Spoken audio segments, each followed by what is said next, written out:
I really don't have the strength to take this suitcase any further. I wonder who can help me. I'll wait for the storm to end before I step outside. I shouldn't leave my luggage here.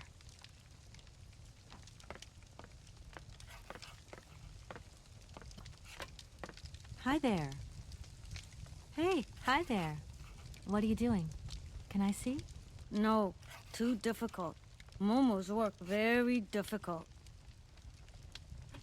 So, your name's Momo. I'm Kate. Momo do like Hans. He draw. Hans? Don't disturb Momo. Momo work difficult. Will you show me your drawing? No, not finished. Go away. I've just arrived. My case is a little heavy. Can you help me take it up to the room? Momo's strong. Very strong. But no time. Momo very busy. I guess I'll let you continue working.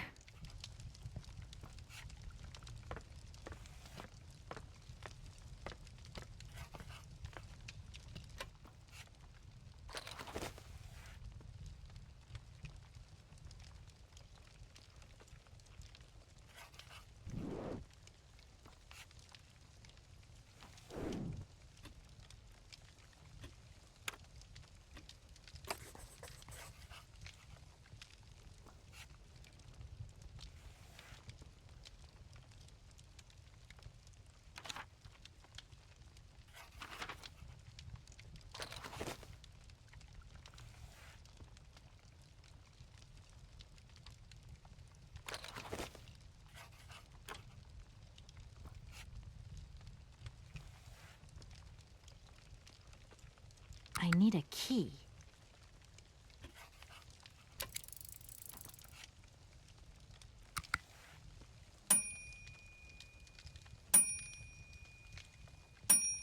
Okay, I'm coming.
Hi there. Hello there, ma'am.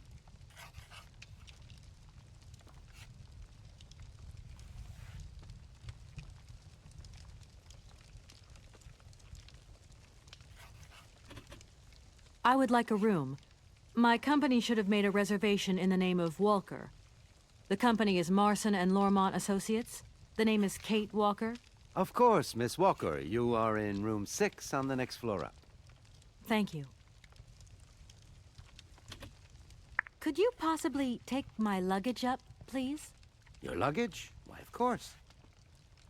Please do excuse me, Miss Walker. We have been neglecting our duties. Guests are so rare these days that we forget our manners. So you're the American woman? Is it true what people say, that you've come to buy the factory? Not factory. Anna's house. Hans' house. Excuse me? Would you quiet down, you mischievous little boy? I imagine our little town must disappoint you. You see, today is very sad for us. It's a day of mourning. Today is the funeral of Miss Anna. Momo's sad, but Hans not dead. Hans long way away. Anna told Momo. Anna liked Momo very much. That's enough, Momo. Stop pestering the lady. Now go on, scram. Get out of here, you hear?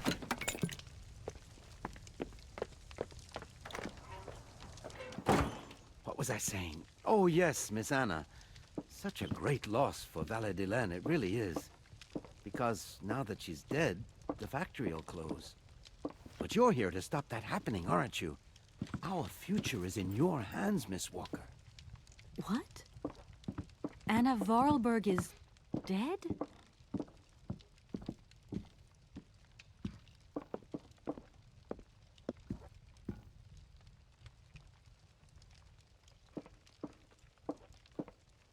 Here's your room. I hope you like it, Miss Walker.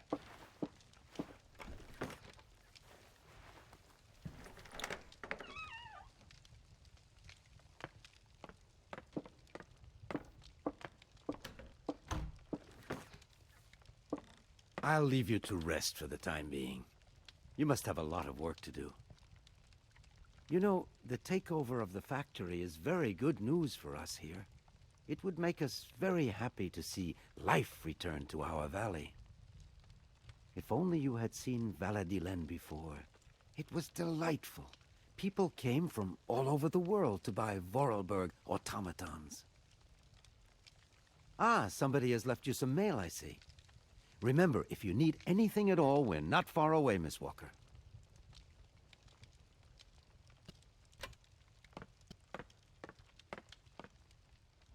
I should tell Marson about the death of Miss Voralberg. I hope this isn't going to get too complicated. I can't see myself staying here too long.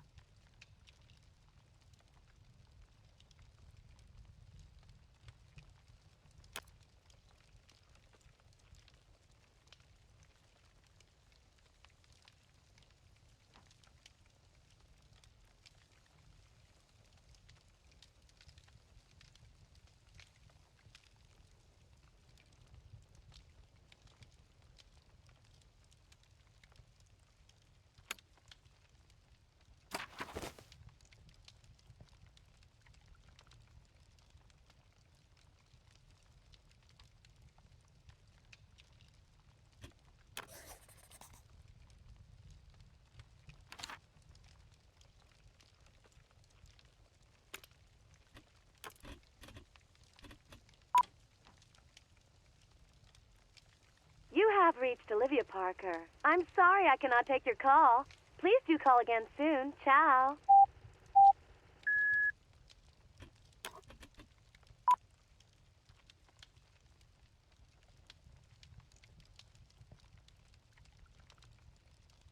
Hi, just finishing off a good facial. Be with you in a mo, bright and fresh. Bye.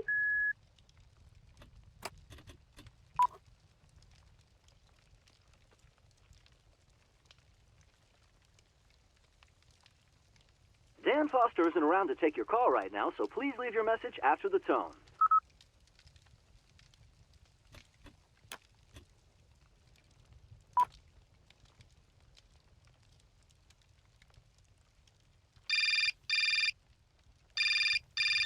Marson and Lormont, how can I help you? Can you put me through to Mr. Marson, please? It's Kate Walker. Hold the line, please.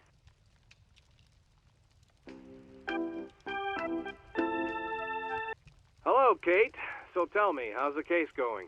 I've just got to Valadilène, and there's a slight problem, Mr. Marson, I'm afraid.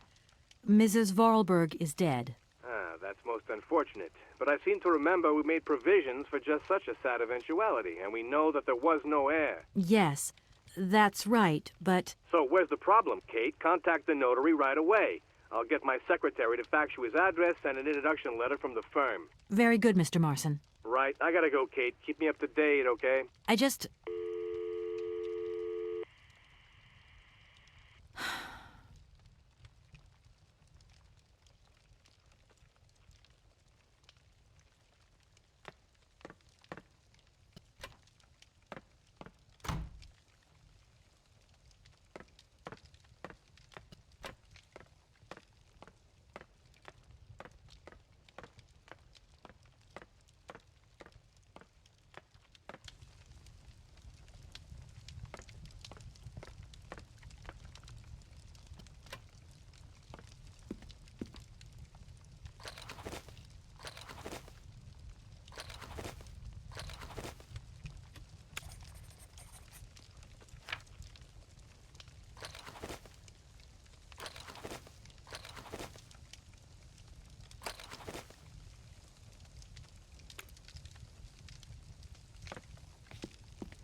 I'm back again.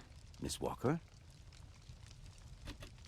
Hello, my name is Kate Walker, and... Of course, of course. Walker, room 6, next floor up. I think I'm going to need your help again. Are you leaving already, Miss Walker? Should we bring down your luggage? No, I'm not leaving yet. It's just that... We would love to help, but just think what would happen if the telephone rang, or if a fax arrived. Or if a customer came through the door. We don't have 5 minutes rest here. I'm sorry. Oh, it's okay, no biggie. I just love all these little mechanical robots. I've noticed there are tons of them here in Valadilène. Be careful what you say. Voralberg automatons are not robots. If you want people to like you here, never ever pronounce the word robot. Okay. What is the difference between an automaton and a robot, then? Well, to tell you the truth, no one really knows. Did you know Anna Voralberg yourself? Oh, why, of course I did. I mean, well, not really. She was a very great lady. We loved her very much. May she rest in peace. The young boy who was here earlier talked about, Hans? Who is Hans? Momo was talking about Hans Voralberg, Anna's younger brother. But he died a long time ago. Nobody here even met him. A fax didn't arrive for me, did it? Maybe. I thought I heard the phone ring. Do you think you might want to go and check? Certainly, ma'am. Immediately. Thank you very much.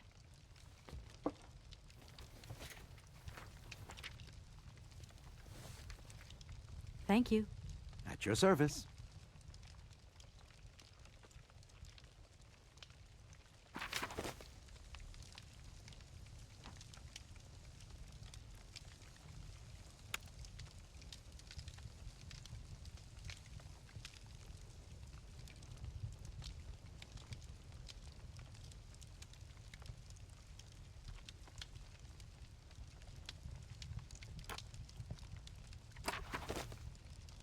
I'm back again.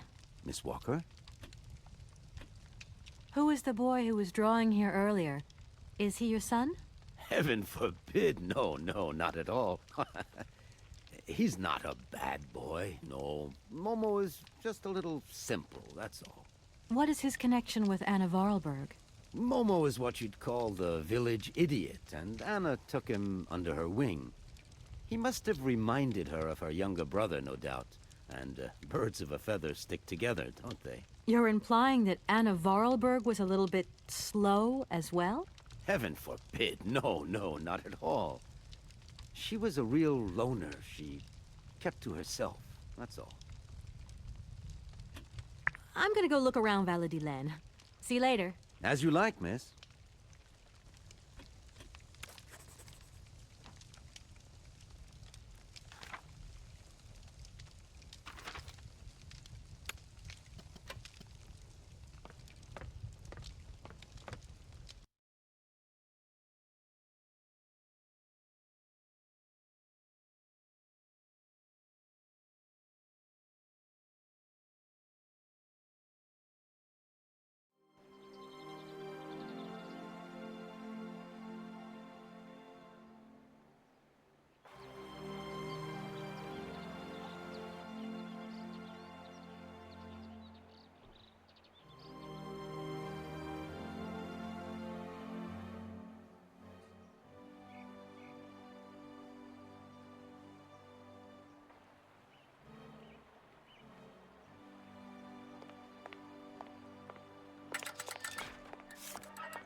Good morning.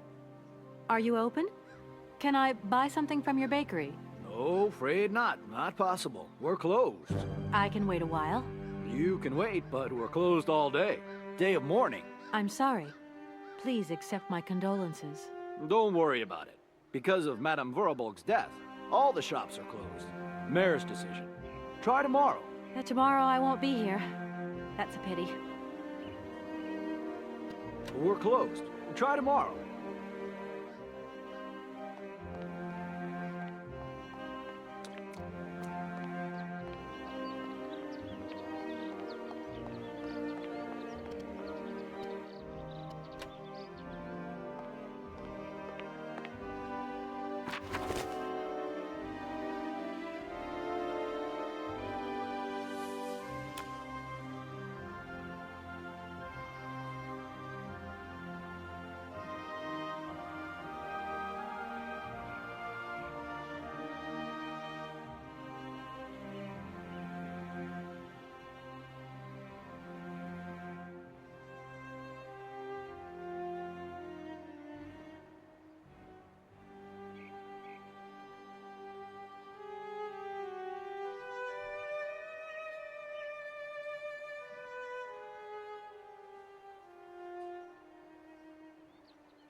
Hello, sir. Miss Walker, I presume. Have you had a good journey? Everything went very smoothly. Thank you. Do take a seat, Miss Walker, please.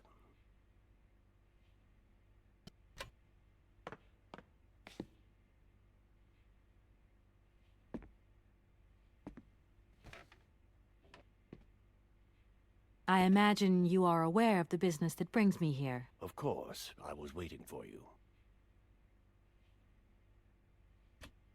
You don't find it suspicious that Madame Voralberg left us so suddenly?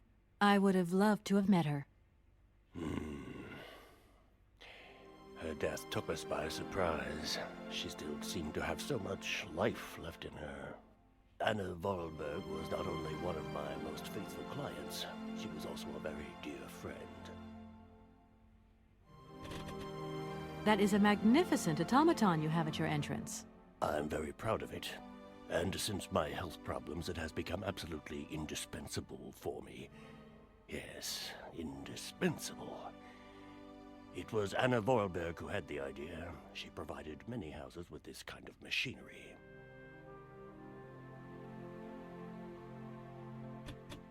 Have you ever met Hans Voralberg, Anna's brother? I have a few vague memories of him, that is all. I was very young at the time. Very young. If you don't mind, can we come back to that later? Seeing how as Madame Voralberg is no longer with us, I trust that I can rely on you to conclude the sale? Please do not set your hopes too high, Miss Walker. I fear that I cannot be of much help to you.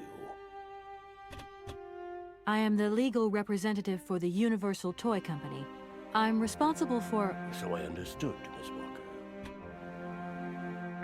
Miss Walker, I am afraid that the sale of the Voralberg factory is not as straightforward as it first seemed. Whoa there. Everything was agreed. We'd obtained Anna Voralberg's consent, and her death does absolutely nothing to invalidate that. Now, I have to be back in New York the day after tomorrow, Metro Alphotaire.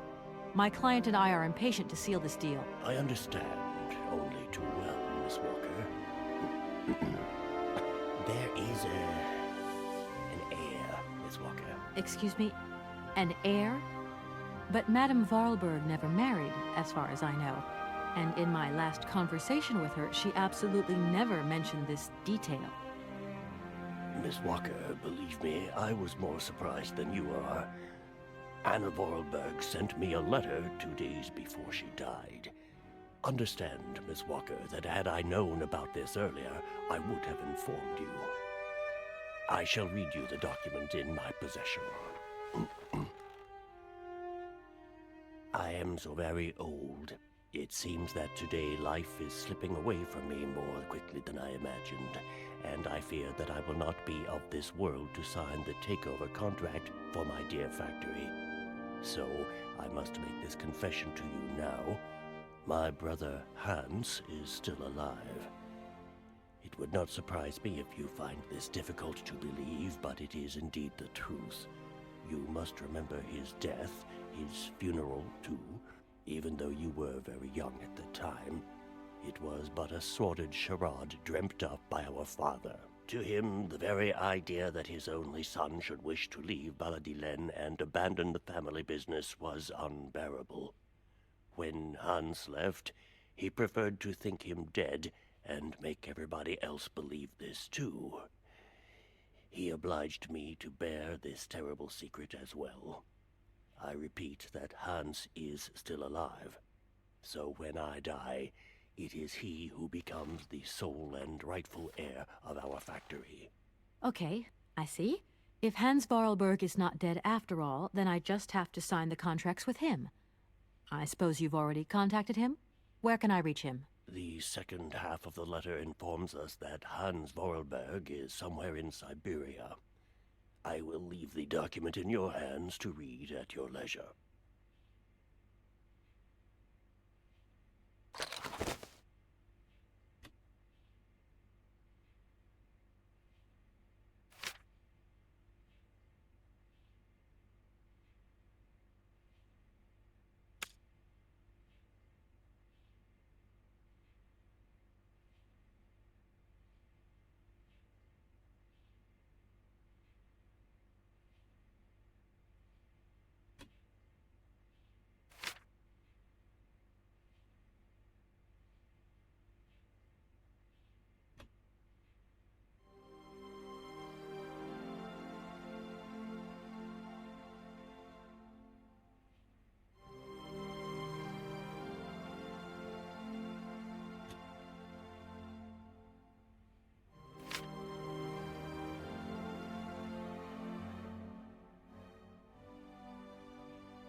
Anna Voralberg had no further information to add?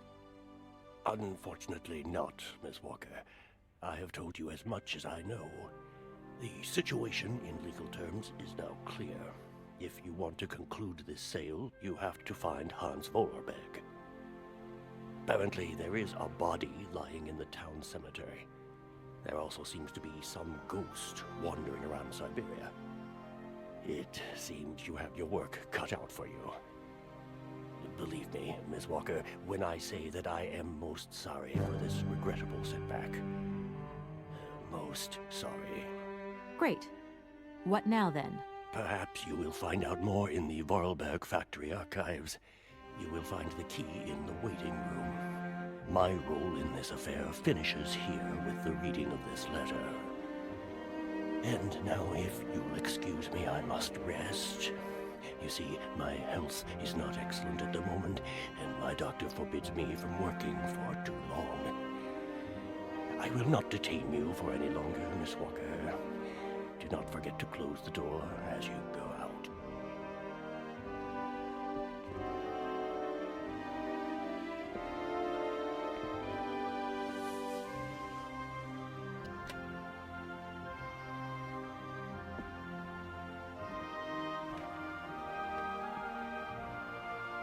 as much as I do now, Miss Walker.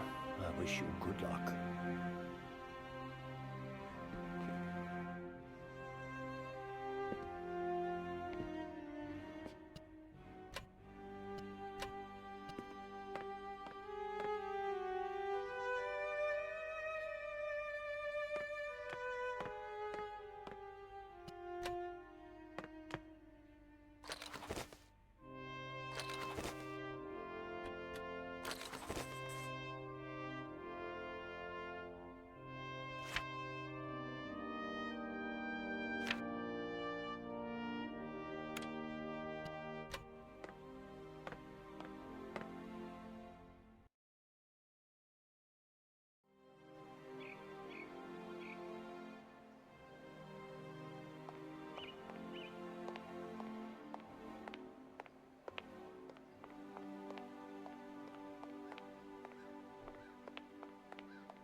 Hello?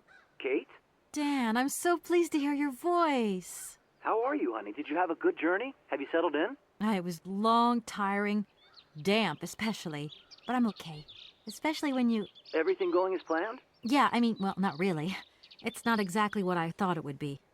You know, everything's so different here. Actually, while we're on the subject, I managed to free myself up tomorrow lunchtime. I'll come and meet you at the airport. I hope the flight from Paris won't be delayed. We're expected at the Goldbergs about 8 o'clock. I hope you have the time to take a shower and change, my poor honey bun. Dan, I don't think the Goldbergs tomorrow night is really on. Don't worry, Kate. You'll be as perfect as ever. Anyway, you never have to wear much to look really great. Dan, I'm going to have to extend my stay here. There's 1 or 2 complications. You understand? Kate, honey, what are you talking about? It's only a measly toy factory. The sale isn't going through as expected. I've got to stay a bit longer. Dan, you don't mind, do you? But Katie, you can't do this to me. I mean, it's the Goldberg contracts. There's millions of dollars on the line here. I know, I'm sorry. You go ahead. Don't worry about me. I'll get back as soon as I can, I promise. Okay, I've got to go. I'll call you back soon. Love you, honey.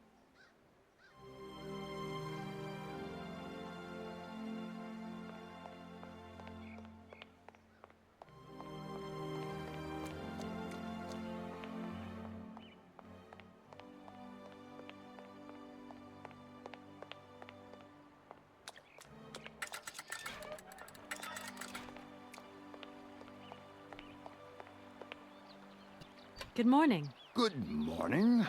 What a pleasure to meet such a lovely young lady honoring our aging streets. Please sit yourself down next to me so we can enjoy the air together. It would be a pleasure, but I'm afraid I don't have the time. Some other time, maybe. I hope so, miss.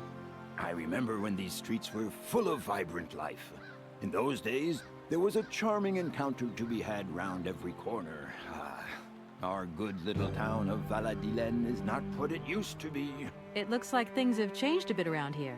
Our children have all left the valley. They need to earn a living, don't they? Can't really blame them. You have to move with the times, don't you? And it's not at the Voralberg factory that they'll find jobs.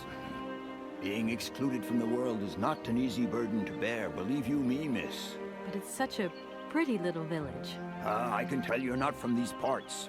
I hope you enjoy the pleasures that we still have to offer. Good day to you.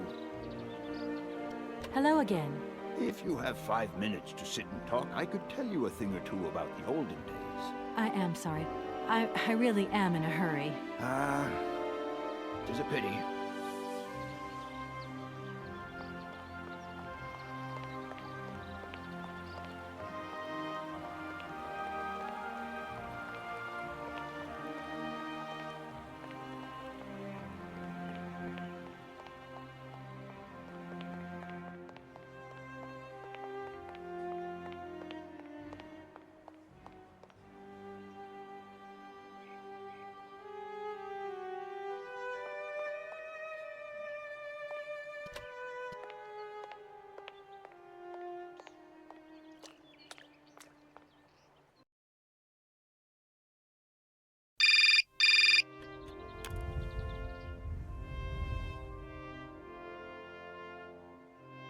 Hello.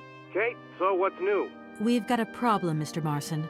What problem? Come on, Kate, don't beat around the bush. There's maybe an heir. What? Hans, Anna Voralberg's brother. Looks like he's still alive. We can't buy the factory without his consent. What? What is this? Where's this mystery brother come from? And more to the point, where is he? What did the notary say? Nothing. I mean, nothing else. You know, sir, it's an odd town here. Everything's odd. The people, things. The situation's not straightforward. I have a small bit of research to do. Listen to me, Kate. Universal Toys is one of our biggest clients, and I don't care how weird that town is. All that matters is that you do not set foot back in New York before you've tied up the deal. Get the picture. Yes, Mr. Marson. You can count on me.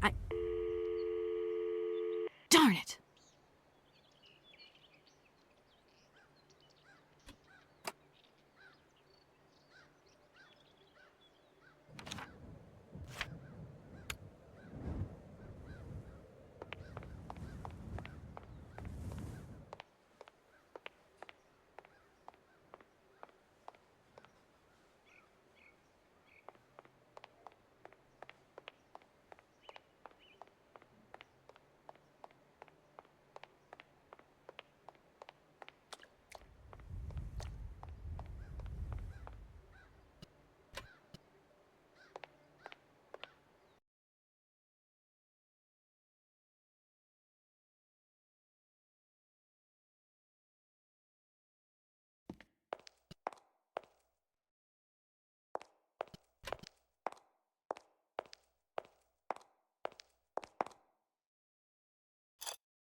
This thing's jammed. I can't open it.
Can't go that way.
The door's locked, but I've still got to get in there.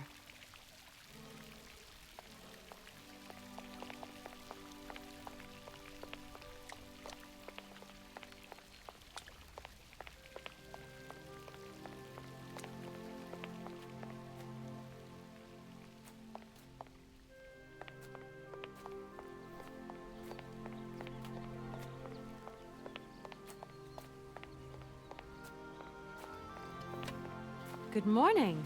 You've got a magnificent garden here. Oh, please, don't talk about it. Since my gardener automaton broke down, there are weeds everywhere. You can't imagine how much work it takes me. I don't know whether I'm coming or going. We're not used to doing without our robot help here in Valadilène.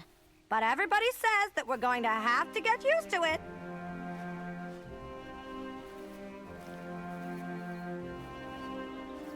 Good morning. You've got a Oh,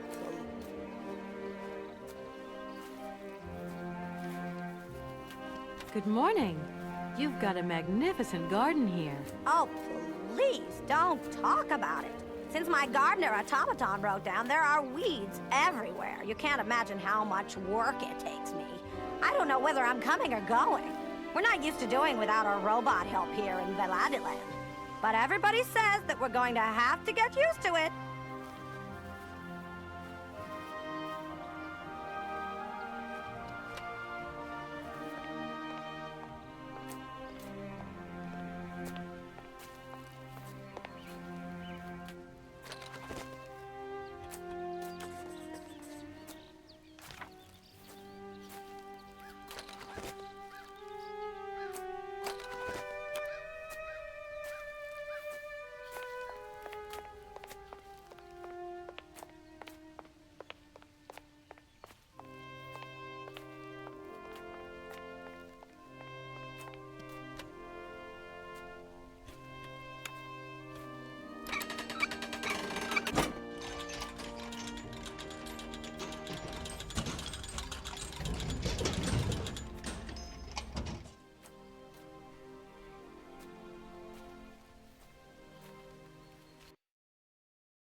Mammoth. You draw mammoth for Momo? Ah, Momo, it's you. You scared me.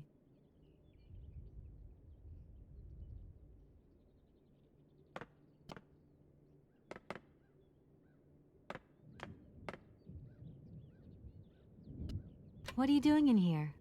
Momo want mammoth picture, like Hans' picture. Sorry, I haven't got a picture of a mammoth with me. Take paper and pencil and draw mammoth for Momo.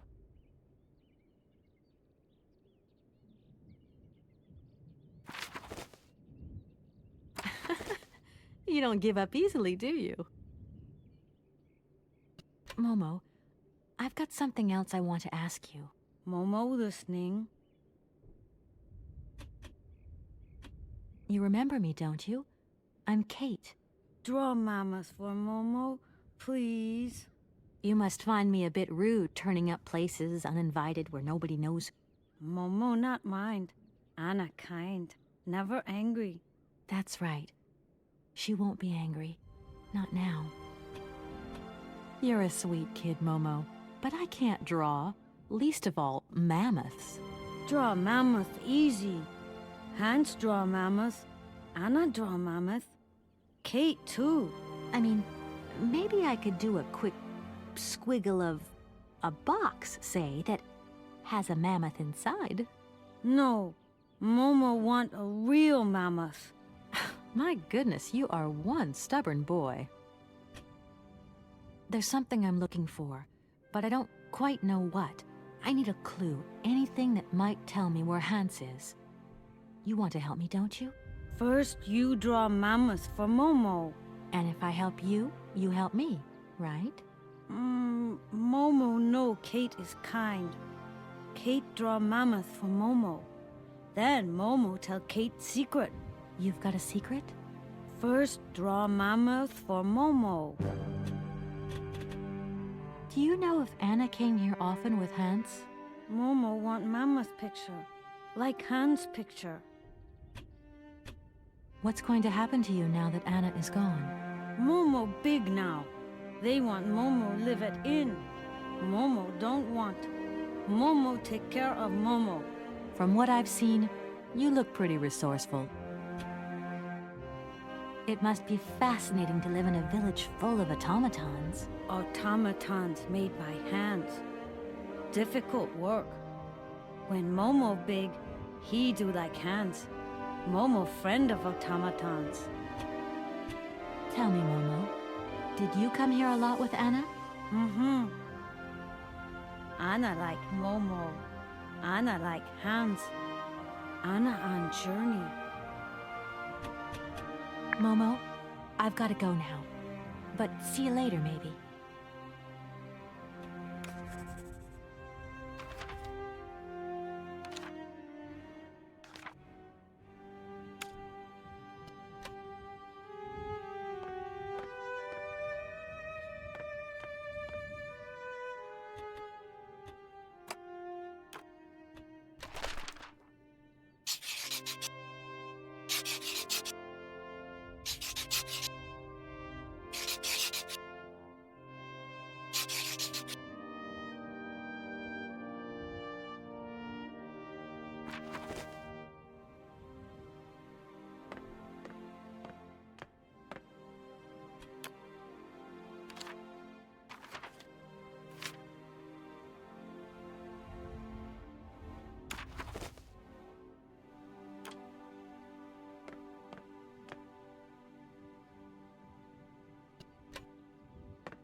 Thank you. Momo happy. Now follow Momo. Momo show his secret to Kate.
There you are, Momo.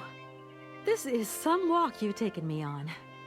I've got to say, though, it sure is mighty pretty. Momo come here often. Momo like make splash in water. Because of you, Momo, I look more like an explorer than a lawyer now. If Dan could see me, I don't think he'd like what he saw. Momo don't know Dan. Tell me, Momo, do you really think that after all these years, Anna's brother is still alive? Anna always say Hans go away, but Hans come back maybe. Why have you brought me here? Mammoth doll in cave. Very important for Hans, Anna say. Cave? What cave? Where? Momo not liar. You are a strange one, Momo. I'm beginning to see why Anna Voralberg liked you. Momo, Momo look like Hans. Momo very proud. It must be fascinating to live in a village full of automatons. Automatons made by hands. Difficult work. When Momo big, he do like Hans. Momo friend of automatons. Right. Now we're here. What do we do? Kate and Momo throw stones in water. Momo, we're here because of the cave. Something to do with the cave. Momo and Kate, friends. Tell me, Momo, did you come here a lot with Anna? Mm-hmm. Anna like Momo. Anna like Hans. Anna on journey. Momo, I've got to go now.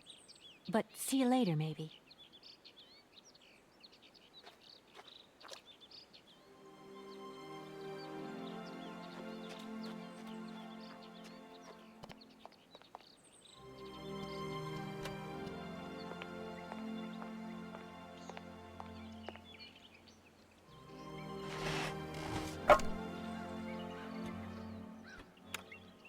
Doesn't look like that works.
Hello? Kate?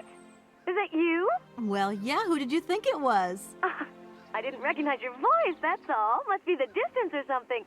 So Spill the beans! What's Europe like? You lucky lady, you. Honestly, I never get that kind of break. Well, so far all I've seen of Europe is this tiny village, and frankly, they're not very hospitable. The whole case is getting really complicated. There's this surprise heir I've got to find. I know. I talked to Lynn, who bumped into Joss, and she had coffee with the head honcho this morning. He didn't sound at all happy. The client's meeting him tomorrow, and when Marson tells him that the sale's not even gone through yet, whoa, you're gonna be pleased you're on the other side of the ocean when that bomb goes off. Yeah, I get the picture. But so, how about yourself? What's up at work? We lost the Farah Lou trial. I worked 5 months on that dumb case. I remember. So, for a bit of therapy, I went to Boomy's. The sale started yesterday. Wow, lucky. It was absolutely crazy, Katie. Absolute mayhem. You know that blue silk top I wanted? Guess how much I got it for? I don't know, 250, 200? $140. Just get yourself back here and I'll go down with you. Like it's my choice. Look, I gotta go. Call me soon, huh? I want a blow-by-blow account of every moment of your great adventure. Get out of here. Look after yourself. You too.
Yes, hello? Kate, what happened to you, my poor munchkin? I've been trying to contact you for hours. I'm in Europe, Ma. Job thing. What? Europe? My God. Oh, I've got such happy memories of Europe. Some of them even involve your father, but that's enough of that. Tell me, where are you? Paris? London? Venice? Valadilène, yeah. I know, it's a bit out in the boonies. What in the world are you doing out there? You know, business. I've got to see through the takeover of some old family business that's got a few debts. It's a really charming place, but there's one or two weird things going on here. I can't go into it now. Oh, well, that's right. Your old mother's too dumb to understand it. You really do take after your father sometimes. Mother... Kate, you'll never guess who I saw yesterday? Ma, I haven't got a lot of time, you know. Frank! Ma, please. I've got to go. Frank Malkovich, the Russian opera singer. Well, maybe you don't remember him. He was quite a star in his day. Listen, Ma, I really don't have the time. I'll call you back. He is as charming as he always was. We spent the... Mom, I really have to go. I'll call you back, I promise. Lots of love. Kate!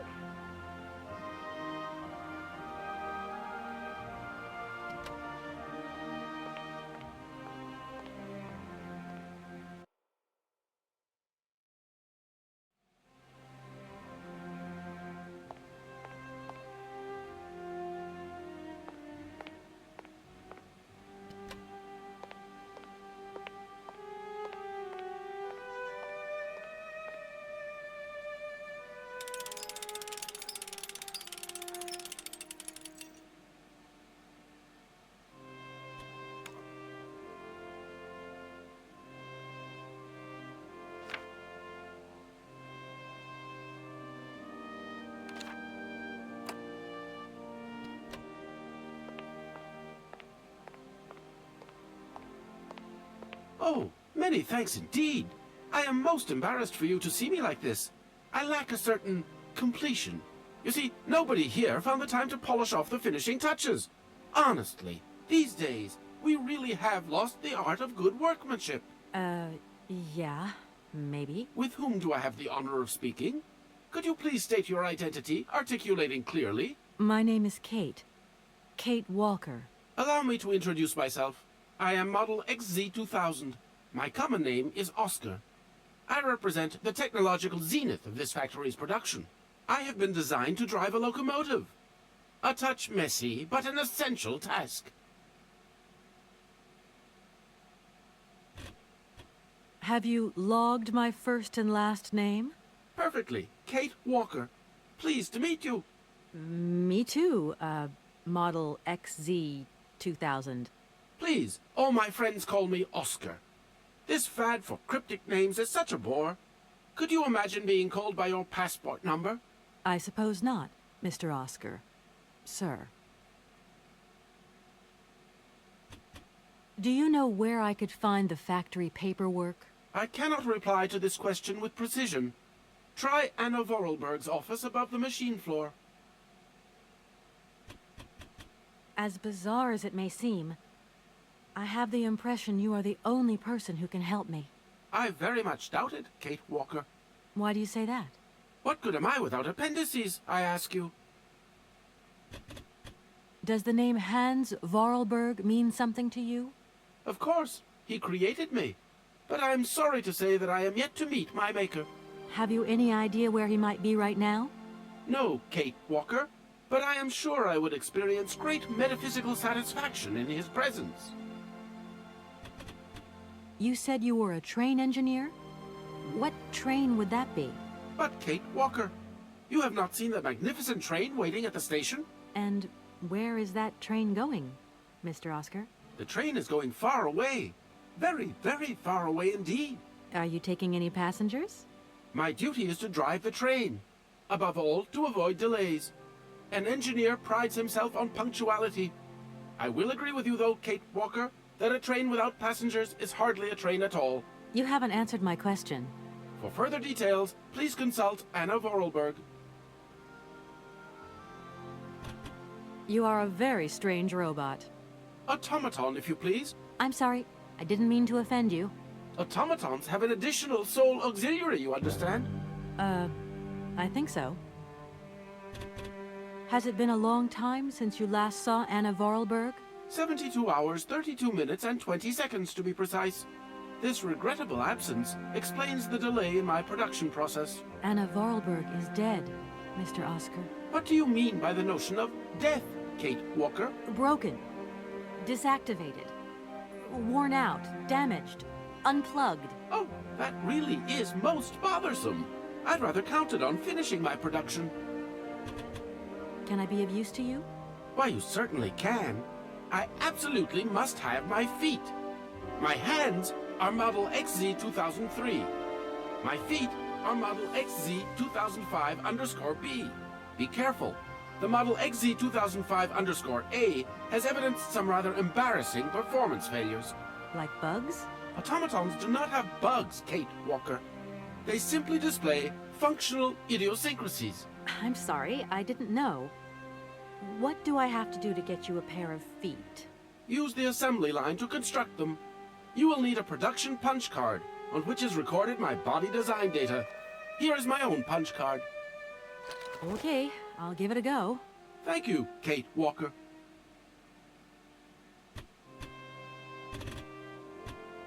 Oscar, what do I have to do with this card? I am counting on you, Kate Walker. Oscar, I am delighted to have met you. See you again soon, I hope. Yes, Kate Walker.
Oh my gosh.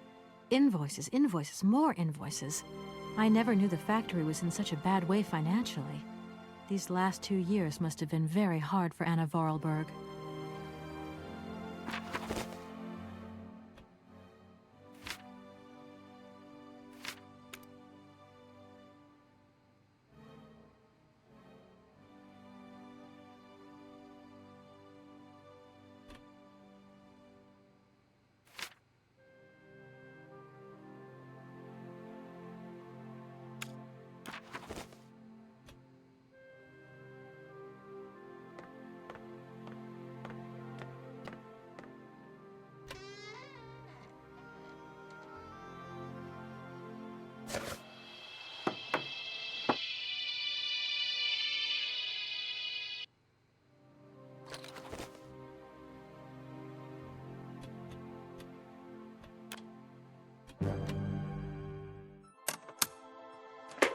Hans, where are you hiding?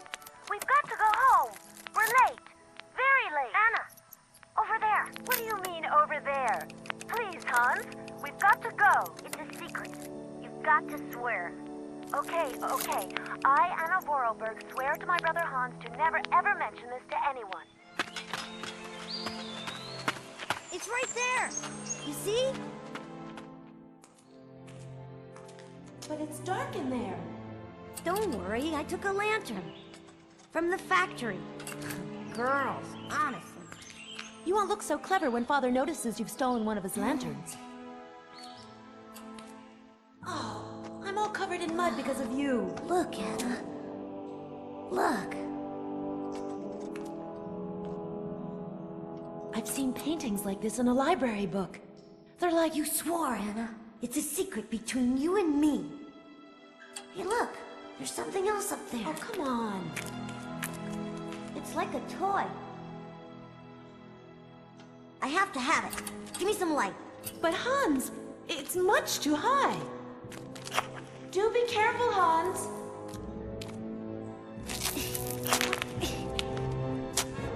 Hans, be careful.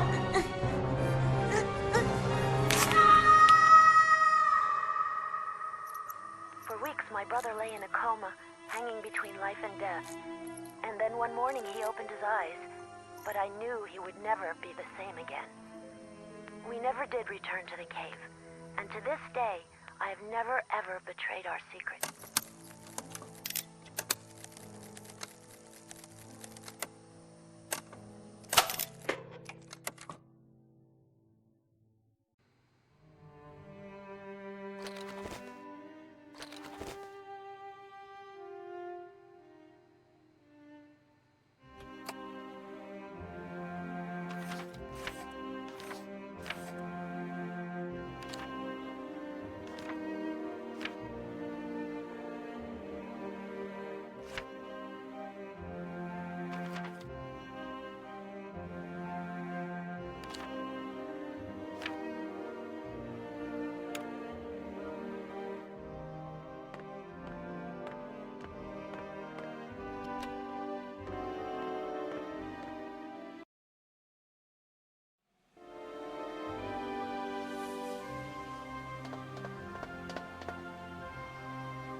Doesn't look like that works.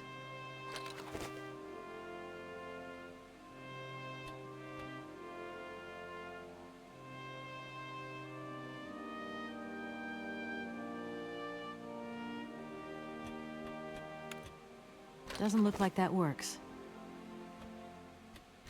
Doesn't look like that works.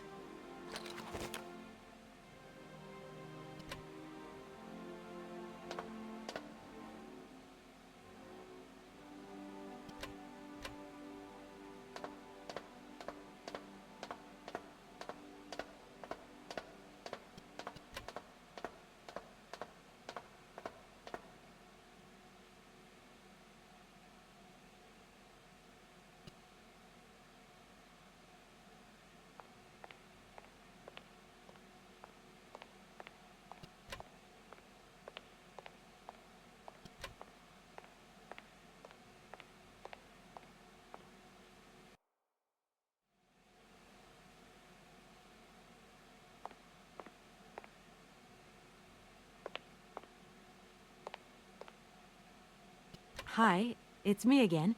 Can I trouble you a second? In the situation I am in, nothing would give me greater pleasure.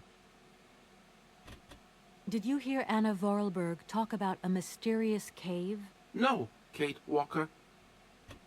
Oscar, what do I have to do with this card? I am counting on you, Kate Walker. When you are complete and totally functional, can you help me gather information about Hans Voralberg? I'm afraid I can't, Kate Walker.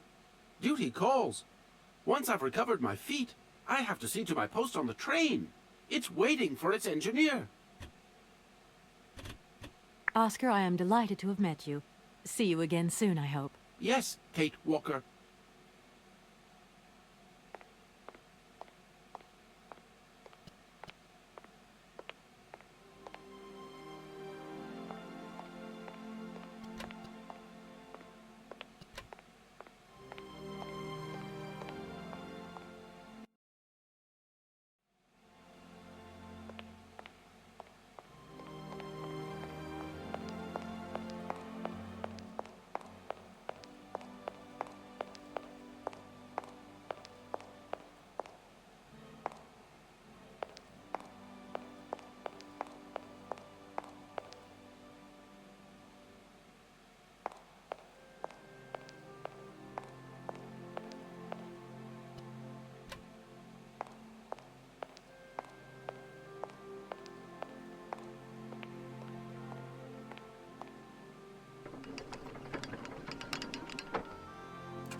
These feet are incorrect, Kate Walker.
Doesn't look like that works.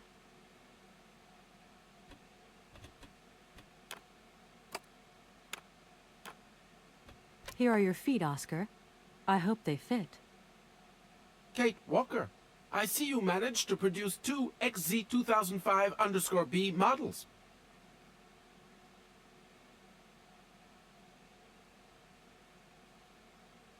Allow me to express a real feeling of joy, Kate Walker. They really suit you. Comfy?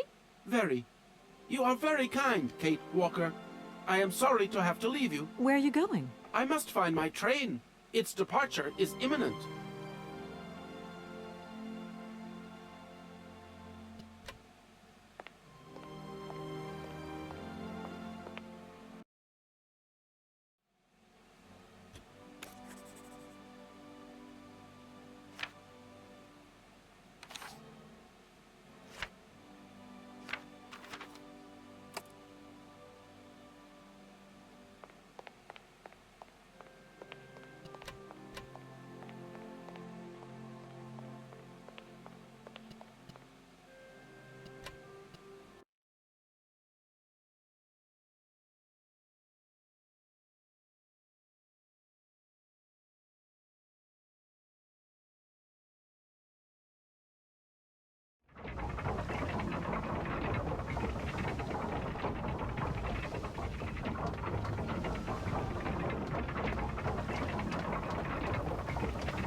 Doesn't look like that works.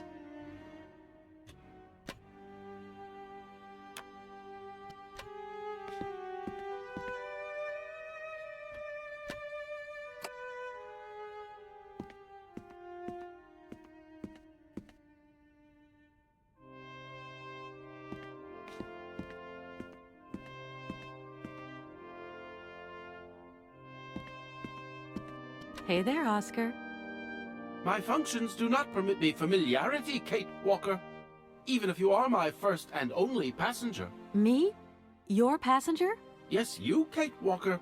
Is it not for that reason you completed my production process? If you say so. Oscar, you know you could just call me Kate.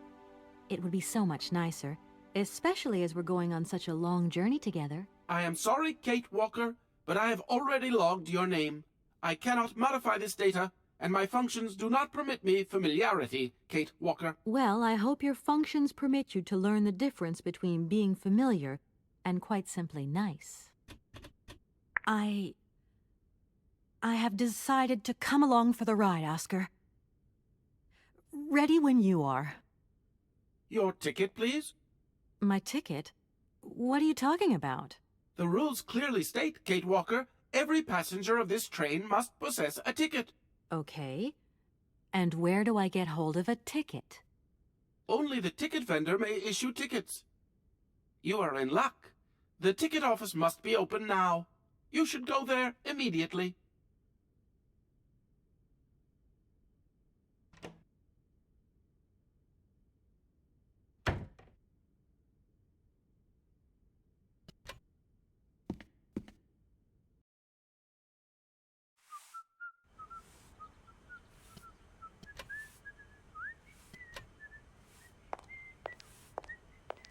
But it's you? What can I do for you, madam? But Oscar, it's me, Kate Walker. Correct. Your name is indeed Kate Walker. What can I do for you, Kate Walker? A train ticket, please. Why, do you sell anything else? The only function of this ticket office is to issue tickets. You are requested to accelerate operations. The office closes in exactly 3 minutes. What can I do for you? A ticket, please. One ticket? Yes. One ticket. What is your final destination? I don't know. It's you who told me I had to get a ticket. A ticket to travel, then.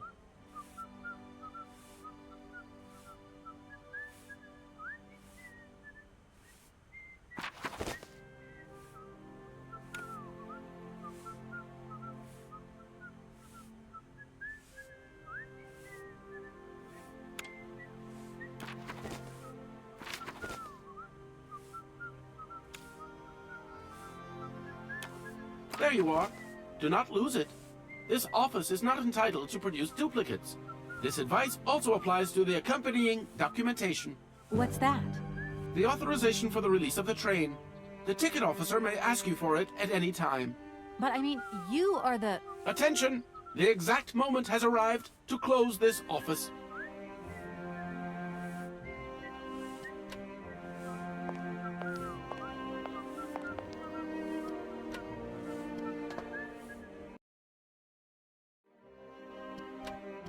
It's me again, Oscar.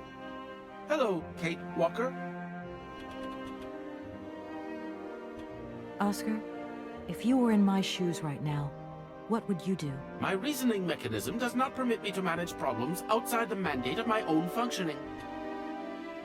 I can't wait to meet Hans Voralberg. What about you? I would find the experience inordinately gratifying. And I won't forget to congratulate him on the success of his incredible automaton. Why, thank you, Kate Walker. This train is amazing. I'm going to travel like a princess. I am happy that you like it, Kate Walker. This train has been designed to optimize passenger comfort. Are you the only automaton on the train, Oscar? I have been designed to attend to all tasks relating to the smooth functioning of the train and the comfort of its passengers. Okay, Oscar. I don't doubt your talents for a second. Did you hear Anna Voralberg talk about a mysterious cave? No, Kate Walker. Poor Madame Voralberg. I'm sure she would have loved to come along.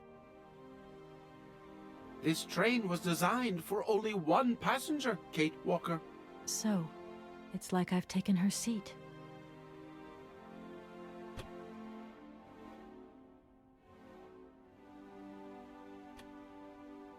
Here. This is the authorization for the release of the train. It has not been signed, Kate Walker. Oscar, you're going too far. You just gave me this. Does the train belong to you, Kate Walker? No. So there. This train cannot leave Valadilène without the agreement of its owner. I don't think Madame Voralberg is in a position to sign anything right now. In that case, the stamp of her legal representative is perfectly sufficient. Please hurry up, Kate Walker. This train will soon depart, and I must ensure it is not delayed.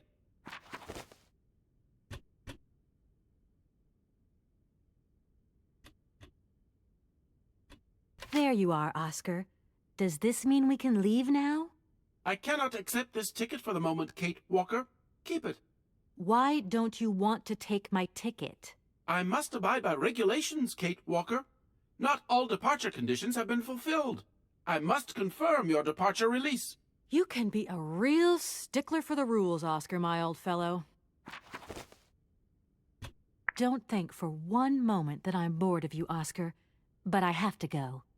I also have much to attend to, Kate Walker.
Doesn't look like that works.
I don't need to use this console. Not yet.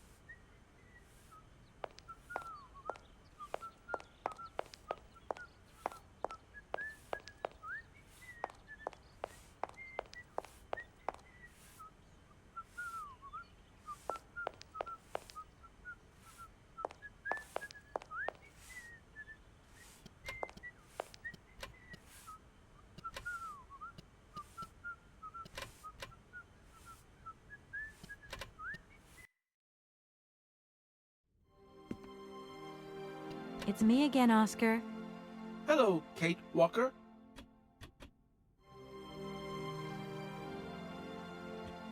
Here. This is your stupid train release ratification, Oscar. Thank you, Kate Walker. That is perfect.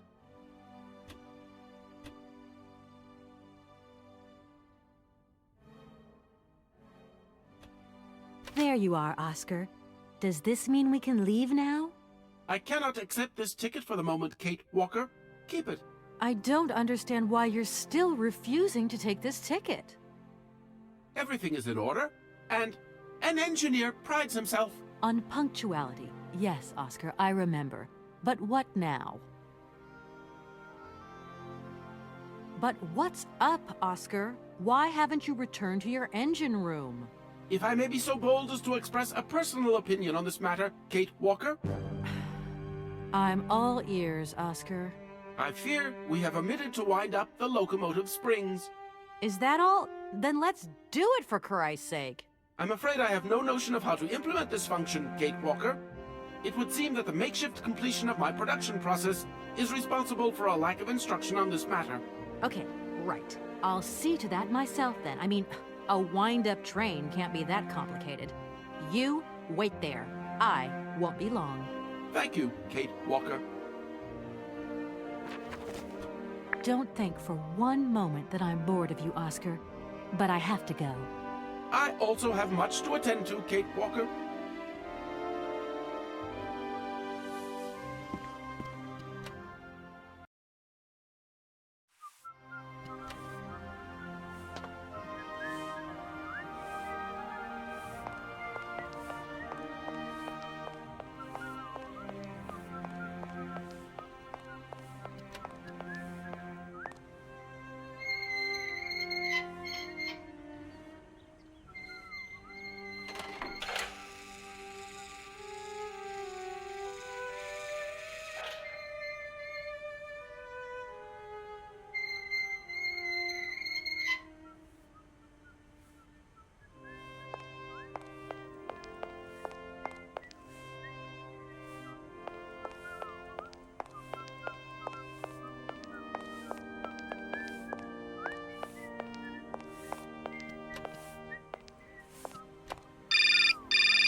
Kate, it's me again.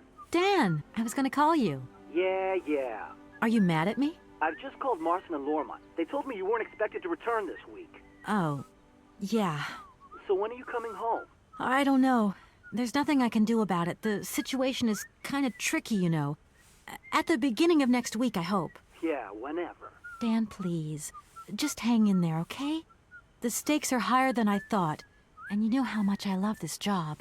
I suppose it's neither here nor anywhere to you that the Goldbergs are going to... It is. I mean, it isn't. I mean, Dan, this really isn't the moment.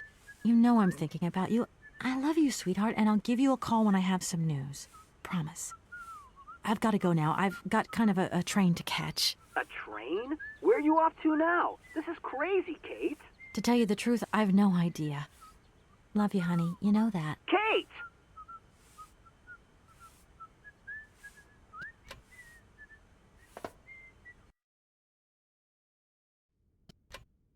It's me again, Oscar. Hello, Kate Walker.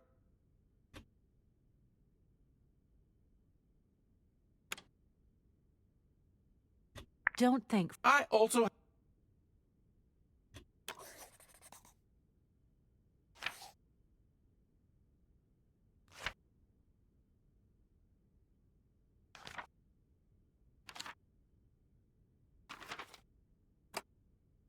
It's me again. Hello.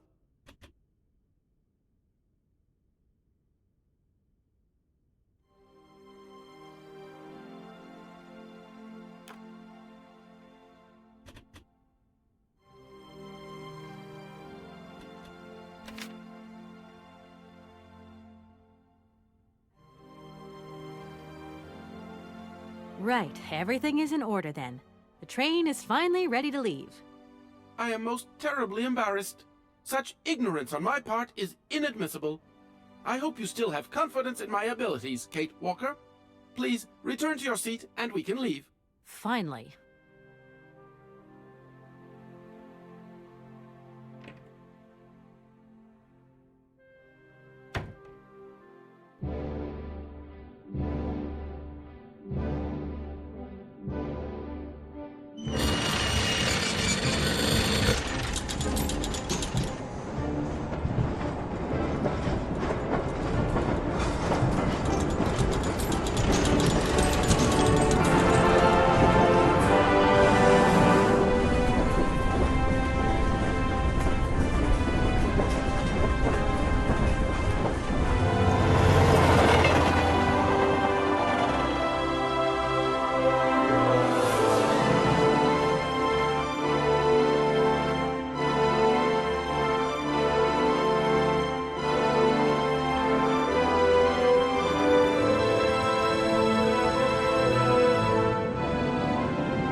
Where are we, Oscar?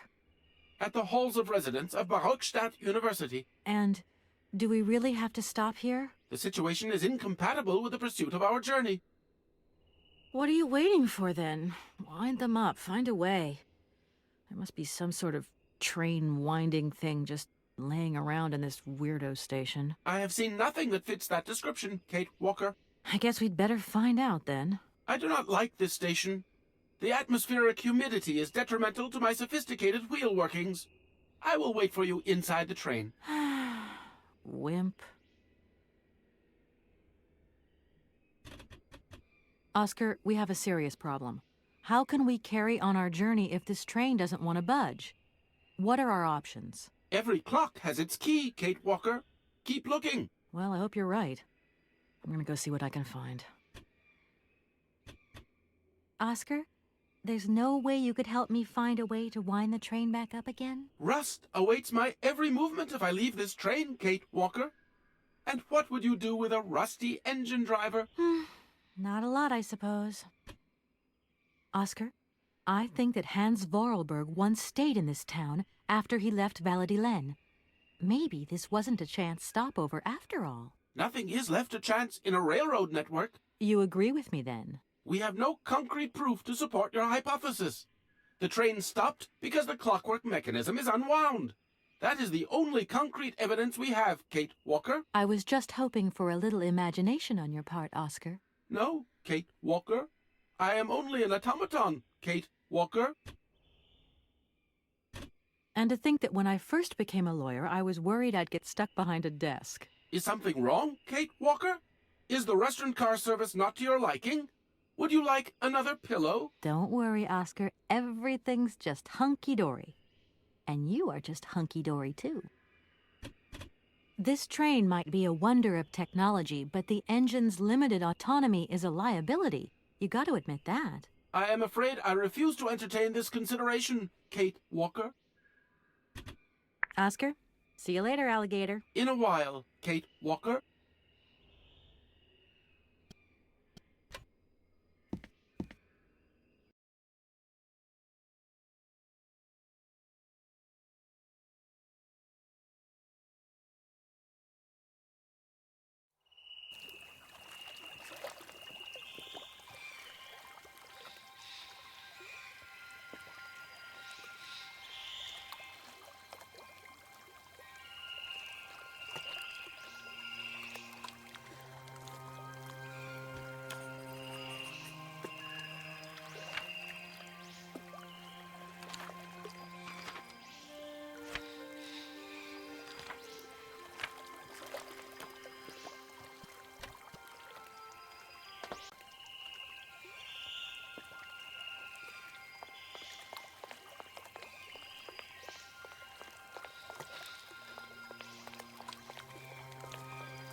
That thing looks like the winding machine I used in the Valadilène station.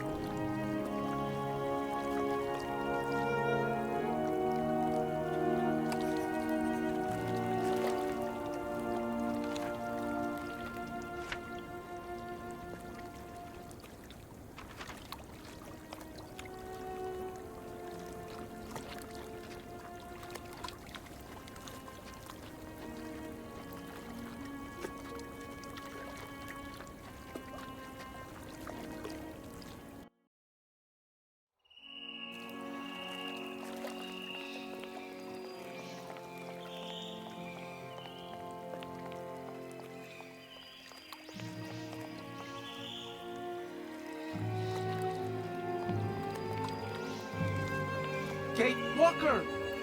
Kate Walker! Come over here, please! I have something to say to you!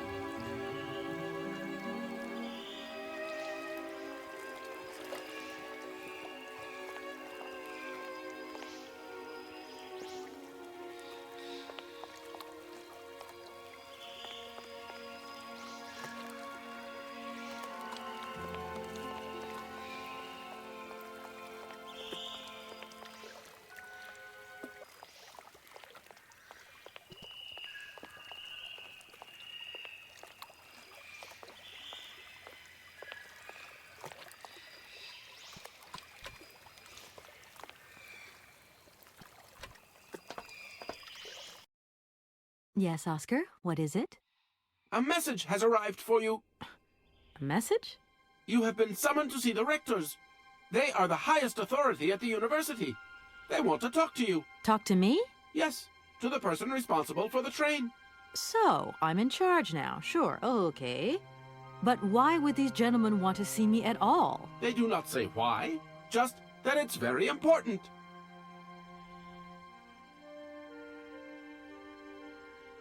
Everything okay, Oscar? Yes, Kate Walker. I am awaiting your instructions. You should take a look around the station, Oscar. It's amazing. Greenhouses that are all lit up, exotic trees, and thousands of birds of all different colors. I am obliged to avoid exposing my wheelwork to corrosive bird excreta. I shall remain inside to monitor the locomotive. Of course. Well, too bad for you. Oscar, see you later, alligator. In a while, Kate Walker.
Hey there, on the boat.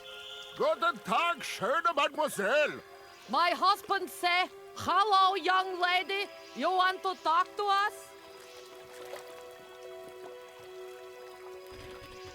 My name is Kate Walker, and I'm a lawyer. I'm in charge of this train. This situation is really very new to me.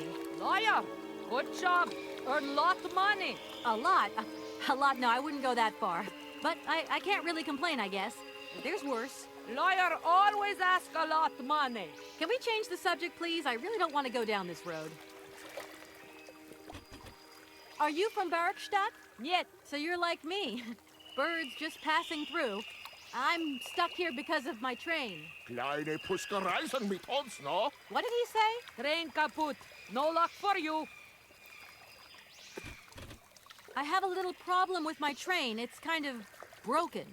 I've absolutely got to get it out of the station. Do you think you could tow it over to the wall with your barge? Lock closed. Barge blocked. But if the locks were open, would it be okay to tow my train then? Por que no? More money for that work. Da, it's possible. My husband say we help you if you give money. Right. And how much do you want? She was paid. He want $150. $150? I don't have that much. No money, no barge. Let me offer you $75. Nay, $125. Out of the question. $100 and not a dime more. Correct. You have barge for $100. Great. Now, don't move. I'll be back as quick as possible with the money. You must really get to see the countryside. Do you know New York at all? We not understand. I'm looking for a funny little man who is supposed to live in Syberia. Can you imagine that? Syberia. I expect you've already been there. She vraga come to Syberia? Syberia? No. Too cold. Barge no break ice. I hope my train isn't too big for your barge. Tis okay. Motorboat, erste Klasse. My husband say correct. Powerful motor. I mean, we're not exactly very far from the winding machine, are we? It's dumb, isn't it? All this effort to go a few yards. Put train in barge? Nah, not possible. Have you gone down to take a look around the station yet? It's amazing. You know, it's full of exotic birds. Me to my gear? Ja. Ja, mit pleasure. We no leave boat. Husband is land sick. It's not very polite of you to take advantage of my predicament. We could have done favors for each other, for free, out of solidarity. Favor, alles speak not full. Money, ja, we full. Excuse me? My husband say need money for leave. $100 not lot for fancy lady like you. How would you know a fancy lady like me, really? I'll leave you to it. I won't disturb you again. До свидания.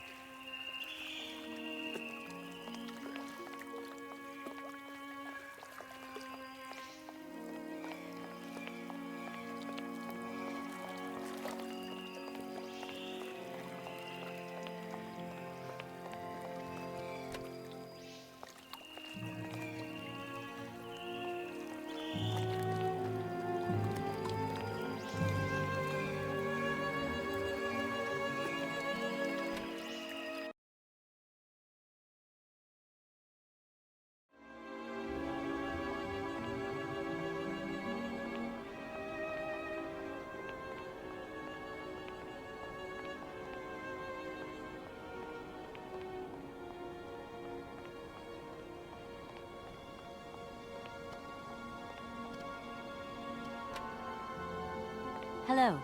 Hey, baby, you party? You sure looking mighty fine. Love those big, round eyes. Just who do you think you are? Hey, spunky. I'd like that in a lady. Okay, I'm hooked. Come on, Zol. I'll let you buy me that coffee. I don't remember ever asking. Hey, don't play hard to get. I know you like it big time. Listen, kid. Go back home and play with your toy cars and forget you ever saw me. Hello. Hey, baby, you party? You sure looking mighty fine. Love those big, round eyes. Just who do you think you are? Hey, Spunky. I don't... Hey, don't play hard. Listen, kid.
Excuse me.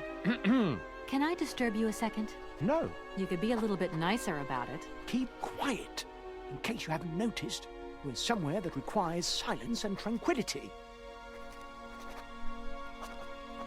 Excuse me.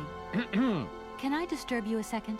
No. You could be a little bit nicer about it. Keep quiet. In case you haven't noticed, we're somewhere that requires silence and tranquility.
Hello.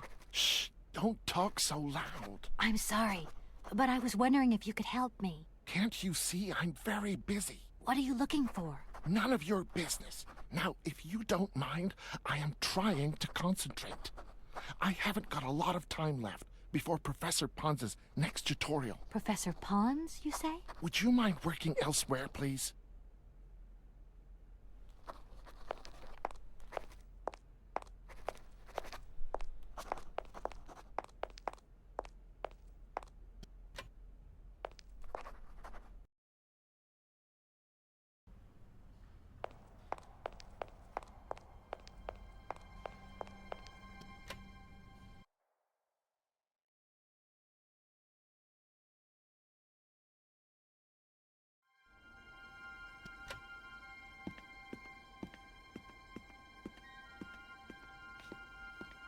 Good day to you, gentlemen. Tell me, young lady, to what do we owe this pleasure? Please do be brief. We do not have very much time on our hands. As rectors of this university, we have serious matters to attend to, and our time is precious. I have heard you wish to meet the owner of the train that is currently in your station. May I know the reason for your summons? We are surprised that your train has not yet left, miss. The situation is most regrettable.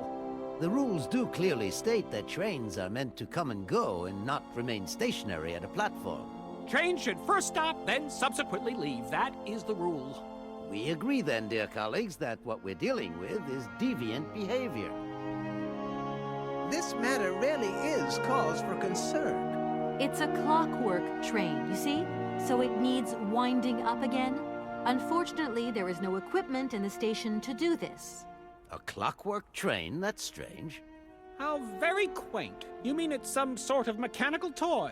You are causing a hindrance to us, miss. I am very hopeful that I will find what I need along the wall. The wall? Miss, that really is not a suitable place for you to go. Especially for a young lady. You see, miss, we freely admit that every day we praise the existence of that particular edifice. We owe the integrity of our dear university and the fine education it provides to the wall. It protects us from harm and invasion from the unknown.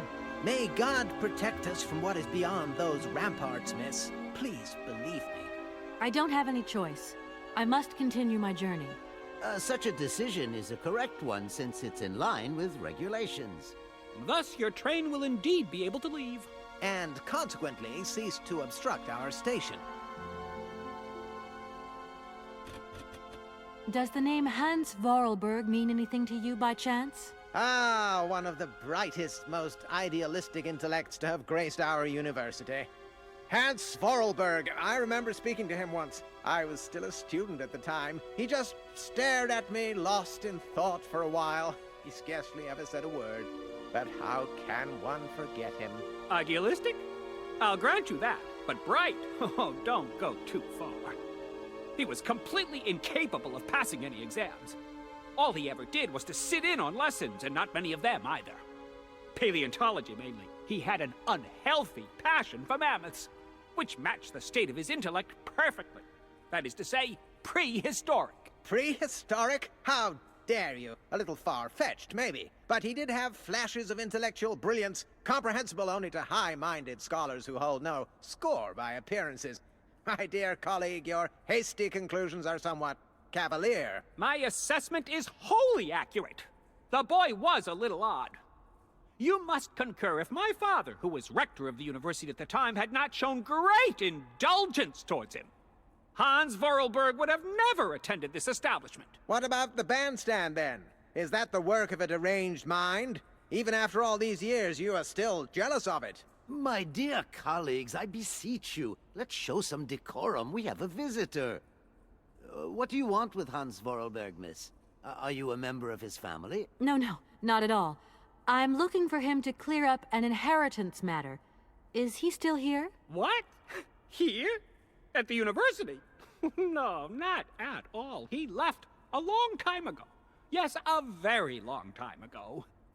The very year I was nominated to this position, in fact. Almost 50 years ago already. The poor soul moved on once he learned all he needed to know about mammoths. Ah, this establishment was never quite the same after his departure, it must be said. You mean to say it was never as bad? All that oddball brought to this university was his misplaced fantasies. Gentlemen, gentlemen, let's try to retain the calm and level-headedness that befits our position.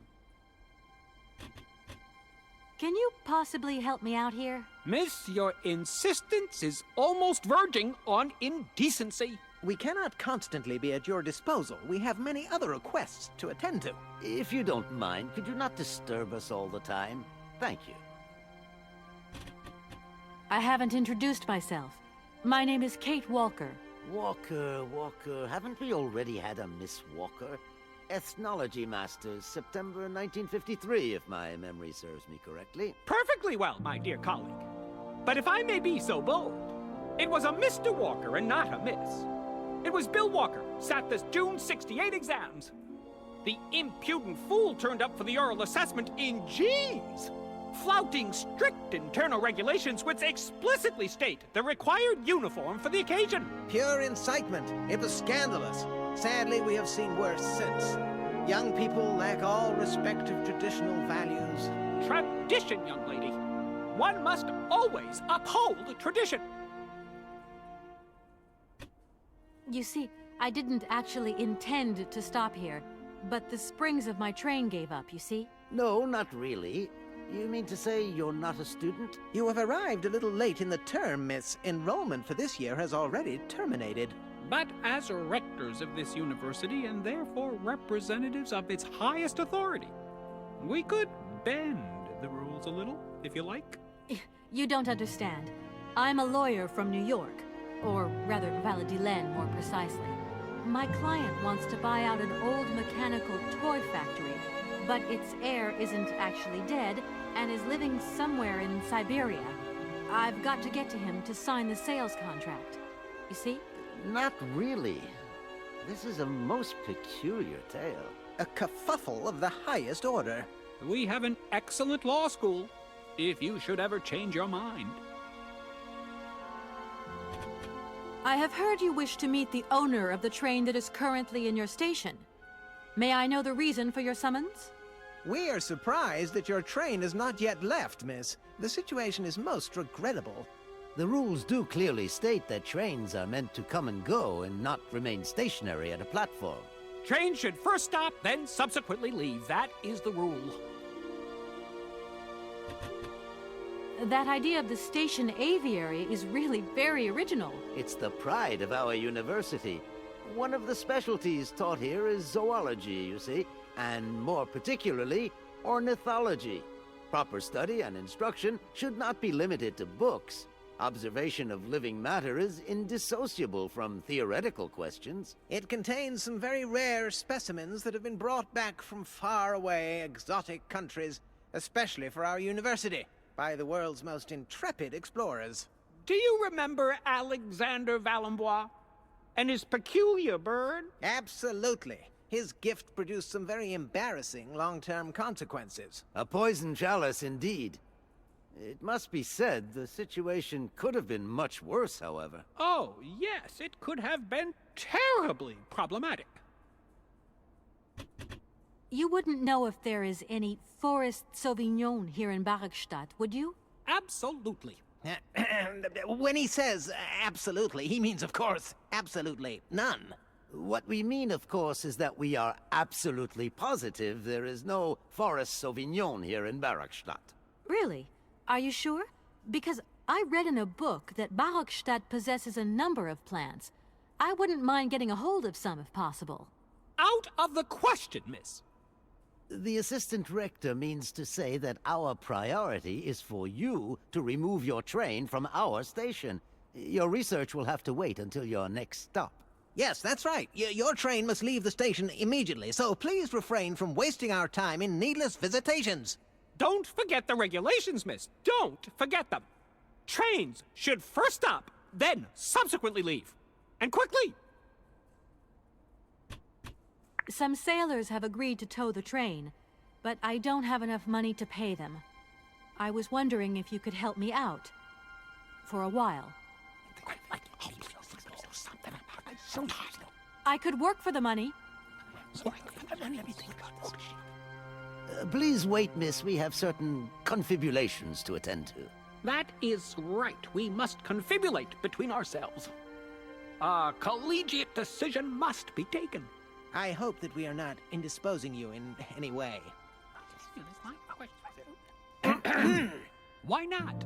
If it helps us get rid of that train. My word, that is a fine idea. What do you have in mind, gentlemen?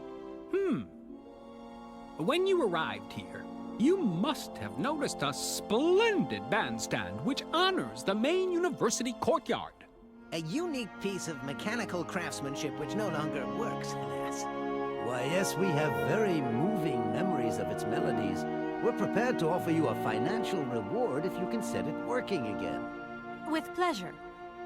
What do I have to do? Unfortunately, my dear, time and rust have taken their toll on this university, and our automatons no longer have a spring in their step.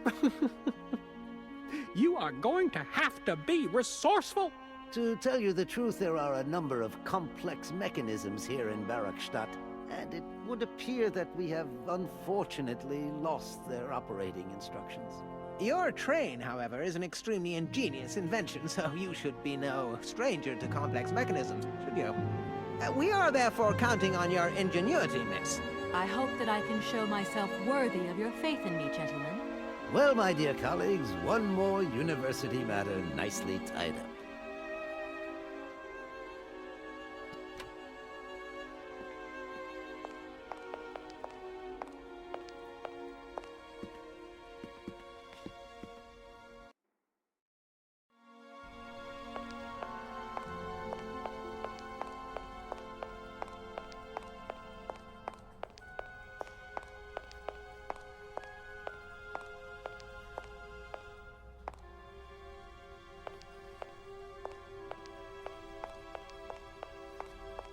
Excuse me. Sir, please, just a moment. Yes, what is it? I'm not deaf, you know. I am sorry to disturb you in your work, sir, but... This young mammothus primigenius is barely 40,000 years old. Fantastic, wouldn't you say, miss? Yes. Probably. What do you mean, probably? I don't know. You don't know? Oh, you don't know, I see. What can I do for you, my dear child? To tell you the truth, I'm looking for Mr. Hans Voralberg. He's the sole heir of a very unusual factory. My company is in charge of negotiations for the takeover of this factory. At last word, he was living in Syberia. So, as soon as my train is ready, I'll be continuing my journey eastwards. Syberia. Ah, Syberia. But what was it you said again? Said what? You mentioned a name. The person you are looking for. Voralberg. Hans Voralberg. Do you know him? Hans Voralberg. How could I forget him? Such an extraordinary fellow. So inventive. We shared a passion for mammoths, you know, and we bonded over this passion. Without it, I confess, I would have had little to do with an odd, ageless retard like Hans. At the time, we were both students. Well, sort of. Put it this way. Hans had special permission to attend paleontology lectures. You see, he didn't really have the necessary qualifications. In exchange, Hans did a few odd jobs around the university. Your Hans Voralberg sounds uncannily like the one I'm looking for. I'm not sure, my dear. Hans was above all questions of money and business. Just to imagine him running a factory, perish the thought. Can you tell me a little bit more about him? He was always a mystery to me. He never said very much, never quite seemed to grasp what you said to him. He expressed himself instead through his incredible mechanical contraptions. His inventions, I admit, have been much appreciated by the university. The few times we really did talk, it was about his strange interest for mammoths and a doll. Some sort of doll that obsessed him. A doll, you say? Yes. He kept talking about it. One day he described it to me. A sort of children's toy. A miniature mammoth mounted by a mound. It appears he found it in a cave not far from his home. The event all sounds very dramatic. His account was slightly confused, but it awoke a great interest in me.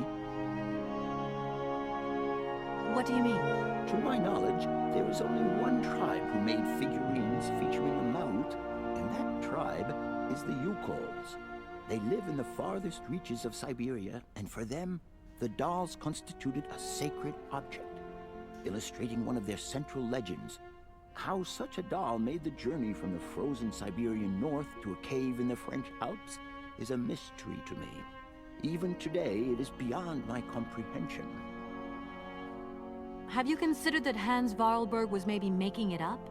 You said yourself he didn't seem to have all his mental facilities intact. No, that's impossible. Hans couldn't invent a story like that. The doll is a sacred part of the Syberia legend. He described it to me in exact detail. Syberia itself is a chimera that paleontologists of the world are very fond of pursuing. To tell you the truth, I don't know very much about mammoths, and I'm not here as a student. In fact, I'm a lawyer. It's all right. Nobody's perfect. All the same, the study of the Pleistocene period is fascinating. I'm sure it is, but I'm sorry to say my current mission is totally monopolizing my time. Another time, maybe. Ah, that's what they all say. But anyway, let me present myself. I'm Cornelius Ponce, Emeritus Professor and Lecturer at the University of Barrockstadt. I'm proud to say that I'm head of the Department of Paleozoology at our university. Kate Walker. Pleased to meet you. Please do excuse my persistence, Professor, but did Hans Voralberg ever talk about his childhood? About Valadilène and his sister, Anna? No, not that I recall. Pity. When I think of Hans, I'm always reminded of a mysterious mammoth doll he would talk about so often. A small effigy of a mammoth made of hide and mounted with its own miniature mouth. How come he was so lucky? Why have I not seen this? I would have loved to study at a university like this. No age is too old to start learning, my dear. Maybe, but you know, the eternal student and all. You prefer being an eternal lawyer? I have more important things to deal with. Live problems, not things that died millions of years ago. Everyone has their own priorities, my child. Arriving in Barrockstadt is an amazing experience.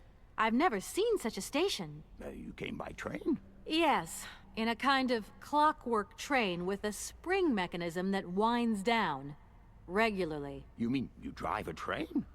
Young ladies of today never cease to amaze me. Oh, no, I'm not the engineer. The train's engineer is actually an automaton. I am sorry, all this probably sounds very strange. A clockwork train, driven by an automaton? I once knew a man long ago who could have invented such a train. It was he who designed the bandstand in the main square. To think that he was even capable of creating such a gadget. He was astounding, a true genius. But oddly, at the same time, he was also almost a child. It was as if his mental and physical evolution had definitively halted at the age of 10. Can you believe that? Yes. I think I can believe that. At least I'm beginning to. My train stopped in a peculiar aviary. It's very odd. A lot of bird species seem to seek harbor there.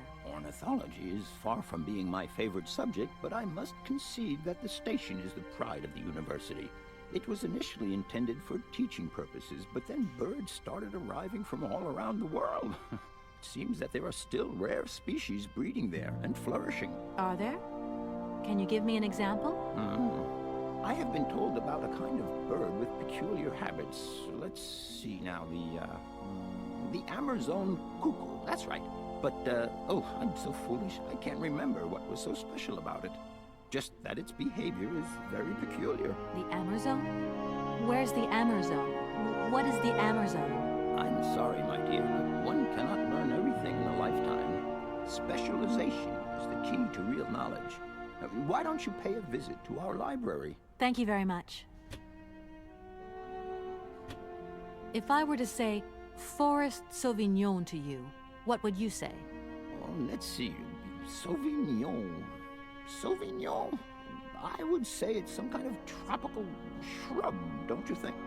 We are talking about the same plant, then. It is a very rare shrub with small, juicy fruits. I found a book about the Amazon, and it says that there are even Sauvignon plants growing right here in Barrockstadt. You wouldn't know where, would you? Amazon Sauvignon plants here? No. No, I don't think there are any. Highly impossible. But, you should ask the station master. He is keeper of the greenhouse at our university, so he could tell you more than me. Oh, thanks very much. I feel I've lost my way a little here. I could really do with your help. Oh, my dear child, you've chosen your moment. I absolutely must finish off my lecture for this afternoon. It's a lecture about mammoths? Oh, yes and no. More specifically, it is about their migration. Do excuse me, I need to concentrate. Professor, I have brought you something that should be of interest to you. Look. What have you got there, then? Let's see. An effigy of a mammoth. But this is Hans' doll, is it not? Yes, of course it is. How on earth did you... Oh, my God. It's in my hands. It exists. It really exists. Please do excuse me. I'm deeply, deeply moved. You see? Your Hans and my Voralberg heir are one and the same. This is incredible. After all these years, how can I ever thank you, my dear? Oh, I must waste no time. I'm off to my laboratory. I must study this carefully. May I borrow your treasure a moment? Well, actually, Don't worry, miss. I will take the greatest care of it. But I need to study it. You see, it has such importance to me that this very afternoon I shall deliver an impromptu lecture to my students about this very object. If you are interested in Hans Voralberg, then it is essential that you attend. Do you think so? Obviously. Give me your telephone number and I will call you the moment my lecture begins. I will return you your doll at the end. You have my word. In that case, see you later.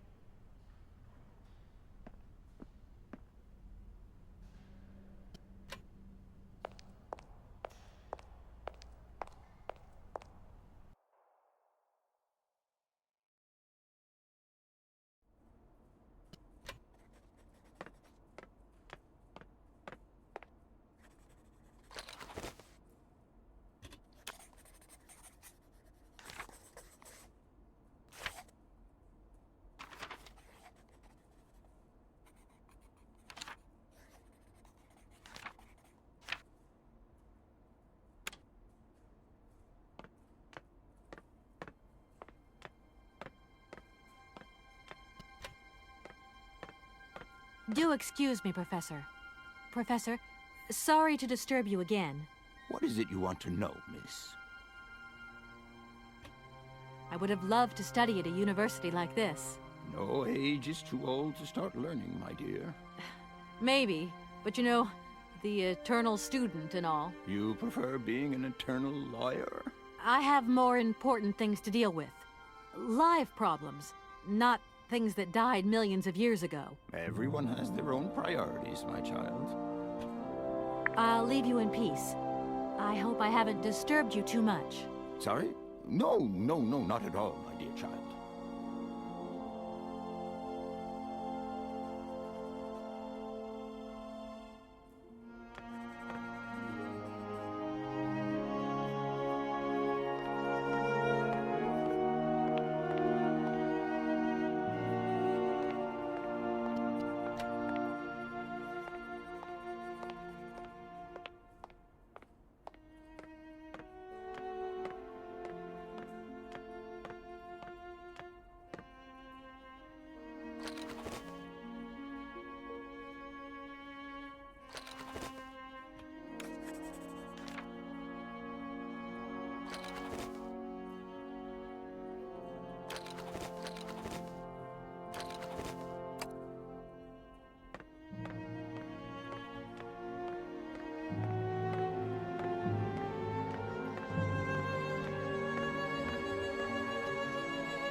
Hello? So, you got him then, this air?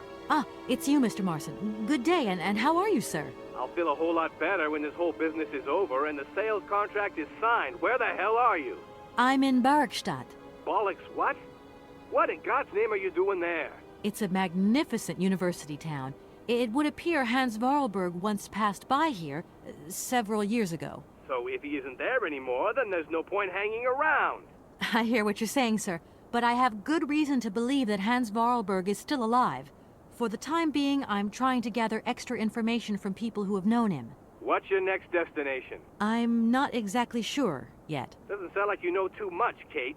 I just need a bit of time, Mr. Marson. Yeah, well, time is what you ain't got. Keep me posted.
Hello. You arrived by train, I see. Yes, I've come from Valadilène. It's been a long time since I've seen a train here. Students, did you bring students with you? No, I traveled alone. Well, almost alone. I remember around the start of fall, trains would bring kids from all around the world here to study zoology and botany, paleontology, and all that stuff. This was a great university. And it isn't still great today, then? Today? Well,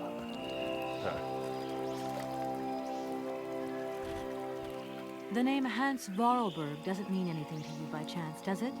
oh, do you really think I'd remember one little name from the thousands that passed through this station? I feel like I've lost my way a little here. I could really do with your help. Hey, anything I can do, miss, you just let me know. Have you been the station master of Barrockstadt for a long time? I've never had another job. Now, you tell me, are you in charge of this train? No, I mean, I'm not sure. So what's your thing here? You come here to do some bookworming over at the university? Well, sort of. I'm always looking for new information. Well, you don't seem to know a lot. And about that train, it's gonna get in the way if you leave it there, that's for sure. In fact, I'm a lawyer and I'm conducting a pretty unusual investigation. Investigation, huh? You know, I'm just a station master. I don't know too much about anything. Well, you never know. Anybody could be significant in this case. See, nobody actually tells me anything, so my hands are totally clean. I never implied they weren't. I've got it. I found a winding machine. Down over there, along the track. A winding machine? I knew that strange gizmo had something to do with trains. How does it work, then? I was going to ask you the same question. Miss, I only feed the birds and water the plants. Mechanical stuff's just not in the job description, okay? I'm sorry to junk up your station like this, but the spring mechanism on my train needs winding. A spring-operated locomotive. There's a thing. Yeah, and an impractical thing, too. Yeah, I always dreamed of taking a train. But now, I'm over the hill. And someone has to take care of the birds, after all. All these birds in a station. It's amazing. This is no ordinary station, miss. Oh, no.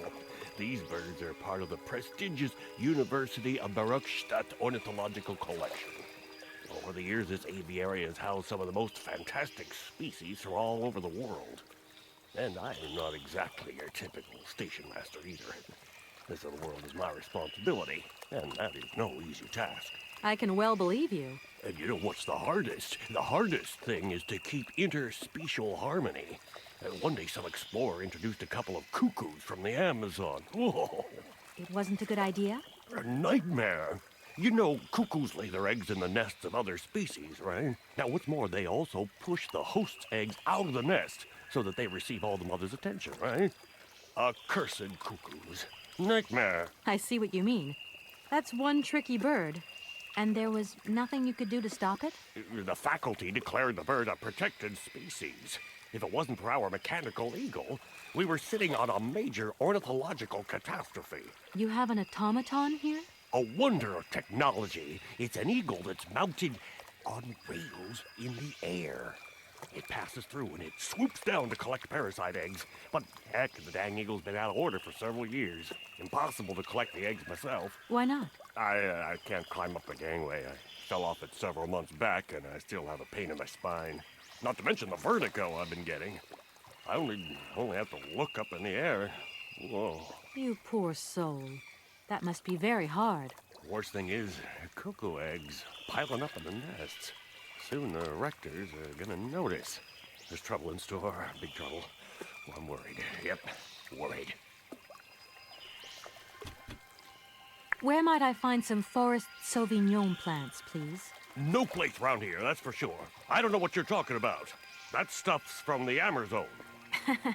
You know, for someone who knows nothing about the plant, you seem pretty well informed about which mysterious faraway country it comes from. Oh, Amazon, Peru, Papua New Guinea, it's all the same to me.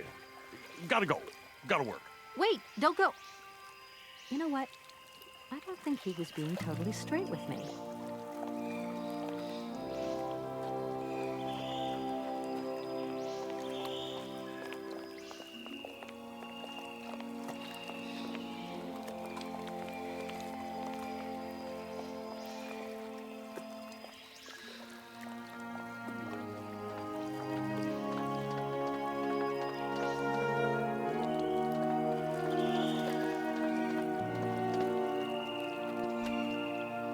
Excuse me, Station Master, but I need you again. Can't you see I am very, very busy? No. Well, I am. Very busy indeed. But, okay, I think I can give you a minute of my time. I want to know where the Barrockstadt Sauvignon plants grow. But I already told you, I don't know what you're talking about. I just talked to Professor Pons on the subject, and he sent me back to talk to you.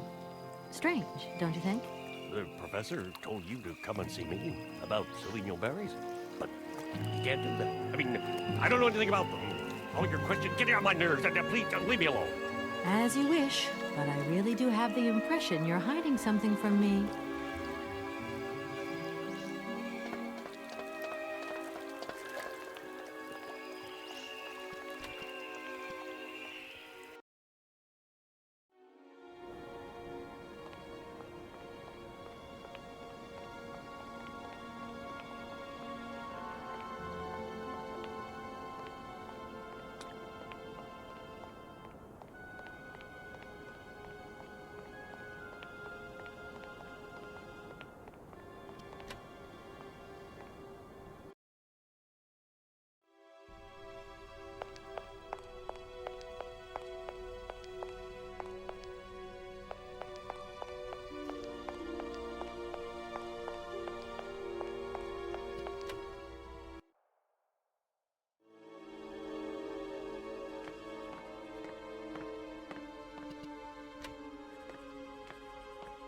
Do excuse me, Professor. Professor, sorry to disturb you again. What is it you want to know, miss? You wouldn't know where the forest Sauvignon plants are kept in Barrockstadt, would you? Why do you think there are Sauvignon plants here? I read about it in a book at the library. Try going to see the station master. If such a shrub exists, he will have a better idea than anyone. It's actually he who sent me to you. I thought it a little strange, but he definitely said ask the paleontologist. You're the only one here, aren't you? Yes, yes indeed. What a strange way to behave. Well, I think he must have made a mistake, that's all. Nobody tells me anything here, and maybe you should ask the rectors. After all, they are in charge of the university. All right, thanks. I'll leave you in peace. I hope I haven't disturbed you too much. Sorry? No, not at all, my dear child.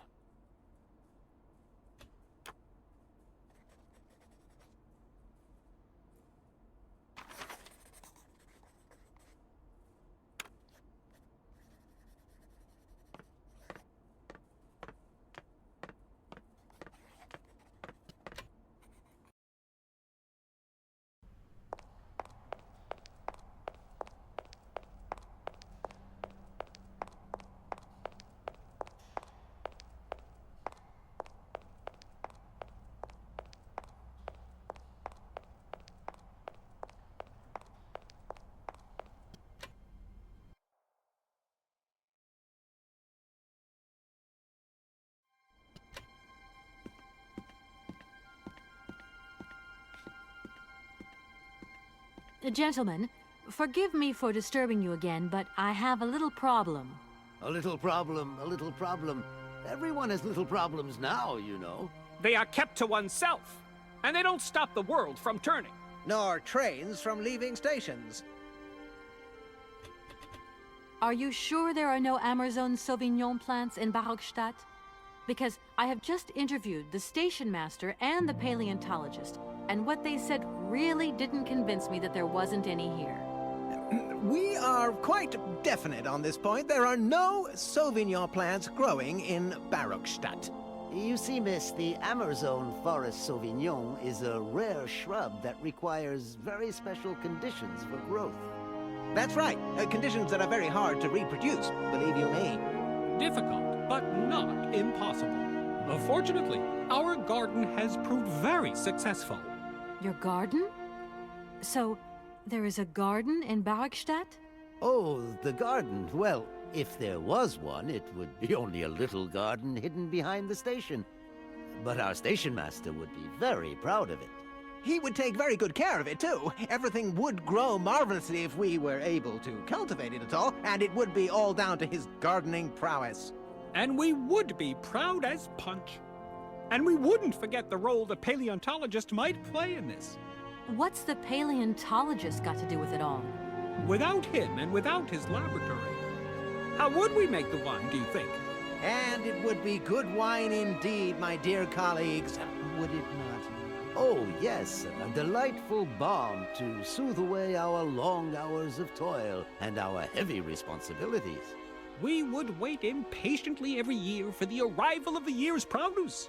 So, if I have understood you correctly, there are indeed Sauvignon plants in Barrockstadt.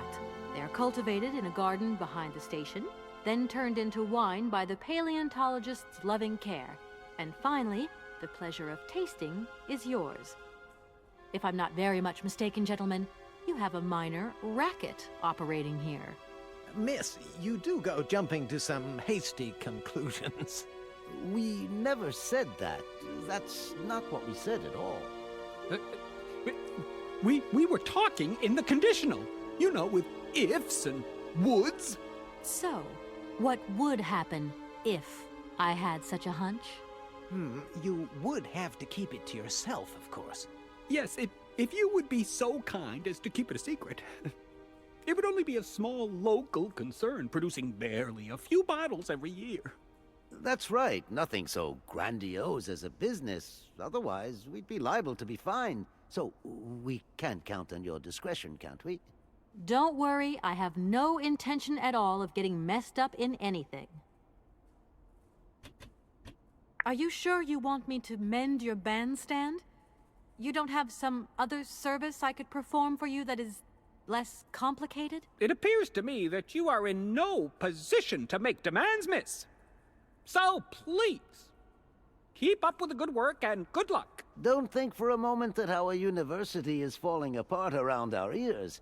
We pay close attention to its maintenance in both the moral and the physical sense of the word. It is currently the only repair work that deserves payment on completion.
Excuse me, Station Master, but I need you again.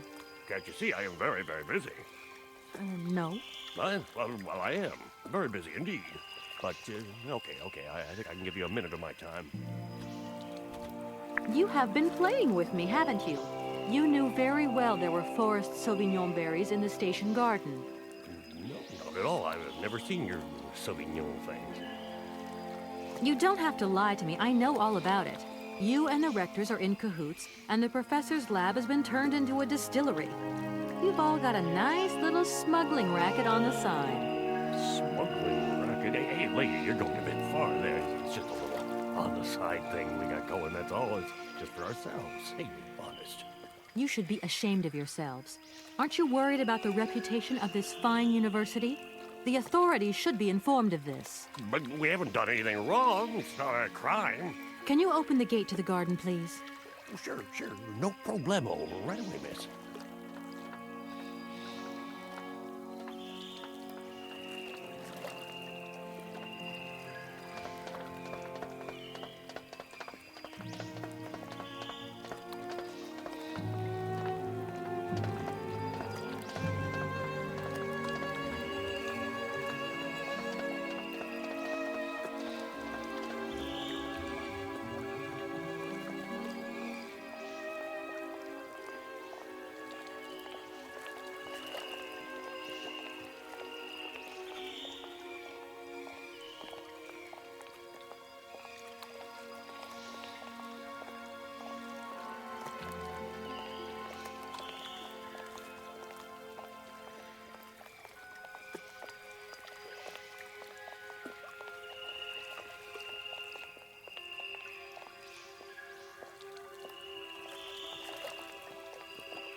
We are.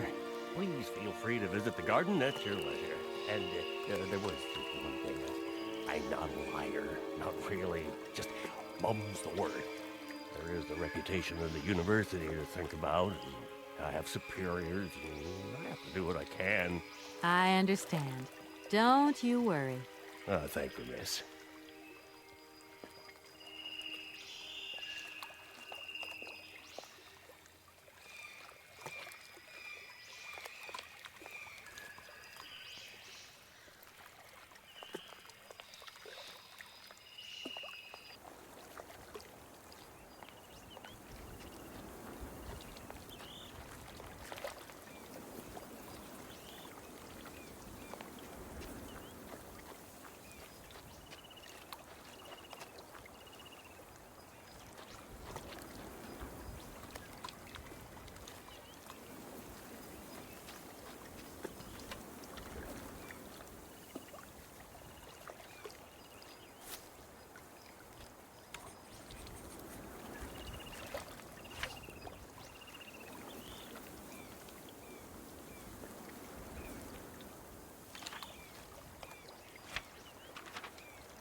Impossible to reach it.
Miss, please, excuse me.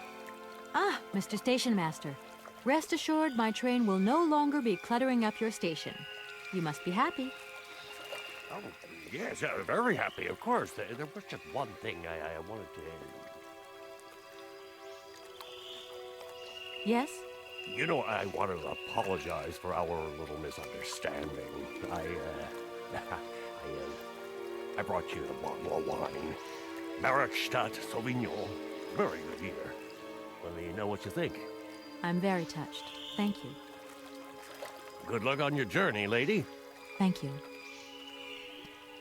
I'm afraid it's me again. Could you possibly spare another minute? Hey, why not take two? I have nothing to hide from you now. I'm very relieved. It's not at all my kind of business, you know. Look, don't worry about it. That's very sweet of you, miss. I won't disturb you any longer, Mr. Station Master. Welcome to Barrockstadt, miss.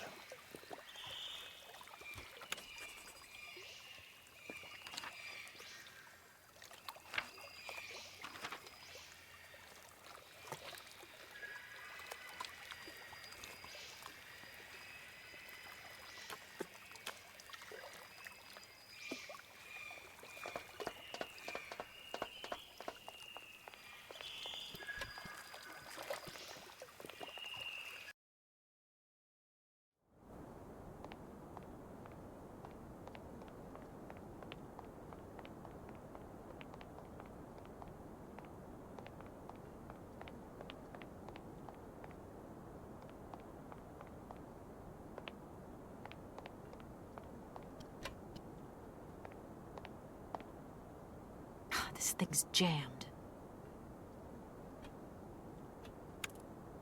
Doesn't look like that works.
Gentlemen, forgive me for disturbing you again, but I have a little problem. A little problem, a little problem. Everyone has little problems now, you know. They are kept to oneself, and they don't stop the world from turning. Nor trains from leaving stations.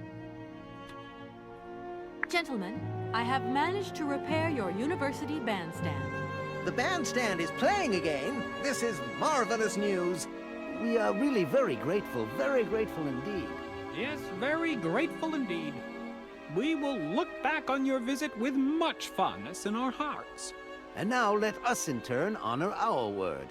How much is it you need, miss? $100, if it's not too much to ask.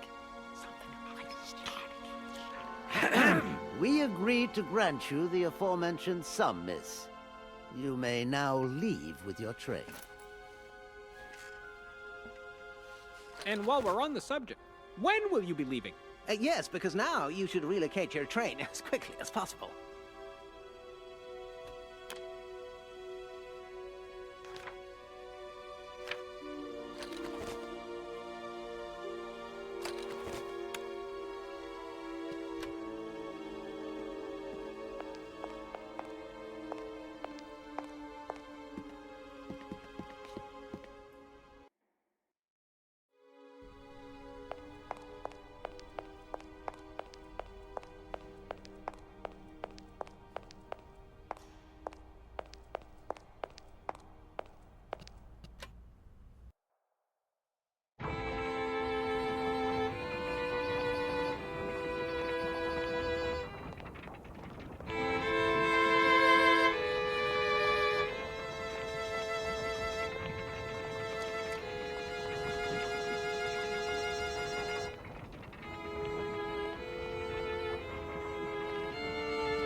There you go. Here's your money.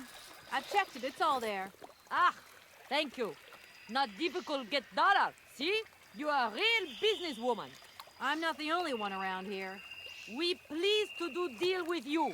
Now, you open lock or we no help you. Why didn't you manage to open them? After all, you don't have to be a genius. Ma vad pensiero esto, di kleine madam.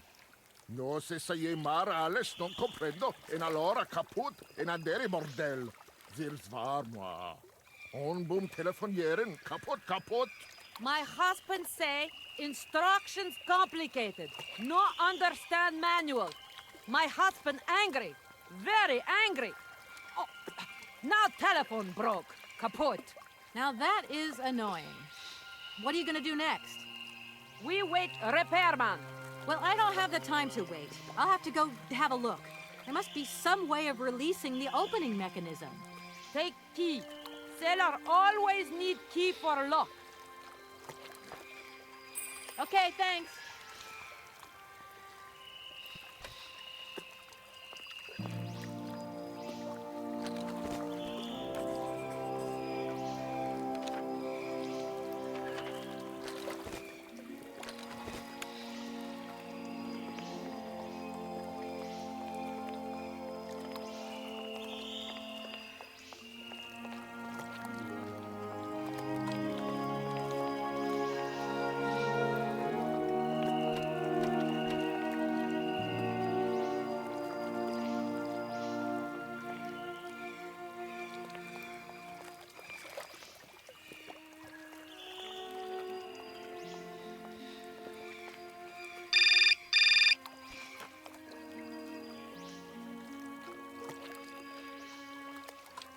Hello? Kay, how's my little baby girl? I was thinking about you only yesterday because I saw this fantastic fur coat. You are wrapping up warm, aren't you? I mean, people in foreign countries never know how to dress properly for the weather. Mom, it's so sweet of you to worry, but I'm fine, really. The trip's a breeze, no worries. I mean, there's... Well, when are you coming back? Frank is dying to meet you? Frank? Oh, yeah, your singer. You two seeing each other then? Oh, you'll never guess the surprise he gave me yesterday. No, I suppose I won't. Frank invited me to a big charity show organized by, someone or another. Anyway, they got him singing a couple of old numbers from his repertoire, and in the end, he asked me to go up on stage with him. Can you imagine me, your mother, on stage in front of thousands of people? Wow, I would have loved to have been there. Not too emotional, I hope. Oh, too emotional by far, especially as I hadn't even been to the hairdresser. Well, I didn't even have the proper dress on. But Frank promised me he'd see to that next time. Oh, he's such a cutie, and he's got the sweetest little...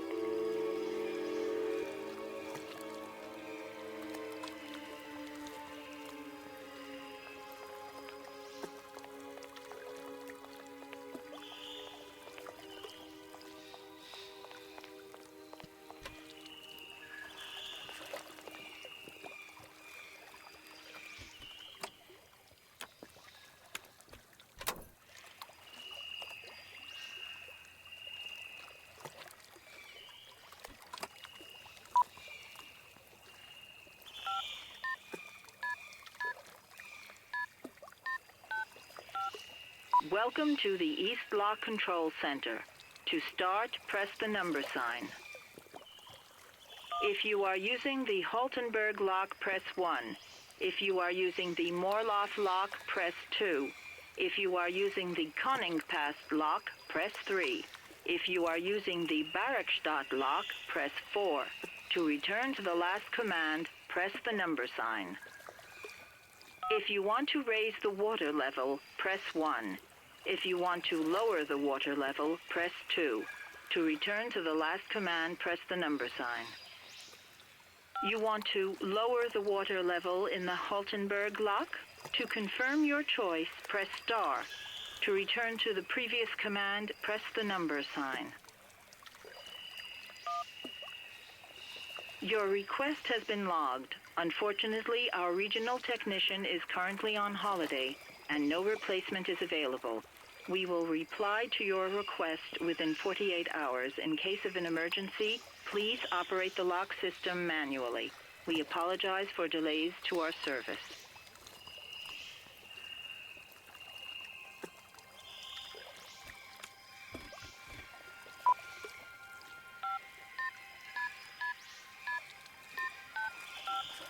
Welcome to the East Lock Control Center.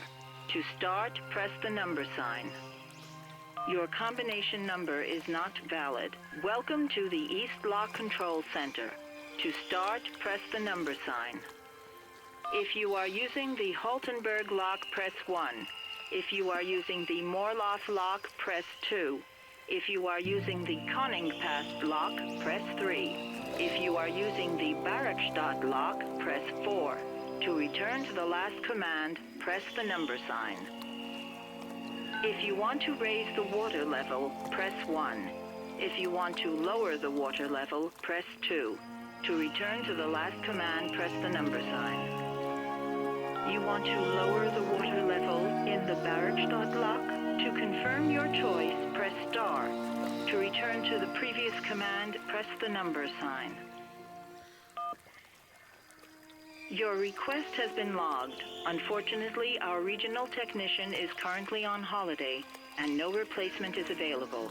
We will reply to your request within 48 hours. In case of an emergency, please operate the lock system manually. We apologize for delays to our service.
Hey there!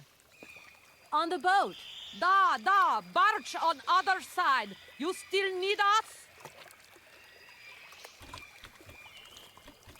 It must be really neat to travel by river. Oh, slick the boot. I don't forget that's Grund. For me, loca is fantastica. Eine kleine Rot mit Ustet. Okay, you guide. Excuse me? My husband say he like his barge and he not like your train. Too noisy. If you want to travel in tin can, you stay in tin can. Sure. What do we do now to tie my train to the barge? Mademoiselle Takatak, loca coco mitchen. What did your husband say? You attach chain to train and chain put train with barge. Hop, catch it, sir.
Hello, Kate Walker here.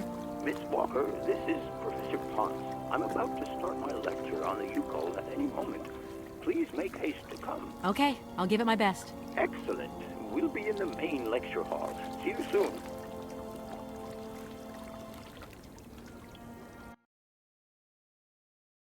Ah, there you are, Miss Walker. Good. Take a seat quickly. I'm impatient to start my lesson. My young friends, a very exciting discovery, unimaginable up until only a few hours ago, has come into my hands and has finally allowed me to complete my study on the mysterious Yukol people. Lights, please. The Yukols are a people from the far north about whom very little is known. They live far away, very far away, on the frozen borders of Syberia. This distance and the climatic conditions of the region, which are unfavorable to human existence, have limited the size of the Yukol population and kept it out of reach of the scientific world. The handful of slides that follow are actually the only documentation we have in our possession. It was a Russian explorer who made these drawings and took these photographs 100 or so years ago. Today, we owe what we know about the Yukol people and their culture to him.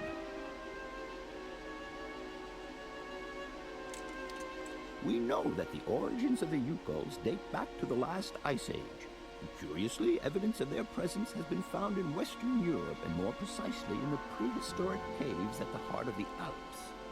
This people, it seems, undertook a long migration over centuries towards the far north of the globe. The reasons for this migration are due to the importance of the mammoth in their craft, trade, and culture. They used them for transportation and as beasts of burden. The mammoth brought them meat, skins, fat, and ivory. Man and animal lived in symbiosis. There's no doubt about it. Mammoths started to drift away from the region due to changing climatic conditions, and the Yukols followed them to the north, to the edges of Syberia. Prehistoric cave drawings, identified as Yukol in origin, first led me to the extraordinary hypothesis that the Yukols had managed to domesticate the mammoth. They are, to the best of our knowledge, the only prehistoric people to represent a man riding a mammoth.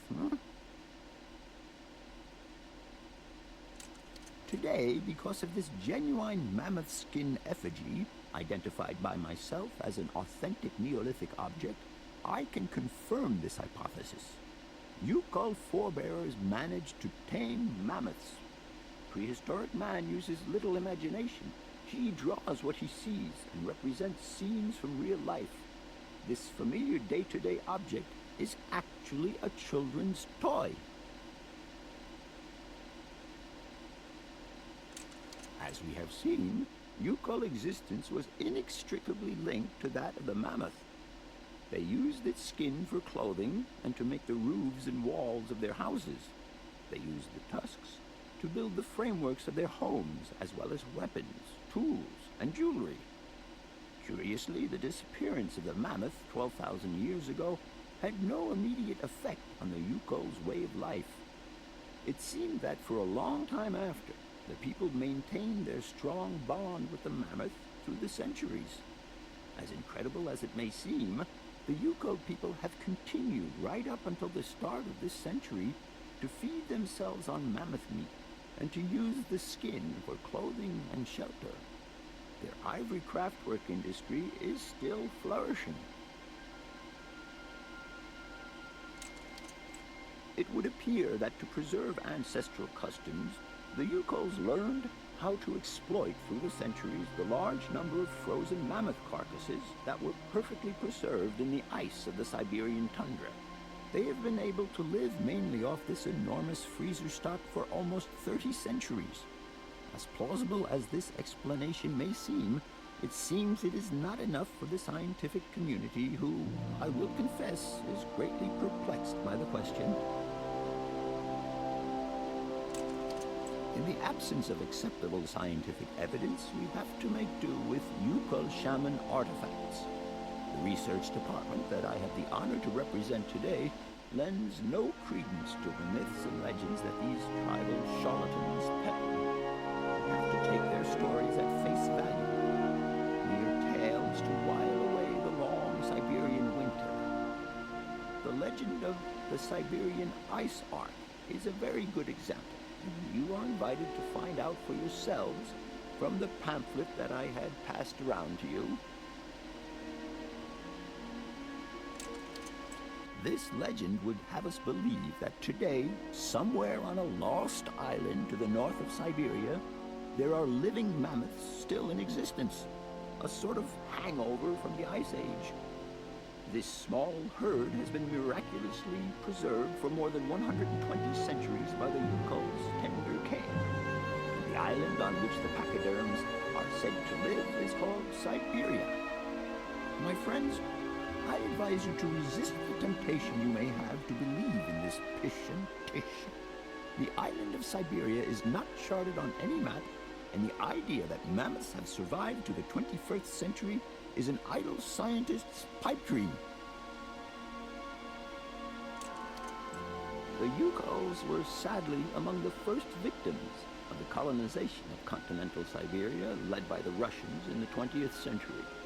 The kolkhoz and sovkhoz systems, as well as the exploitation, disdain, and humiliation people had to suffer, marked a definitive break in the Yukol's traditional lifestyle. Since the collapse of the communist regime, the Yukol population finds itself confronted with the same political and social upheavals that other Siberian communities are experiencing. There are two consequences to arise from this. Some Yukols have lost their tribal identity and have integrated into the Russian population.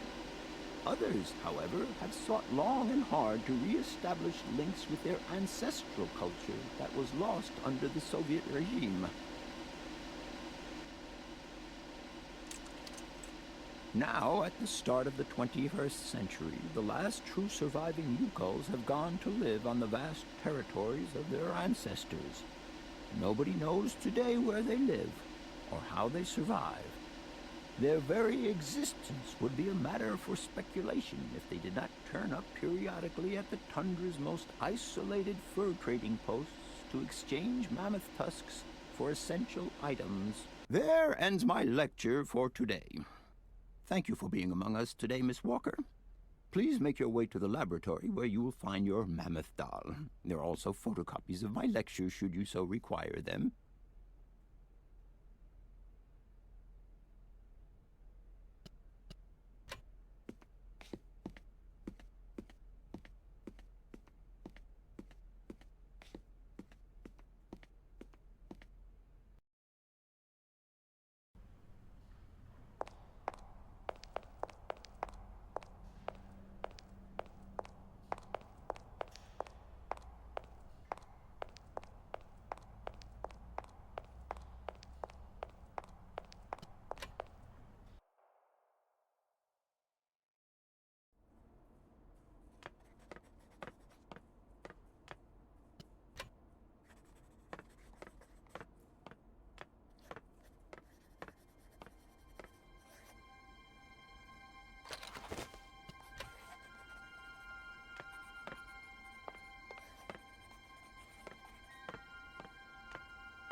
Professor, it's me.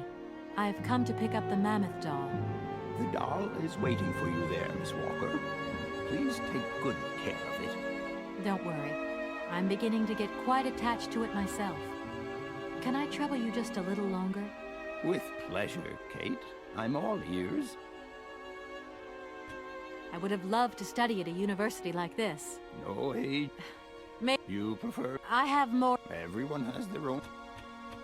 I must congratulate you for your lecture. You were right. The subject is absolutely fascinating. I never believed that mammoths could be so interesting. What you heard was only the tip of the iceberg, my dear. But if I have at least awoken a passion in you, I'm only too proud. Did Hans Voralberg agree with your hypothesis on the Ukels being able to tame mammoths? Now, Hans was no man of science. His pathological obsession was to find mammoths that were still in existence. Such a hypothesis is somewhat overblown, don't you think? I'll leave you in peace. I hope I haven't disturbed you too much. Sorry? No, not at all, my dear child.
Hello? Where are you? Hi, Dan. I'm in Barrockstadt. Bollock, what? Is that a town? I hope the man you're looking for lives there. Are you coming home soon? From what I gather, it's one huge university with an extraordinary station, aviary.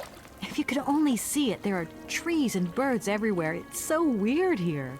Sounds like a great place for a bit of sightseeing. So, are you coming back soon? I don't think so. In fact, the train I'm traveling on has some kind of a mechanical problem.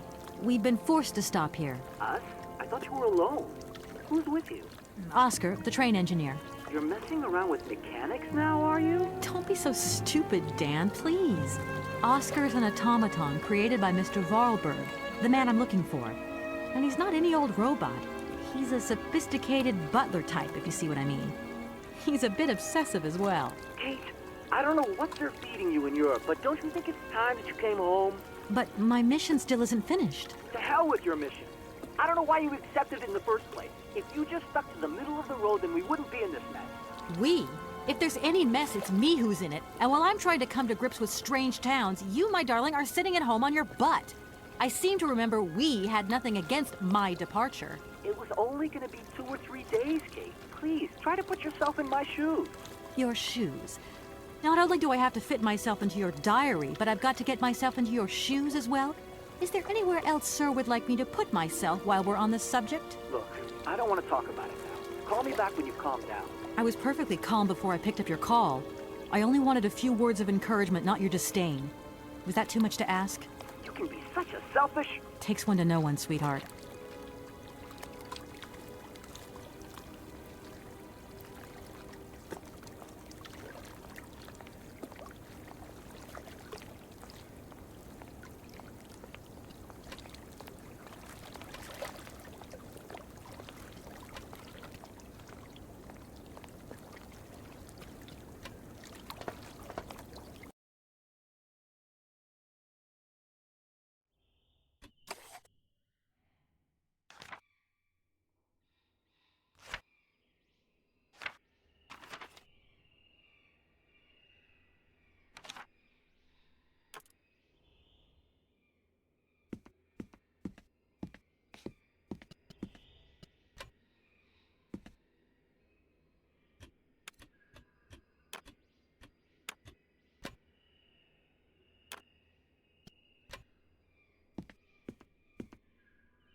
Hans, I have some very sad news.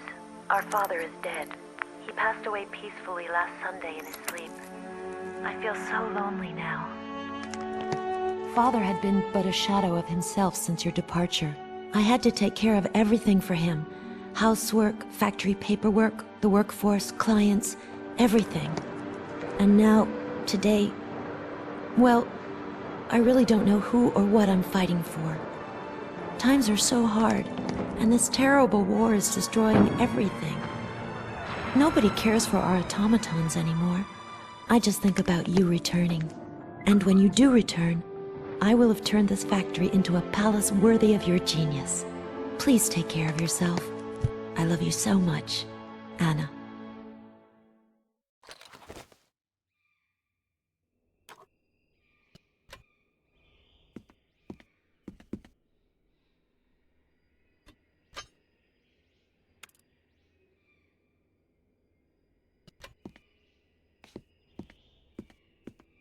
Everything okay, Oscar?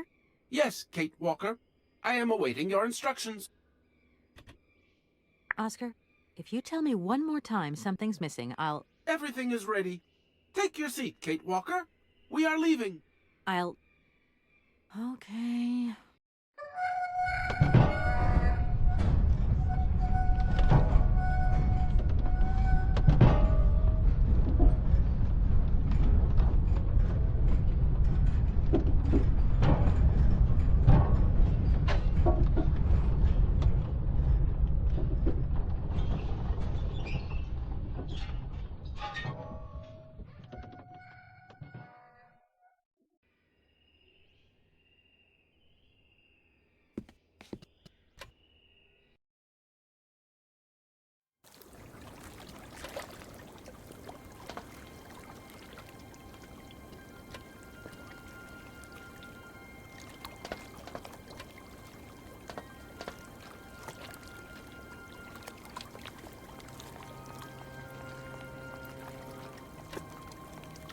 Oscar, can't you please forget about procedure just for once? Your request is refused, Kate Walker.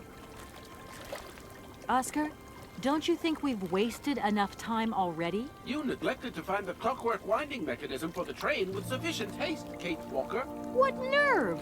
And you refused to lend a helping hand. Help that could have been invaluable to me. I agree, Kate Walker. If you weren't so obsessed by procedure, we wouldn't have had a hitch. I am not entirely convinced, Kate Walker. Oscar, please, let's get in the train and leave, can we? Yes, Kate Walker. Give me the visa. Okay. See you later, Oscar. Yes, Kate Walker.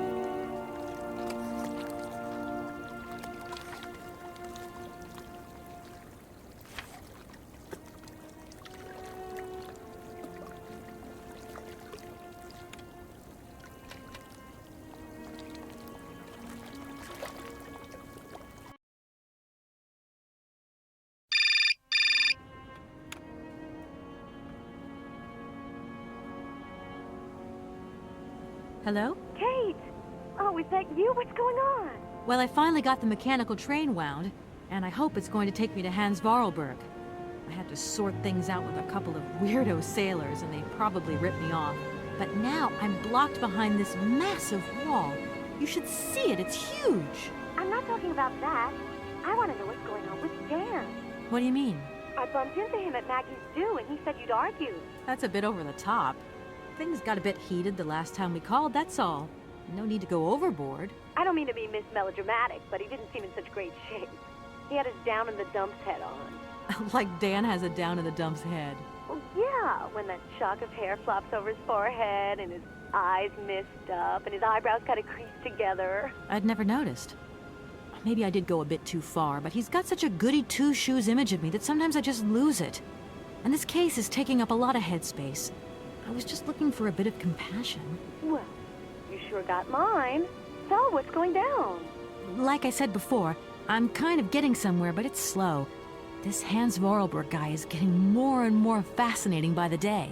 Okay, well, anyway, it doesn't sound like you're bored. Not like back here in the office.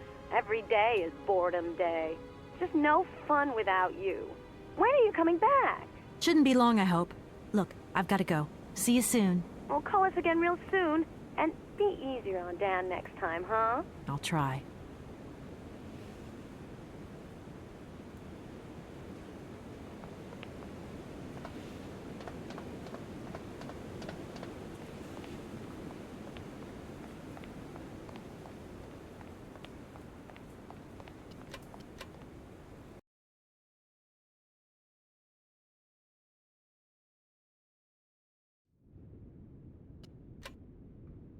Good day to you, sir. Captain Malatesta, Commander-in-Chief of the Barrockstadt border post, at your service, madam. My name is Kate Walker. I've been assigned by my company to find a man who is supposed to be living in Syberia. What a peculiar mission. Taking so many risks for such a futile goal. Captain, to my mind, the military zeal with which you insist on guarding this meaningless wall strikes me as equally futile. I should be offended by your words, miss. But I forgive you, because you are young and unaware of the very real dangers lurking in store for us. I need a visa to cross the wall and to continue my journey to the east. They told me that you are the only person in a position to issue such a visa. Indeed. This responsibility is part of my duties. However, I am not currently issuing visas because nobody must venture beyond the wall. And why not? It's far too dangerous, in particular for a lady of your standing who is traveling unescorted. Dangerous? What exactly do you mean, Captain? The enemy, miss. The enemy. I've been observing them for several years through my telescope. There's one particular horseman stationed yonder. He's a scout from the invading enemy army, and he's been spying on us. So I have to be extremely vigilant. He knows that I know he's there, you understand? And as long as I keep my eye on him, he won't dare try anything. Are you sure? Please, take a look for yourself. Is the person who takes care of the gate anywhere around? There is no person who takes care of the gate. Believe you me, ma'am. I have been the one and only guardian of this gate since 1968. That year, I took over the position from the late Lieutenant Colonel Malatesta, my own father. In that case, can you tell me how the mechanism works? It sure looks complicated to me. Not at all. It is child's play for anyone who takes the time to work out its surprisingly straightforward logic. And from the looks of your locomotive, it shouldn't pose you any problems. Why do you say that? When I caught sight of your formidable locomotive, I immediately said, heavens, only Hans Voralberg could design such an engine. And I know what I'm talking about, ma'am, because he invented the gate's original mechanism. It was his last creation here in Barrockstadt. So you know Hans Voralberg? No, I mean, not personally. I was only a baby when he stayed in Barrockstadt. My father spoke often of him, and I knew about his inventions. He left very many things behind him. I know. In any case, I noticed that his fantastic knack for inventing has not deteriorated with age. How's he doing? I don't know. In fact, I don't actually know him. I'm searching for him. An inheritance matter. I hope his train is going to lead me to him. And why not? His inventions are always full of surprises.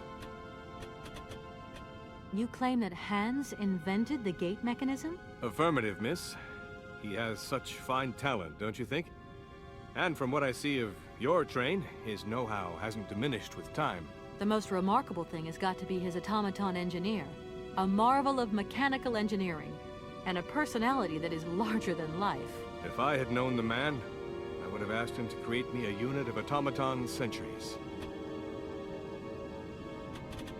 Between the station aviary and this bleak wall, the change in atmosphere is radical, don't you think? It's been a long time since I've been at liberty to judge, miss. My duties forbid me from abandoning my post. Don't mind me if I retire, Captain. Please, madam. My respects.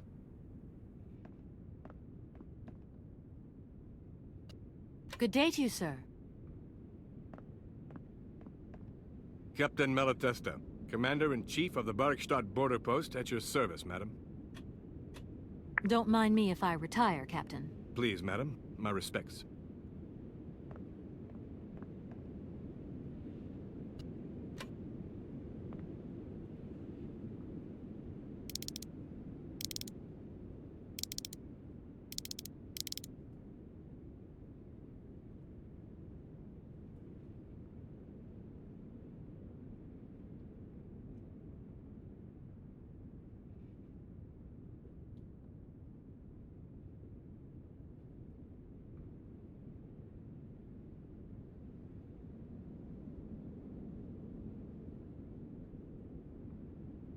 How strange.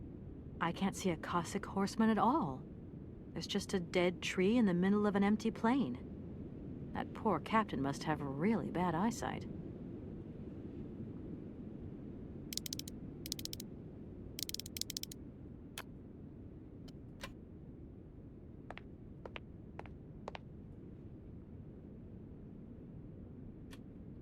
Doesn't look like that works.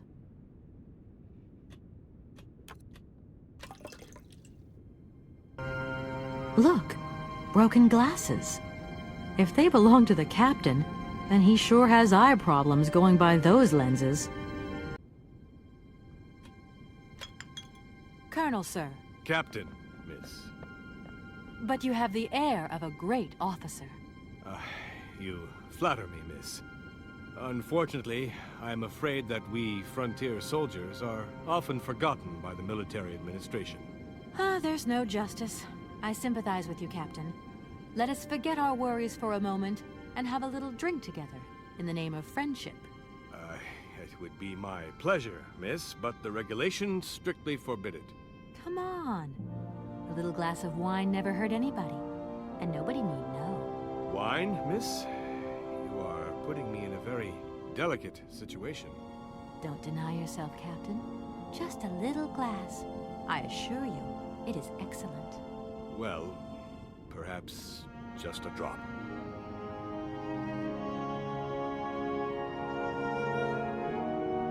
Here's your glass. To your good health, Captain.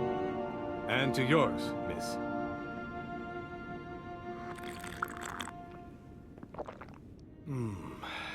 It's been a long time since I've drunk wine in such pleasant company. I admit, it is excellent. Isn't it? You wouldn't think it came from Barrockstadt. It is made from the Amazon forest Sauvignon grape that has been miraculously conserved and cultivated in the station garden. Well, well, well. The university authorities kept that one to themselves. You know, Captain, it is essential that I continue my journey eastwards. Please, don't even think about it. As I've said, it's extremely dangerous. The enemy is spying on us. Perhaps your Cossack horseman isn't quite what you thought. Perhaps it's just a dead tree twisted into a strange shape. You should take another look. You never know. Go on, Captain. Give it a try. So be it.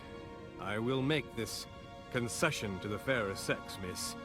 But it does seem to be quite ridiculous.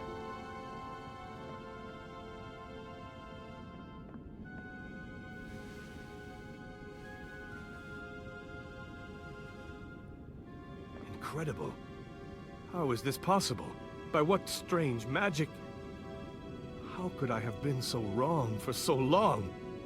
The enemy was only a tree. I'm so ashamed. It's not that bad, Captain. It's only human to make mistakes after all. A tree. Nothing but a dead tree. Pull yourself together, Captain. It's okay. And now I suppose there's nothing stopping you from issuing me a visa? Yes, of course. There is no more danger. All these years. And now the Cossack has gone.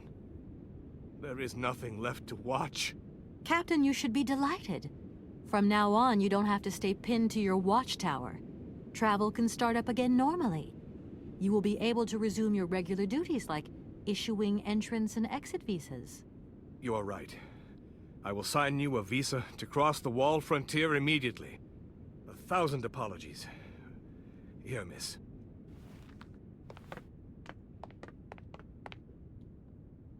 Thank you, Captain. And keep your eyes open.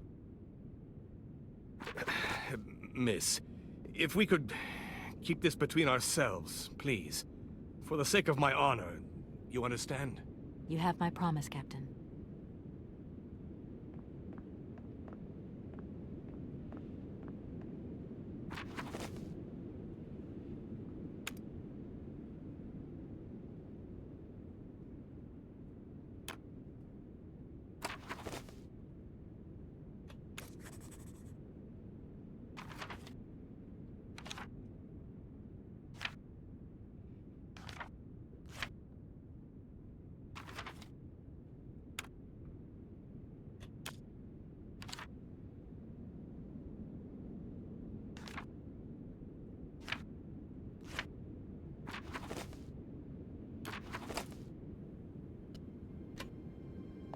Good day to you, sir.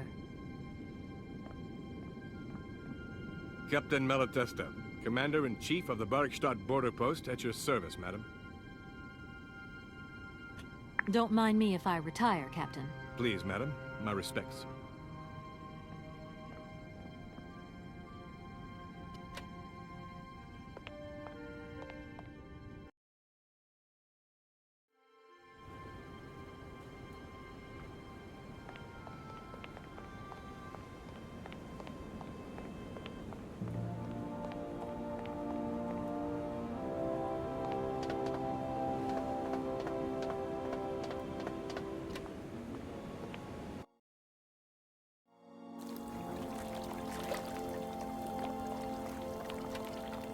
Here is the visa. I hope it's regulation, my dear Oscar. It is regulation. Here is your ticket.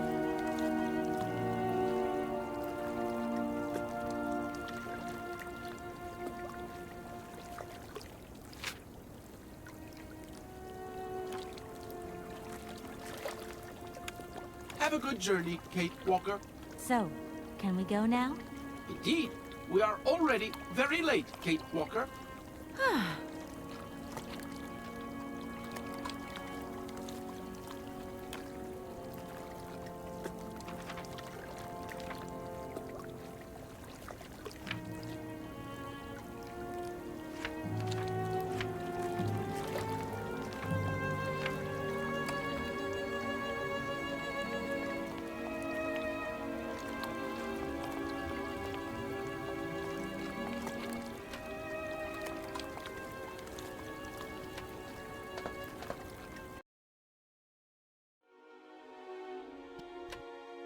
Here you go, Oscar. Now, please return to your seat, Kate Walker. Yes, Oscar. Immediately, Oscar.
Walker! Kate Walker! Oscar, what's going on? Why is the train stopped? Where are we? The springs of the train are unwound again, Kate Walker. As for the question pertaining to our geographical location, I really haven't the slightest idea. Well, we'd better get looking for a winding machine, my dear Oscar. I hope that this place actually has one. The air here is so polluted that I could not possibly risk leaving the locomotive. My joints might corrode irreparably. Right. Let's see. Okay, let's try looking on the bright side here. I need to stretch my legs. Is there something wrong, Kate Walker? Are you uncomfortable? Are the passenger facilities on this train substandard? I shall draw up a formal complaint form for you immediately. No, Oscar, everything's fine, I assure you. A little walk will do me good, that's all. Gosh, it's really gloomy here. I wonder where on earth I'm going to find a winding machine. I have total confidence in you, Kate Walker. You are, after all, a brave and resourceful woman. Yeah, right. Oscar, you couldn't make a little effort for just this once. If we both went looking for the winding machine, the two of us together might find it quicker. You are in all probability correct, Kate Walker. But the high level of heavy metal miasma that pollutes the atmosphere could cause havoc to my wheelwork. Let's hope Hans Voralberg once lived here as well. Maybe he planned for his locomotive's unplanned stop and installed a winding machine as well. Otherwise, it's not looking great for the rest of the journey. Do not forget that Hans Voralberg is a genius in the true sense of the word. But is he a genius with a sense of forward planning? We will find that out when we find the winding machine. My God, Oscar, what would I do without you? We just keep stopping. When will we ever get to the end of this journey? Simply wind up the spring and we can set off immediately. From your mouth to God's ears. See you soon, Oscar. I shall stay right here, Kate Walker.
You there!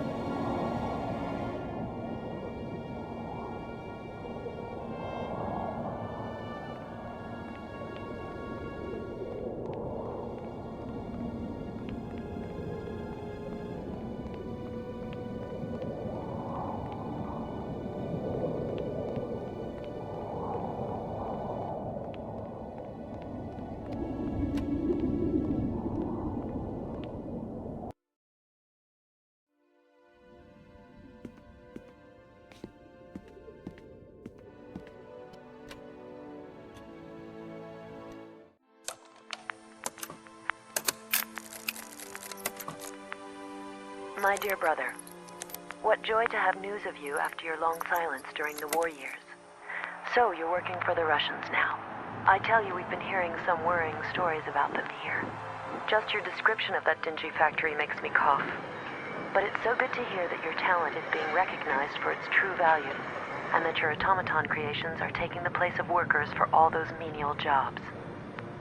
I'm so proud that Voralberg automatons are making such a contribution, even if it is small, to the improvement of people's lives. Meanwhile, back in Valadilène, we've been licking our wounds after the war years. Some people have returned, others not. Life is slowly coming back, but it's taking time. All my love, Anna.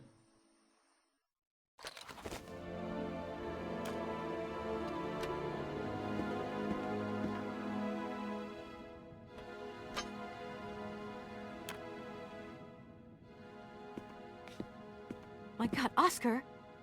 Oscar, talk to me!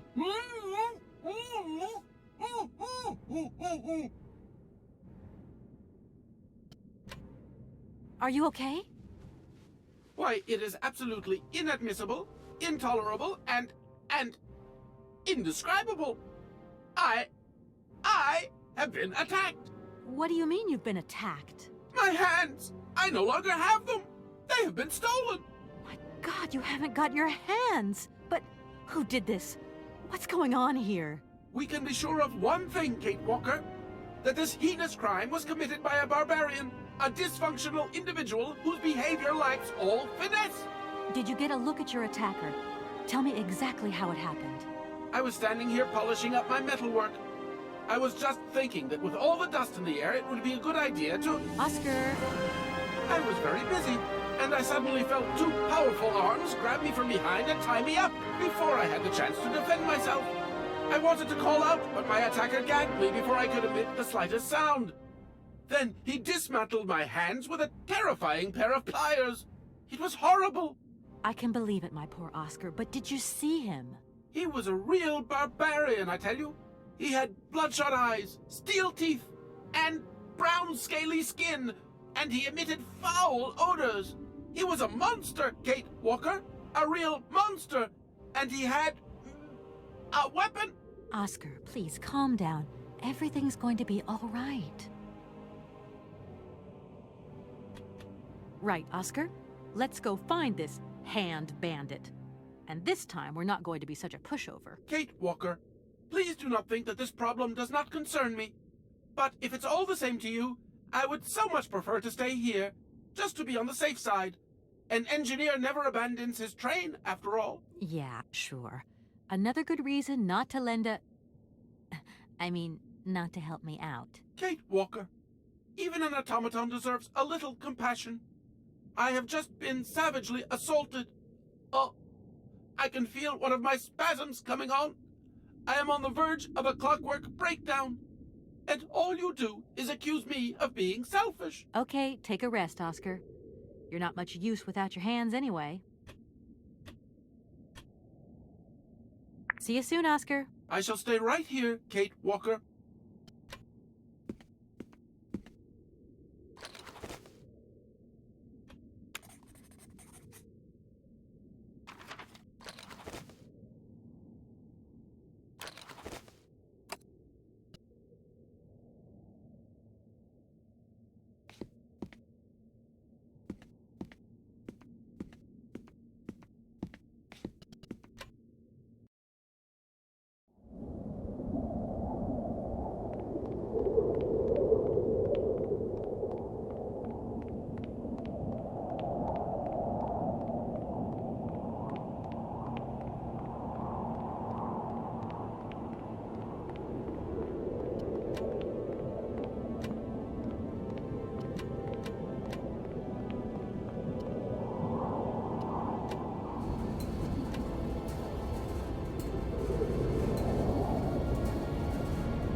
Hello? Hello? Kate, it's Dan. Can you hear me? Dan, is that you? I can't hear you so good. Dan? Kate, it's Dan. Can you hear me? Dan, you're breaking up. I'll try and call you when I get out of this mine. Kate! Come on, what's happening? Listen, we've got to talk. Look, the line's just getting worse and worse. I'm hanging up.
Hey, you! Who are you? Careful, I'm warning you. I'm not afraid of you, okay? What do you want? Why did you do that? There must be some misunderstanding. Because you reckon theft is all about misunderstanding, do you? Give me my hands back. Now! Your hands? And what are those on the ends of your arms? I can explain everything to you. You see, I'm no thief. You broke into my train, assaulted my driver, mutilated him, and stole his hands. Apart from that, you are not a thief. I have not stolen them, miss. Only borrowed them for a while. You've got to be joking. I'm not joking with you, miss. I would never take such liberties. They belong to Oscar, my automaton engineer. Why did you steal them? They are extraordinary. Real mechanical wonders. I would never have been capable of designing such hands myself. Never. Such workmanship. Such precision crafting. It is incredible. Absolutely incredible. And just because you like them, you decided to steal them? I have only borrowed them, little missy. Temporarily, you understand? Of course, I shall return them to you when I don't need them anymore. You can... Excuse me? You see, these hands are all I need to complete my plan. At last, I can finish off my automaton pianist and fulfill my dreams. Everything is now in place. You see, I have converted this old, useless, stupid factory into a magical theater. As you can see, the furnaces, piping, chimney stacks. They've all been converted into one gigantic organ. I will be able to accompany the world's greatest living singer. Now, all I need is her...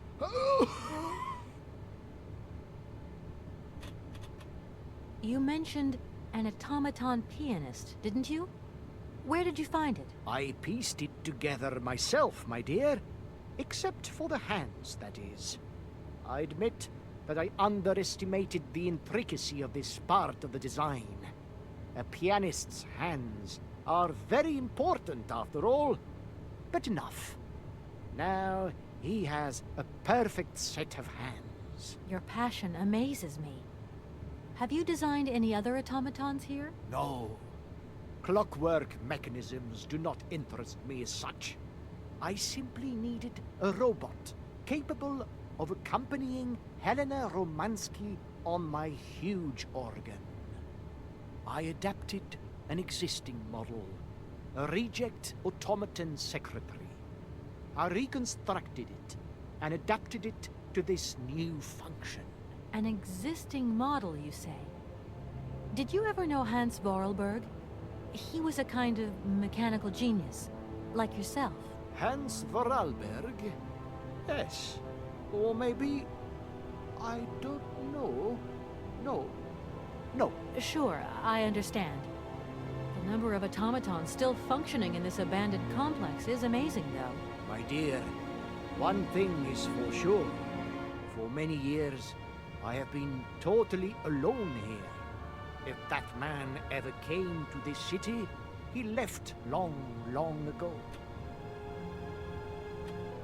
Just who is Helena Romansky, then? My dear, Helena Romansky is a great singer. Highly popular. The greatest singer the communist world has ever known. And I had the privilege of seeing her perform a magnificent recital here in this very place. It was July the 2nd, 1969. I remember when her radiant figure appeared at the door of the train. It was unreal. She held out her hand, and I helped her step lightly down from the carriage. She was like an angel descending from the skies. We managed to get together a theater, nothing like what I have achieved here today. But she still sang. Her voice was so warm, so uplifting. I remember how tears of joy streaked our black faces, filthy from the mines. I have never heard anything so beautiful in all my life. You tell it like it happened yesterday. It was yesterday, my dear. And it is engraved forever in my memory. Now she can return, and she will see what I have built for her. She will realize that this city has become the perfect jewelry box to hold her precious voice. Well, that's some way to woo a lady. And what if I helped you to make some other hands just for your automaton?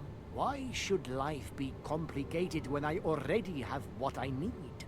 And I very much doubt you are in any position to create such a perfect pair of hands. Who are you? Sergei Borodin, the director of the industrial city of Komkolzgrad. Or what is left of it, at least. But who are you, for that matter? And why have you stopped in my station without authorization? I didn't choose to stop in your station, but my train has a technical problem. My name is Kate Walker, and I'm an American lawyer. It is very kind of you to come so far just to visit this place. I repeat again, I never intended to stop here. I'm on a business trip. I'm a lawyer, goddammit. Right. And what brings you here? Like I said, a stupid mechanical hitch. When you stepped on the train, You were trespassing on private property. Everything in this city, sweet lady, belongs to the state. And to all intents and purposes, the state in this city is me. My train is not a part of this factory. And besides, we never would have stopped here in the first place if its engine hadn't needed winding. Well, as long as your train is at this station, it may be requisitioned and used for industrial purposes. Out of the question. And I forbid you to do so. Maybe I won't have to. Perhaps we can maybe come to some kind of agreement, my sweet lady. I hope so. And fast. I'm sorry, I can't make heads or tails out of your story at all. Without my engineer's hands, I'm stuck here, you see? Everything I have designed, all that I have invented, everything is for her. Do you realize? Her. Oh, to hear her sing one more time, here in my factory! But who is she? Who are you talking about? Helena. The one and only Helena Romansky. Her voice is so pure, like an angel. One day she came here, to Komkolzgrad. She sang here, you know, when our industrial city was in its heyday. Oh, so long ago now. It was almost unreal. It was magical. I remember it like it was yesterday. Then, later, a long time later, she saved my soul. She saved my life and gave it meaning. When I was told that the mining program was to be abandoned, that this industrial city was consigned to oblivion, that I, its director, would from then on be nothing but a guardian of these rusting remains of a bygone age. That is when I first formed my plan, to bring Helena Romansky back to this factory. But this time, she would sing for me, and me alone. And is she okay about this? Sure, sure. Once she finds out that I have done all this for her, when she realizes how I converted this vast network of pipes and tubes to create one of the most impressive organs ever made, then, you know, this was no small achievement, miss. Once molten iron flowed through here. Now there wafts only beautiful melodies. Then I realized I had to make an automaton pianist. I began to despair that I would never create hands that were intricate enough. But then you arrived. So lucky, don't you think? Yeah, that must have been a happy coincidence for someone around here. So, when will this Madame Romansky come back? When do I get my hands back? I don't know. Maybe someone should look for her. Tell her. Hey, why don't you go? The quicker you bring her back, the sooner you can carry on your business trip. Now, isn't that a good idea? And you promise that once Helena has sung, you will give me back my automaton's hands? I promise, my dear. You have my solemn word. Well, I guess I'm going to have to believe you. Where should I go hunting for this singer, then? I have no idea. But for a woman of the world like yourself, finding her should pose no obstacle. Helena Romansky was a world celebrity, you know. I have collected many objects, souvenirs of her that I keep in a room. A shrine to her glory. It's like her own personal museum in a way. You should take a look.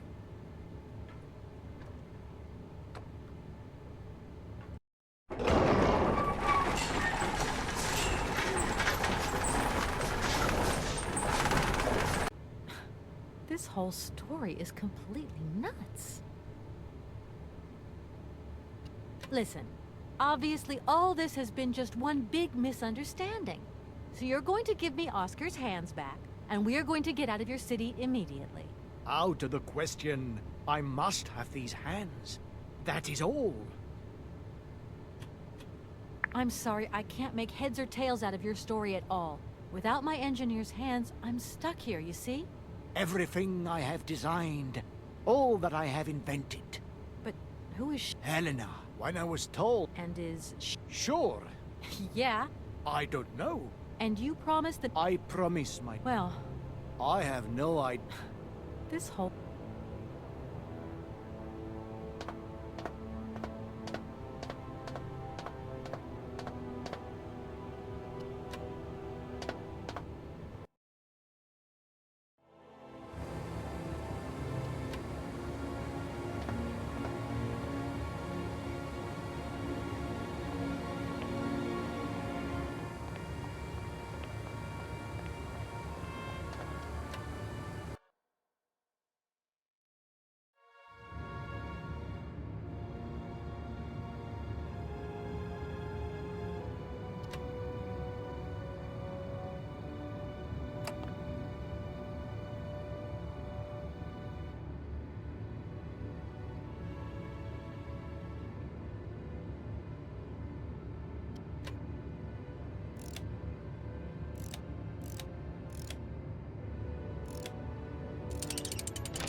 Hi, Mom?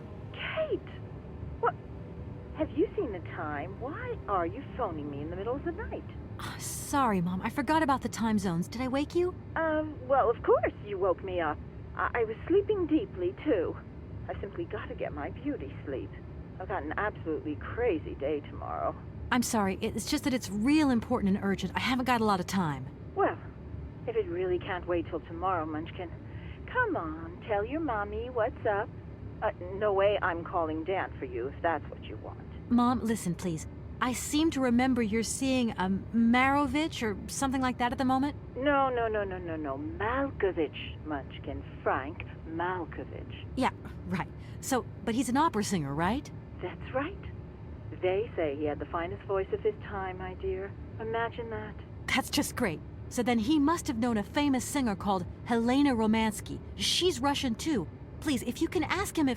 Listen, honey, if it's stars you're after, Frank knows them all. I'll just wake him up and let him tell you himself. You mean he's... Do you know this song? Oh, you do? Oh, Kate, listen, you're still there. Frank tells me he did hang out with a Romansky once, but it was platonic. You know those singers. She's a great soprano. Great! Does he know where she went? Does she still sing? Where does she live?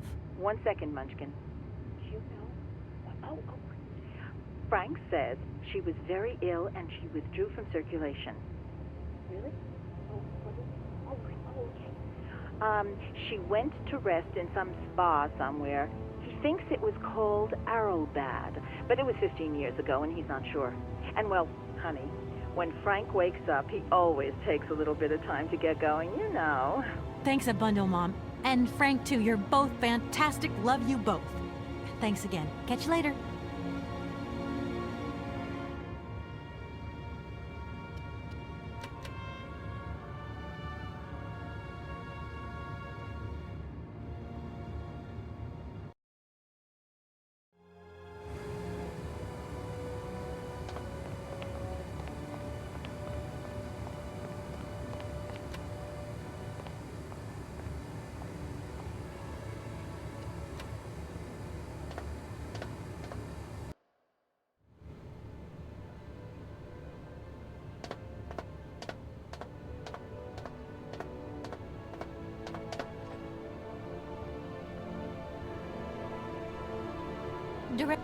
Director, I think I know where Helena Romansky is.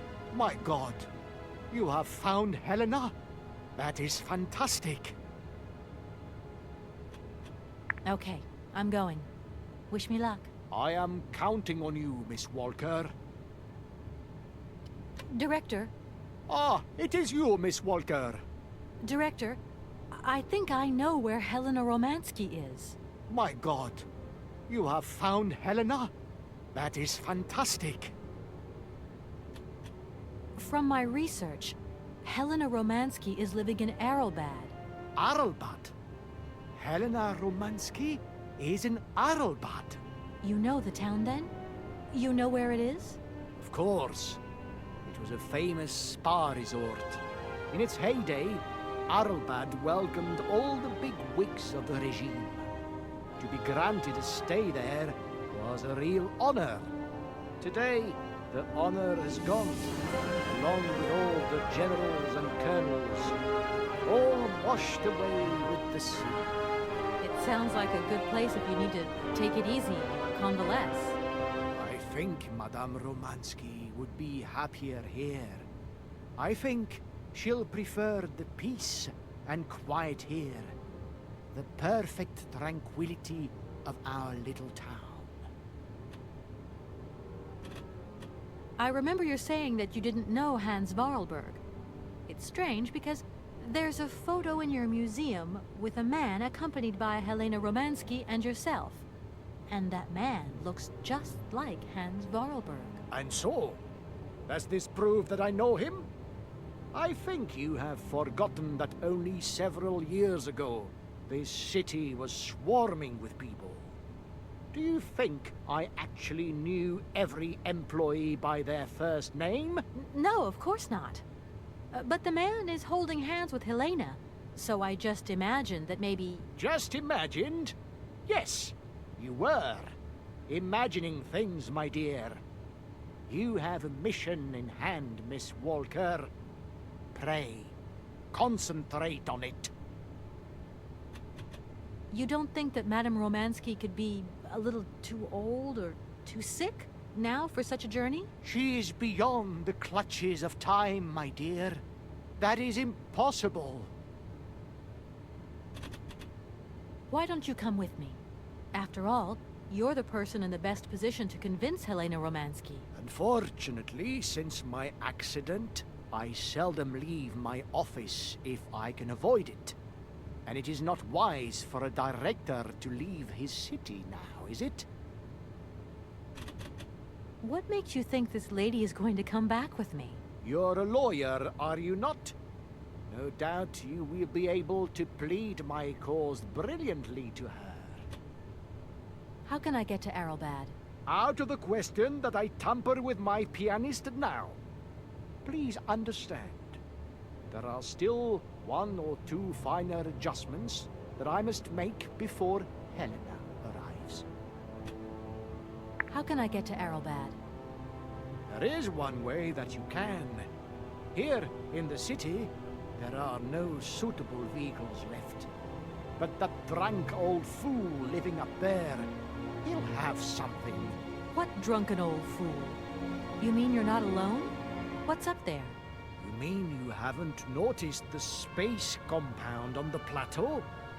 There's still some pathetic old soldier guarding it.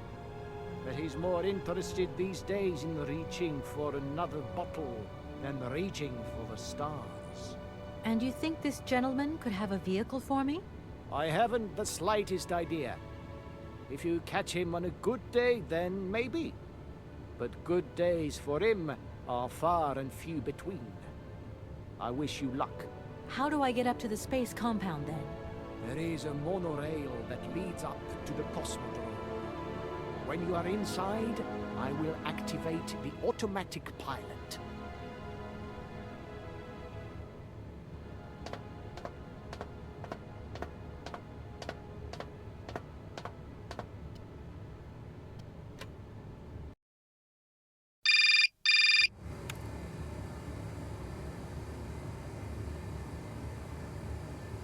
Yes? Kate, can you hear me this time? Yes, I can hear you just perfectly, Dan, but I can't talk to you now. I'm in a real hurry. I wanted to say sorry.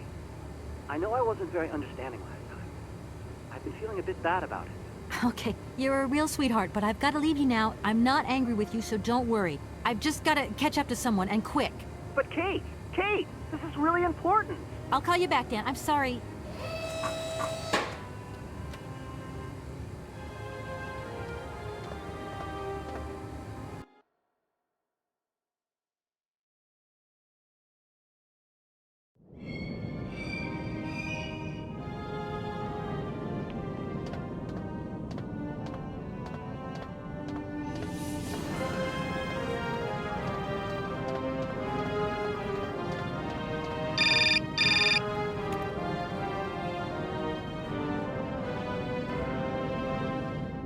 Hello? Kate! Oh, that you? How are you? Olivia, great, just the right person. Look, have you heard of Helena Romansky? No. Is she some Russian fashion designer? No, she's a singer. I'm going to be meeting her soon. I've just got to find a way of reaching Arabald. Can you imagine how lucky I am? Not really. Well, what relation's this singer got with the toy case? You sure you know what you're up to, Kate? You sound really different, like you're changing or something. Look, it's like this. If I'm going to get to the end of my journey, I've got to link up this singer and the director of the Komkolzgrad Industrial City. Don't worry, I know exactly what I'm doing. Why did you say that I've changed? I don't know, just an impression. You sound more sure of yourself, like stronger, more confident. And that's a problem? There you go. Just takes one word and you're up on your high horse. I'm beginning to see Dan's point of view. It's getting harder and harder to back you up all the time. What does that mean? Well, it means that I had a drink or two with Dan, because he wants to talk. He feels a bit lonely, you see? And what's he been telling you? Nothing. He just has the impression you're slipping away from him. He can't see where you're coming from anymore. Like, we went to the movies the other day, and he said that you would have loved the film, but I told him that... You mean you're dating my fiancé? No!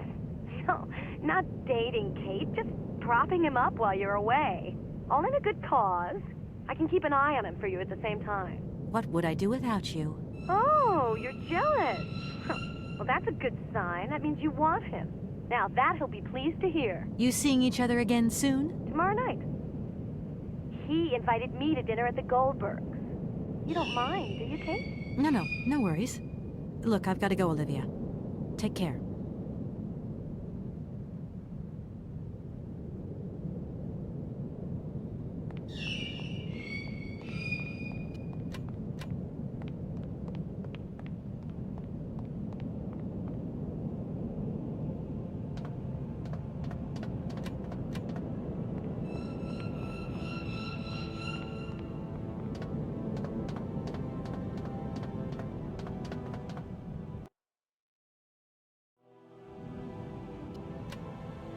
Excuse me. Sir, sorry to disturb you, but can you hear me? 3, 2, 1, contact! And we have liftoff! Oh, holy mother. A dame. A pretty dame on the launch pad. Please, no need to worry, sir. Just do stay calm. I just want some information. Watch what you're doing, sweetheart. We ain't got no information, no strategies, no plans to tell anyone, anywhere, anytime. Military regulations, you dig it, man?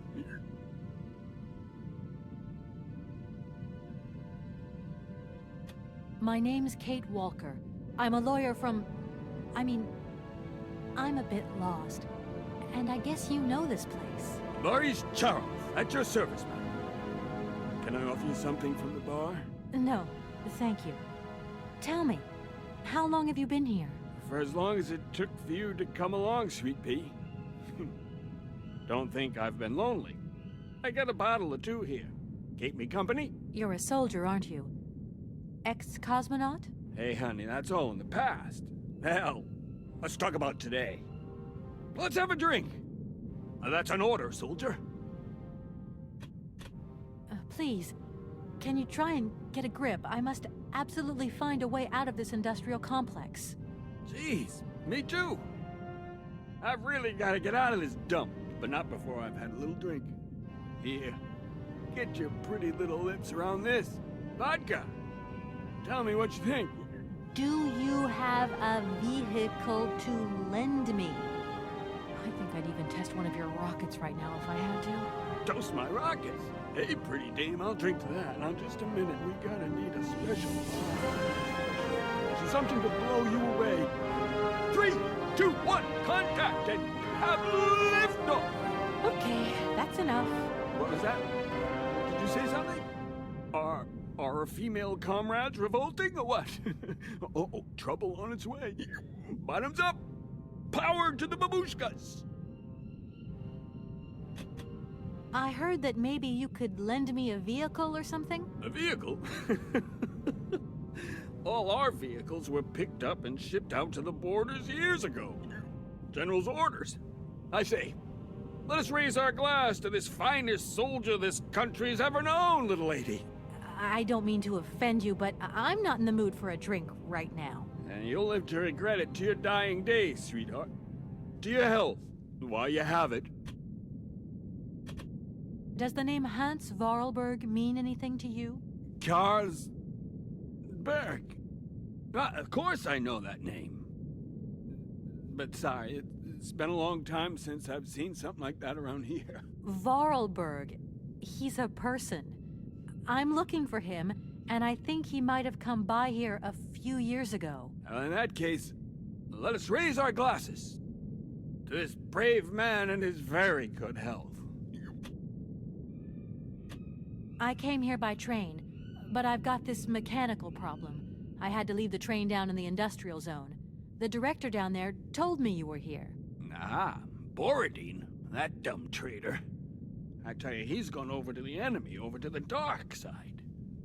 It's terrifying, the darkness. Eating out his brain. The jerk. That's maybe going a bit far. He is a little eccentric, I'll grant you that. But when you live on your own, cut off from the world for so long... His brain's gone AWOL, I tell you. There's no darkness in my brain. I've got a cure. See? My secret antidote. Go on, have some. It'll stop you getting a cold. I don't think I'm in a high-risk category, but thanks anyway. So many birds nesting around here. What attracts them all here like that? Dumb birds. But at least a bird don't get bored, does it? See? They can fly. Them birds. Jeez, they can fly. Sounds like you're jealous of them. Well, maybe you're just right. Sometimes I like to let Soyuz loose and watch them circle for hours on end. The birds, they crap themselves when they see him coming. Don't stop them coming back, though. Soyuz? Soyuz, ma'am. A silver angel. A savior who cleans our cosmodrome of them dirty rats with dirty wings. I need to get to Arabald, and quick. You go ahead, soldier. I'll stay here and keep you covered. I got the supplies here. Got to keep an eye on them. Tricky job, too, you know. All these bottles. I was going to... Oh, forget it. It doesn't matter. He's too drunk to help anyone anyway. I am not drunk. I have drunk. A little.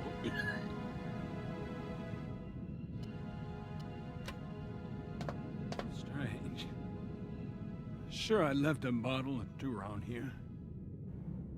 I gotta get some air. Wall's getting pretty tight. We'll think about that blast off later. Are you okay, Colonel? Are you sure you're all right?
Be careful!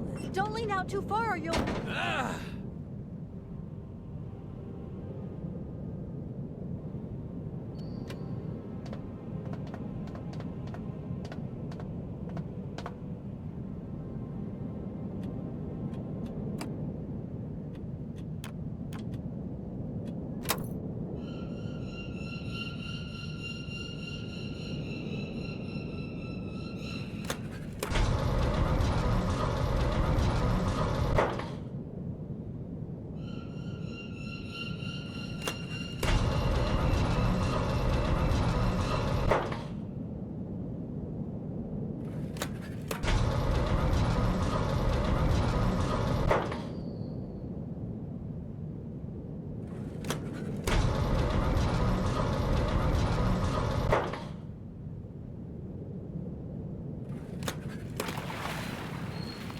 Hey, what's happening?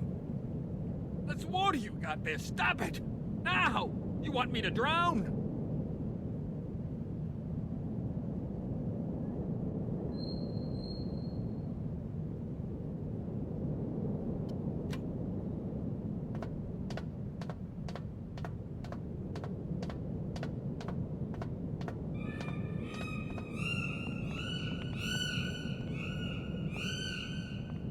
Calm down, it's all right. Just a little wake-up call, that's all. You must have had quite a bit to drink. Gee, you're right there. Not the first time, either. Probably won't be the last. Man, my head. Please, could you whisper? Please, do excuse me. But it was the only way I could think of to bring you back to your senses. A little extreme, maybe.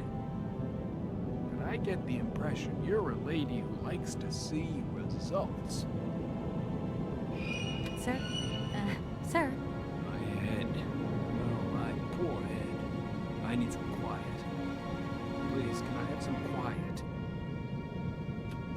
Does Arabald mean anything to you? Arabald. It's been a long time since I heard that name. It's a spa resort, man. Top brass of the regime would go there. As well as convalescing soldiers, tired politicians, profiteers and racketers, the whole caboodle. They'd go live it up, all expenses paid. One privilege I never got. Just 2 steps away from becoming the nation's hero, and no free holiday for me. And where exactly is this place? Further east. We never had to know where exactly. The airship was programmed to take vacationers there. From here. Does Arabald mean... Arabald. And where exactly... Further east. Thank you so much for helping me. I'm sorry to have woken you up like that. It's been great talking to you, ma'am. I think I'll take 40 wings right now.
Sir?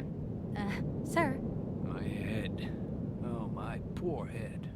I need some quiet. Please, can I have some quiet? Does Arabald mean anything to you? Arabald. It's been a long time since I heard that name. It's a spa resort, ma'am. Top brass of the regime would go there. As well as convalescing soldiers, tired politicians, profiteers and racketers, the whole caboodle. They'd go live it up, all expenses paid. One privilege I never got. Just 2 steps away from becoming the nation's hero, and no free holiday for me. And where exactly is this place? Further east. We never had to know where exactly. The airship was programmed to take vacationers there. From here. Do you think the airship still works? No idea. It has been so long since it was used. And then I've got to learn how to use it, too. You won't have any worries there. It has an automatic pilot. Go visit if you want. Here's the key.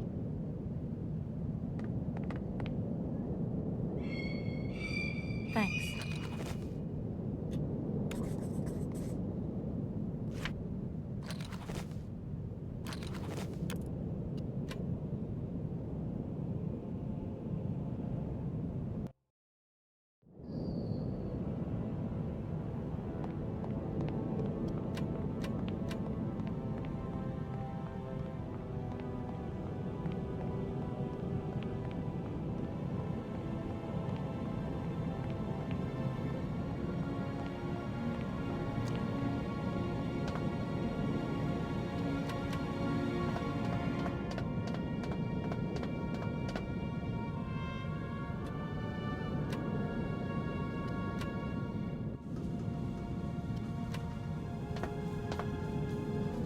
Doesn't look like that works.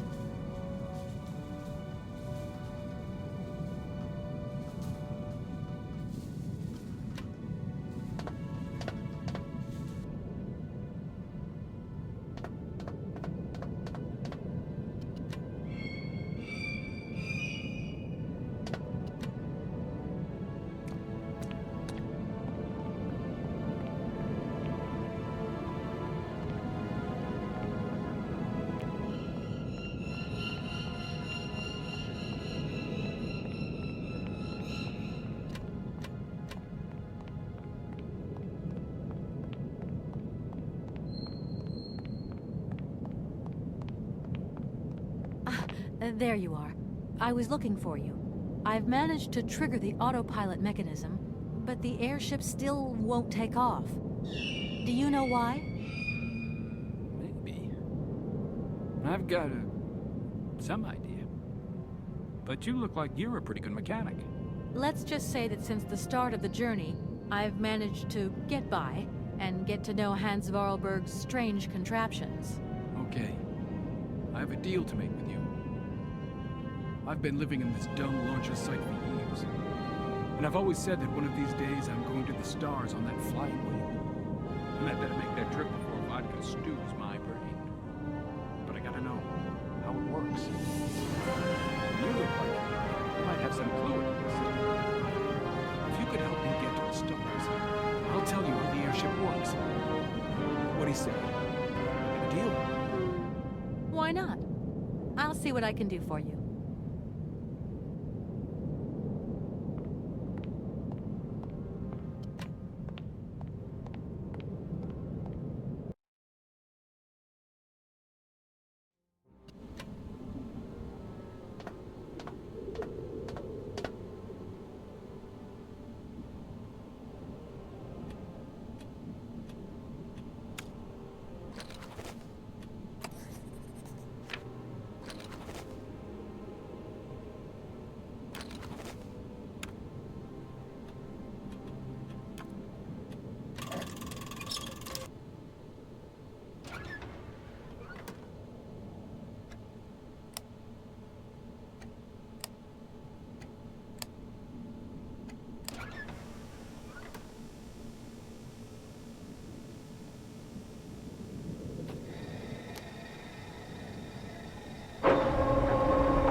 Doesn't look like that works.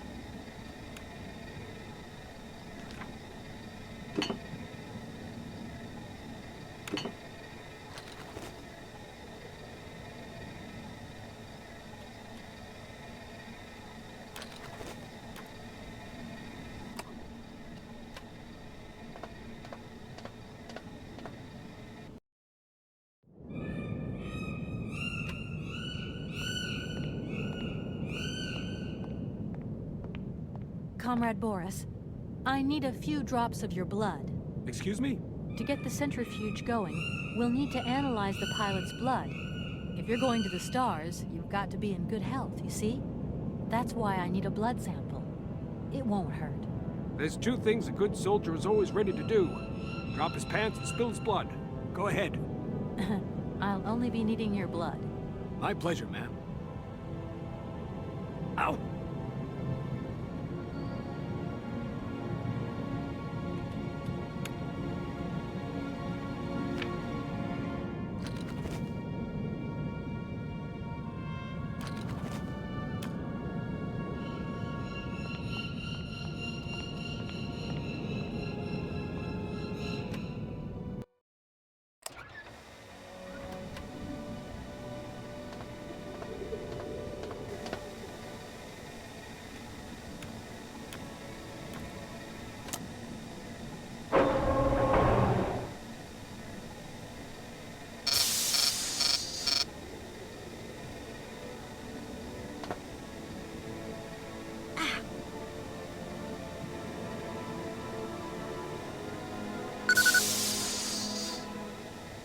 Okay, I think I've figured out how it works.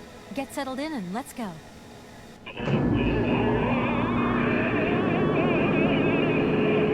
Colonel, are you all right? Never been better. It's spinning a bit, but I am used to that. I'm a professional pilot.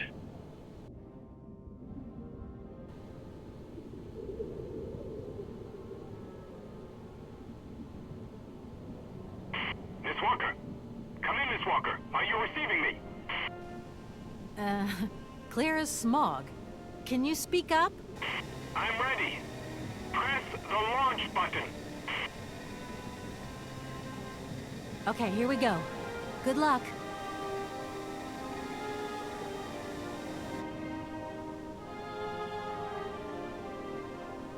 Takeoff procedure engaged. Countdown commencing.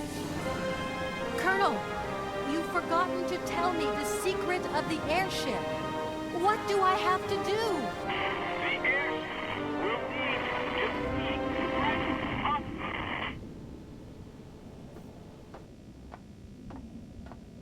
10, 9, 8, 7, 6, 5, 4, 3, 2, 1, 0. We have liftoff.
Hello? What do you think you're doing, Kate? I wanted updates. I wanted results.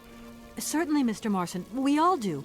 Down on the ground, we're doing all we can, but there's no new developments. Kate, I don't think you understand the urgency of this situation.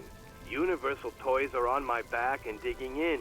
I can't hold them off much longer. You're putting the firm in a very tricky situation. I am very sorry, but a slight mishap or two has meant that I've had to modify my mission temporarily. Miss Walker, you're walking on a minefield here. I don't have to underline that this affair is Class A priority numero uno. Hot! I am only too aware of that, Mr. Marson, and believe me, I am doing all I possibly can. But this mission is really no piece of cake. You can have all the cake you want and eat it too when you get home. Next time I call you, I want something concrete, something solid. I want results. You understand? Results! Yes, Mr. Marson.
Мяч вышел из игры. Так, Зидан, вот видите, сейчас повтор, пытался нанести удар по воротам, ему мешал Анопка, и удар у Зидана не получился. Ну, Зидану 29 лет, ему исполнится дни чемпионата мира Японии и Южной Кореи. Кстати, вы, наверное, знаете, что именно Франция, как чемпион мира, открывает новое мировое первенство 31 мая игрой с командой Сенегала. Good morning, sir. Good day to you, ma'am, and welcome to the Hotel Konsky. I don't expect you've made a reservation, have you? Well, no matter. We've got a few rooms left with a sea view. By far the best on offer. Well, actually I wasn't counting on staying in Arabald. I see. It's like that then. So, what can I do for you? From what I've been told, the famous singer Helena Romansky is living in this hotel.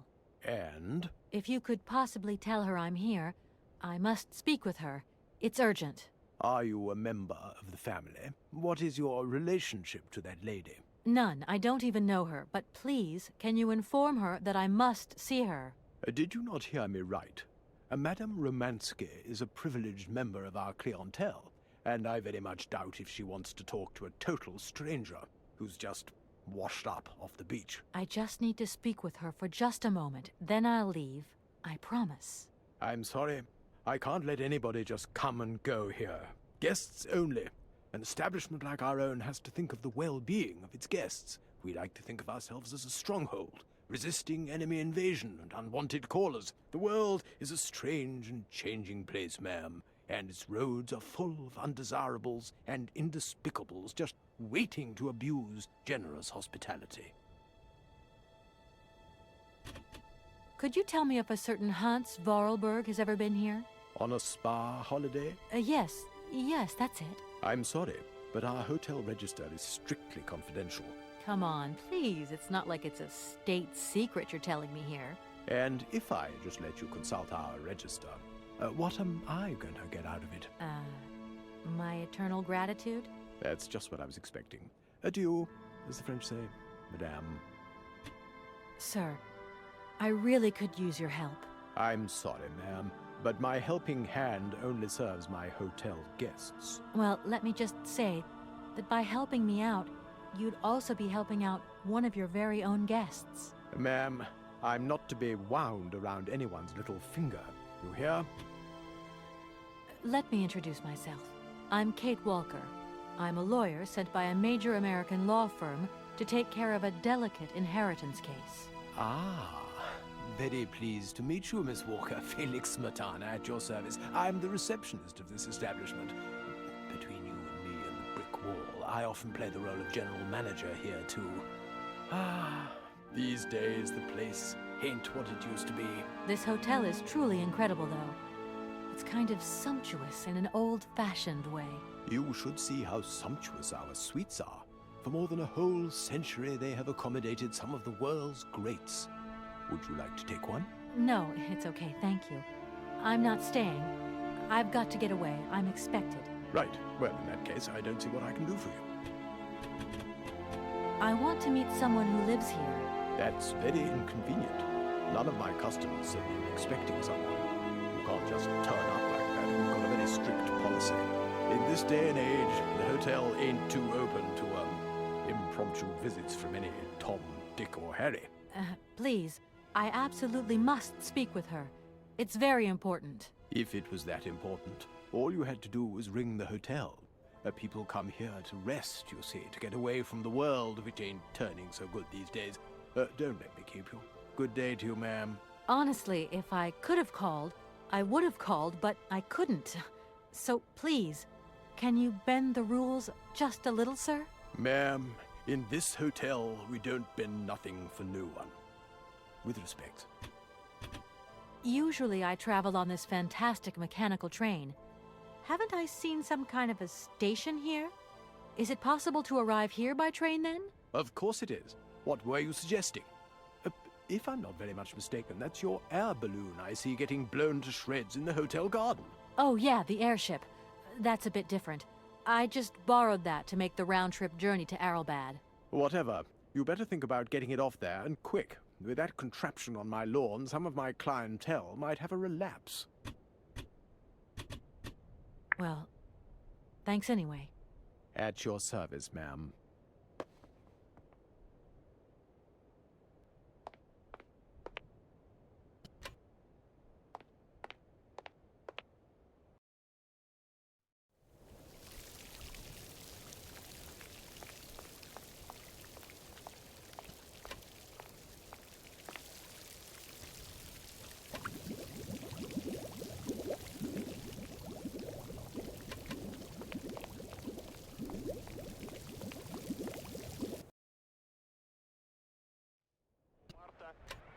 Французы здесь выиграли у сборной Шотландии 5-0, буквально разгромив шотландцев. Зиндин Зидан на ваших экранах. Sir? You again? You're beginning to really overstep the mark. I warn you, one more and I'm going to... But what the hell's going on over there? Why is it me gets hell to pay when there's already too much work to do?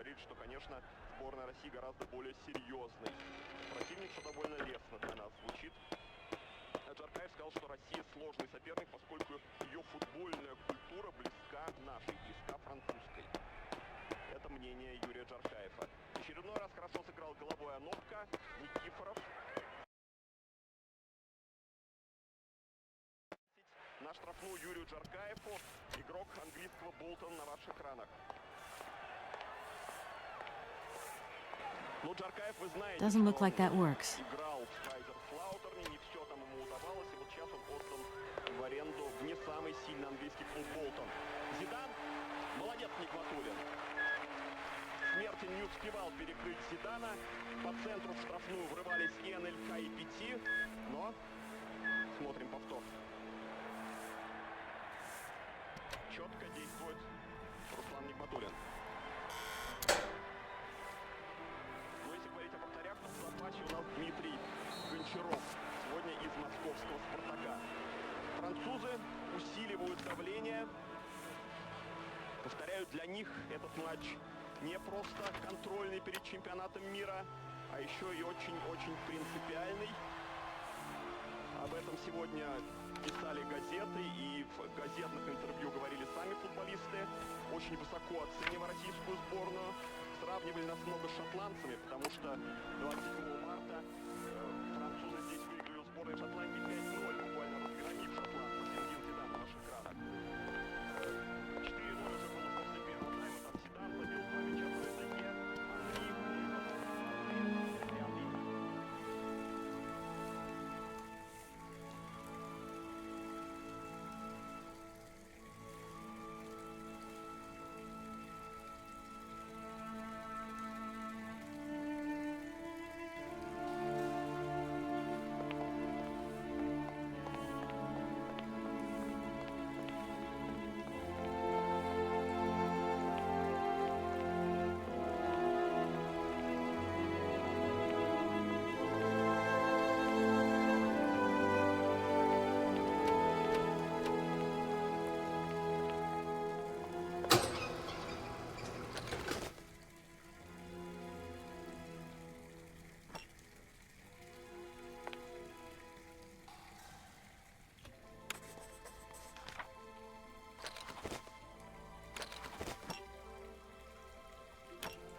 I've got to find another way around.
Hello there. Good afternoon, miss. Are you the hotel barman? My name is James, miss. James, the automaton nurse. I am not a barman. I'm sorry. I didn't want to upset you. If you don't mind, miss, I would appreciate it if you would just be a little more rigorous in the terms you employ in the future. Have you ever heard of a Mr. Voralberg? The name is not entirely foreign to me. Really?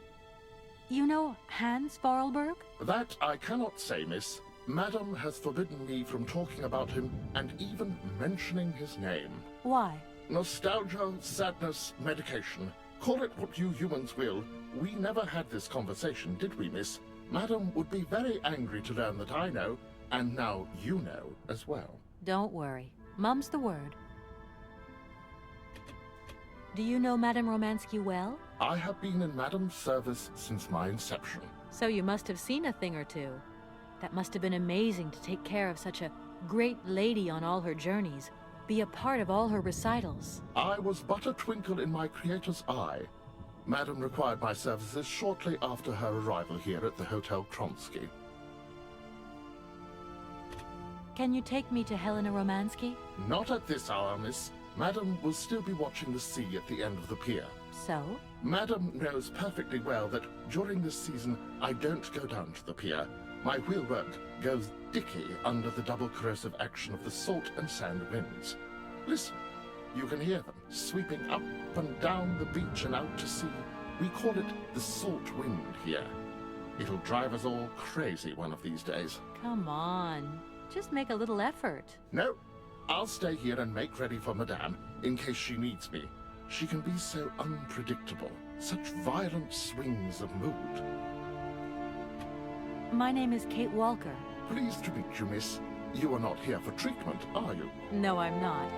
I only want to meet Madame Romansky. I would be delighted to serve you tea when Madame returns from her constitutional. I don't want to impose. Maybe your mistress won't want to take tea with me. Madame likes to complain for the sake of it. Believe me, she loves visits. In that case, thanks for the invitation. I'm looking for Madame Romansky. Do you know where she is? 3:30 to 4:30 p.m., Madame Romansky takes her daily constitutional on the pier. Tea is served at 5 o'clock sharp. Is it possible to go see her? As you wish, but do pay attention to the salt wind. Do you know Komkolzgrad? I left my train there with its engineer. You'll never guess what. It's an automaton, just like you. There's even a family resemblance. Firstly, I would say that I do not know Komkolzgrad. Secondly, I have never taken a train. Thirdly, the existence of another automaton with such a degree of finesse as myself appears very unlikely. Madame has always assured me that I am a unique model, a gift from a former admirer. Yeah, but you two really do look alike. And you know, I miss him. Why is he not here with his train, then? I would never allow Madame Romansky to leave on her own. It's a long story, but hopefully I'll see him again soon. Such attachment is very touching, miss. Well, I'm going, James. See you later, maybe. It would be a pleasure to see you again, miss.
I'm sorry to disturb you.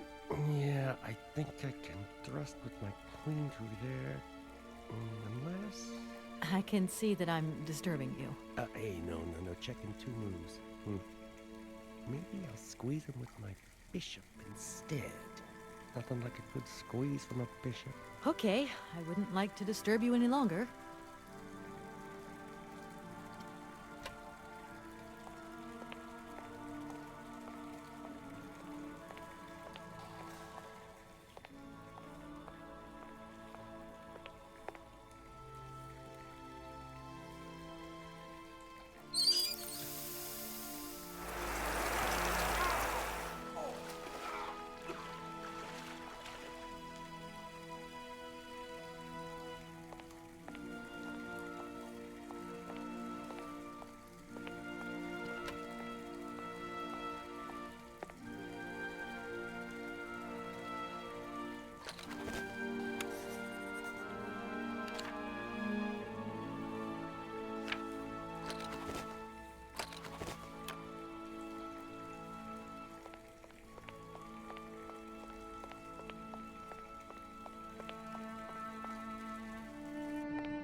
Madame Romansky? Madame Helena Romansky? Who are you? What do you want? I'm sorry to disturb you, ma'am. My name's Kate Walker. I've come on behalf of Frank Malkovich. Ah, Malkovich, the old son of a gun. Are you one of his relatives? Not exactly. He's a good friend of my mother's. He told me you might be here in Arabald. I'm American, a lawyer. To what do I owe your visit? You have come so far. It must be important. Indeed it is. I have very delicate and pressing business to attend to. I have just left... Later, my dear, later. I have a slight headache. This hotel masked a pinch, so I have to go in. Please, could you be so kind as to call my valet? Your valet? Of course. You back here again? How dare you show your damn face round here? Get out of here immediately. Please. I absolutely must find... Miss Romansky! Oh, yes. I'm sorry. She managed to lie her way in here. Don't matter how vigilant you are, there's always one. But it won't happen again. She'll be out on her ear before you can say, I hope she hasn't upset you too much. Oh, Felix.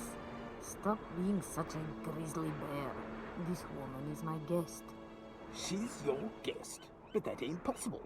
This vandal didn't even know you 3 hours ago. Be quiet, Felix, before you offend someone. Miss Romansky, please.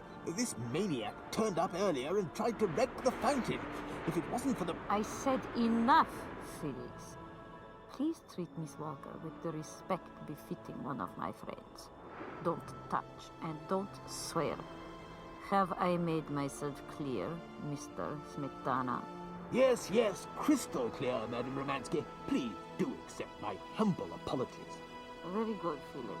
You may go now.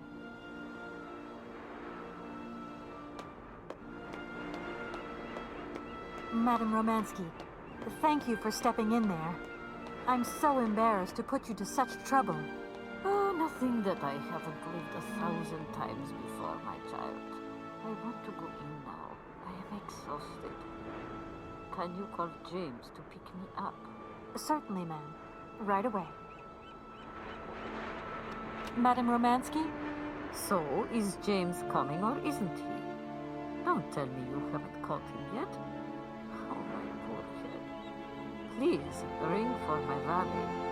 We will continue this conversation inside.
James? James, where are you? I've rung for you several times. Madame Romansky wants you to bring her back inside. Several times, you say? Are you sure? I didn't hear anything. That's right, several times. Quick, go and get her. This really is most tiresome, miss. If the bell really hasn't rung, then I'm going out for nothing. It's the salt wind. Too much and it'll play havoc with my insides. If you don't mind, I'm going to wait for the bell to ring again. Madame Romansky isn't going to like it. Don't worry, you get used to it.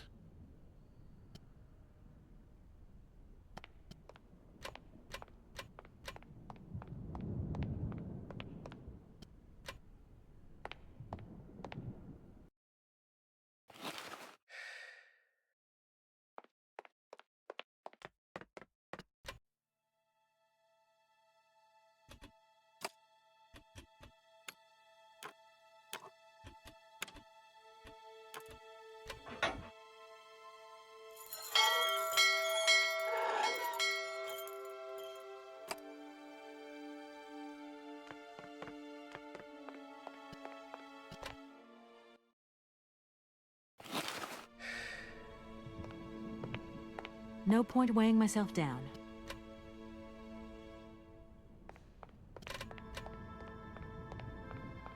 James, what are you waiting for? Don't tell me you didn't hear the bell this time. The bell did indeed ring, but it is very windy outside, isn't it? Yeah, it is a bit gusty. But what's that got to do with it? Madam doesn't understand. She says an automaton doesn't need protection, but my insides don't like the salty wind. I'm afraid to go out, you know. And if you wore my mask to protect you against the salt, would that help? Oh, most certainly.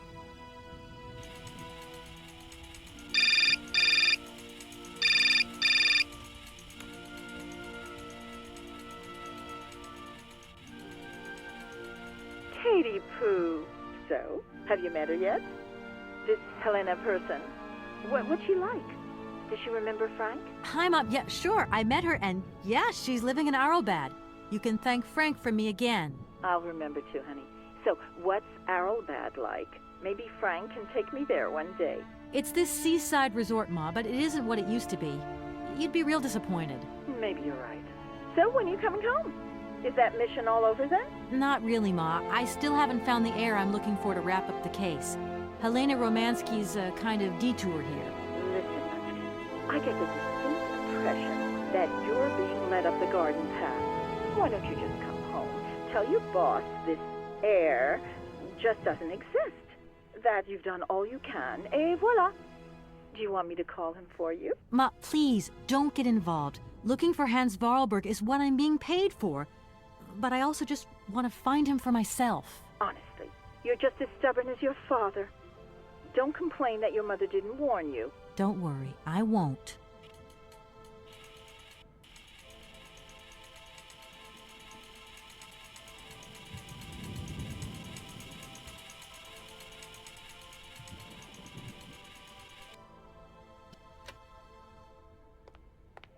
It's a real honor to meet you, Madame Romansky.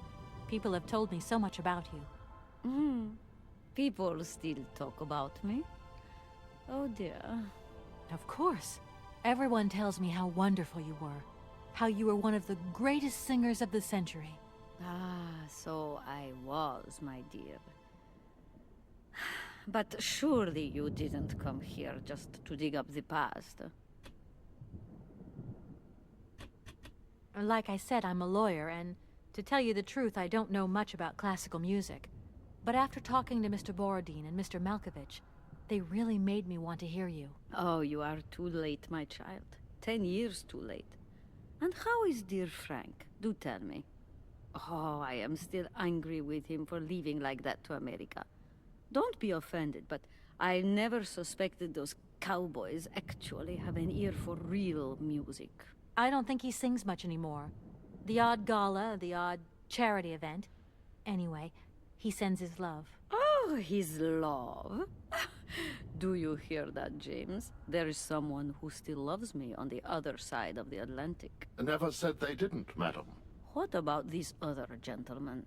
What is his name? Borodin? Do I know him? Yes. You once sang in Komkolzgrad. An incredible recital, if the director's account is anything to go by. If you only knew how moved he still is. He's another one who still adores you. I must confess that seeing one of my greatest admirers once more would do wonders for me, but... my voice. It is so... I couldn't.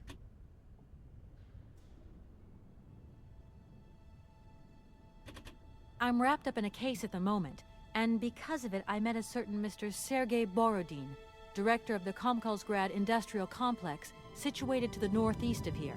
Ah, I remember that factory.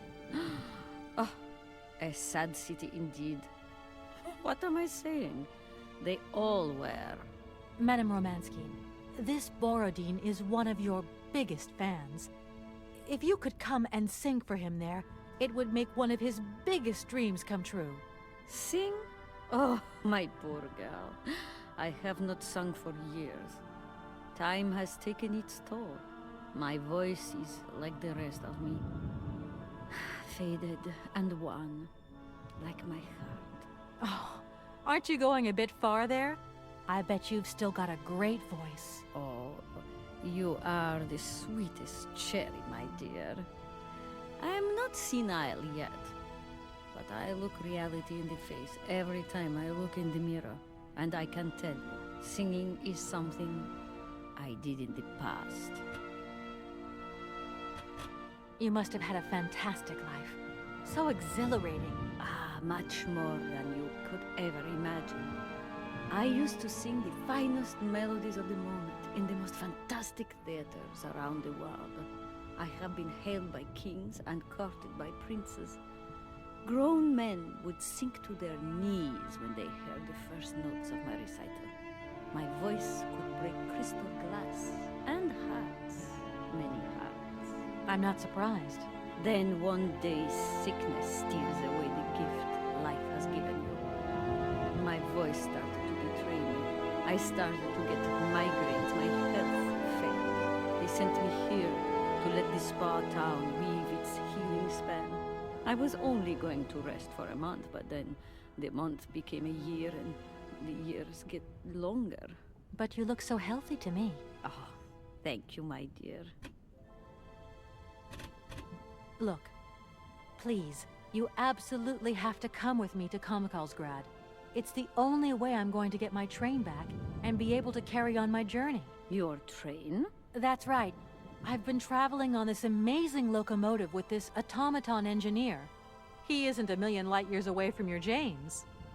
Do you hear that, James? And automaton? You have a twin brother? How delightful. And I thought I was the only person alive able to put up with such a peculiar butler. Permit me to express my surprise, madam. Surely the fact that I remain in your service guarantees my uniqueness. Oscar isn't my butler, though. He has a great independence of thought. Sometimes he does whatever suits him. Just like you, James. Isn't that funny?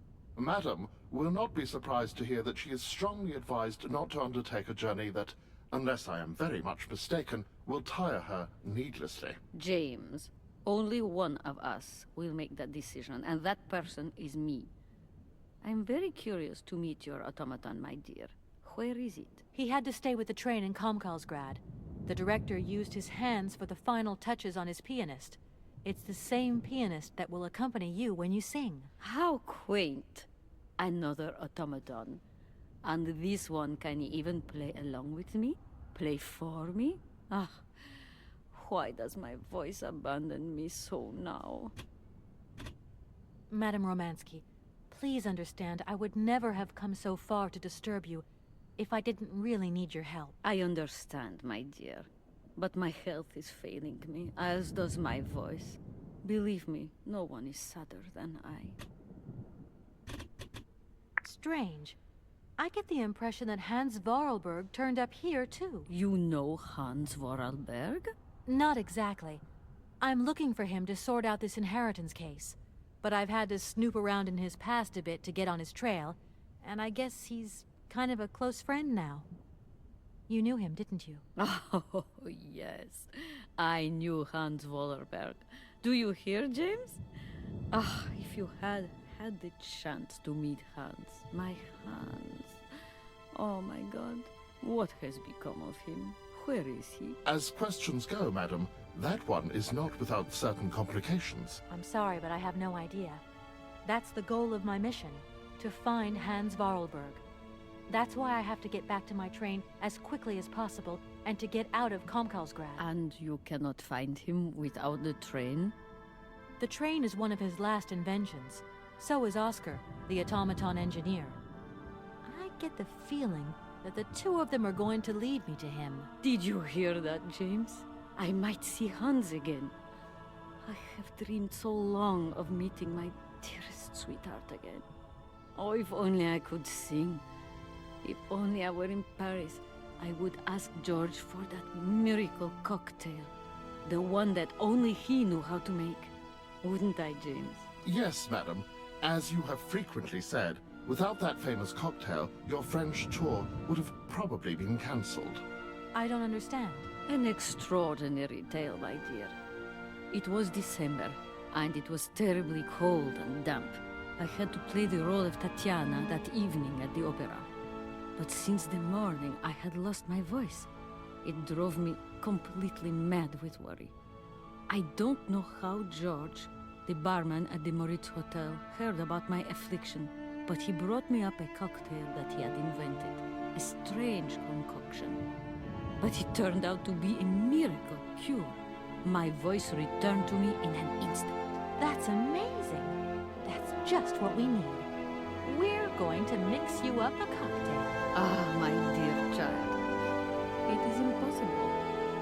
George never told me the recipe of the drink. He loved to keep his trade secrets. He said it made him absolutely irreplaceable.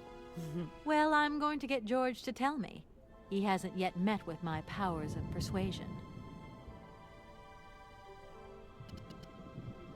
Madame Romansky, would it be possible to... Do you have my cocktail? No, not yet, but... No buts, dear. No ifs. If I don't get my cocktail, I won't go with you to Komkolzgrad. What are you waiting for? Did you hear that, James? This situation is quite unbearable. I quite agree with you, madam. This young lady clearly is quite incompetent. We really should abandon the whole idea. No, don't say that. This cocktail is important to me as well. Go on, my dear. Show us what you're made of.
My God! Ah! From what backwater of hell did you find this potion? Are you trying to poison me? It's, a blue Helena. That is impossible. The blue Helena had a color that was like, and an aroma like, you understand? Its texture was not quite so, One thing is for certain. This is no blue Helena. Make an effort, my child. Right. I guess I'll try out another mix.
My voice.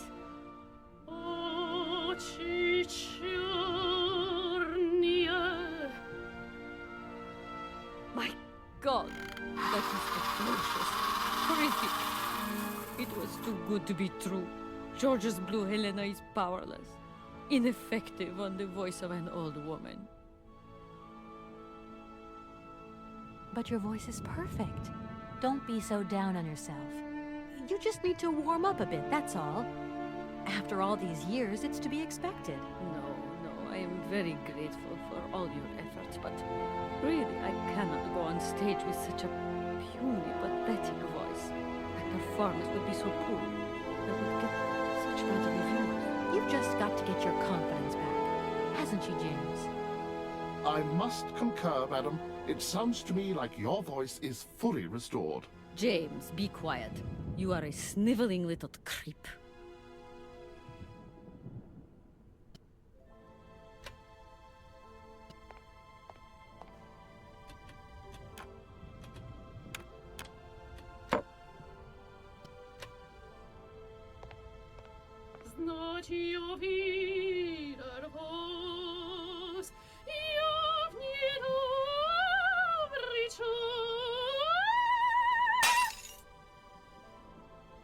My God, what have I done? My voice has returned.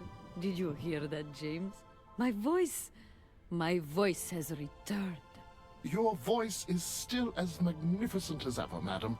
But please don't forget, you're no spring chicken these days. Time has taken its toll. And you're not the toy boy you once were either, James. I hope you have fun on your own. Madam, leaving you is quite out of the question. Don't be stupid, James. What would you do there? Your place is here. You must prepare my return.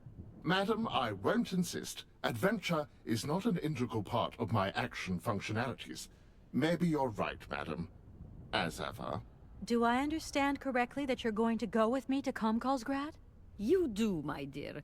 We're going on tour, my dear. Anchors away.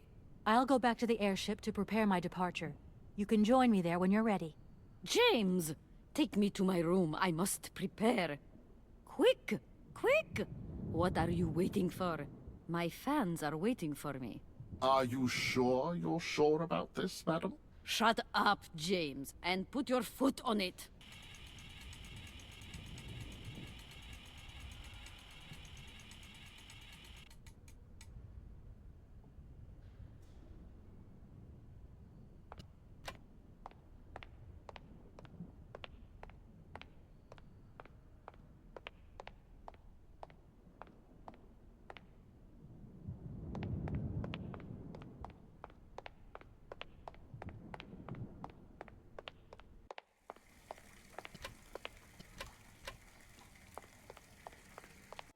Российскую сборную сравнивали нас много с шотландцами, потому что 27 марта французы здесь выиграли.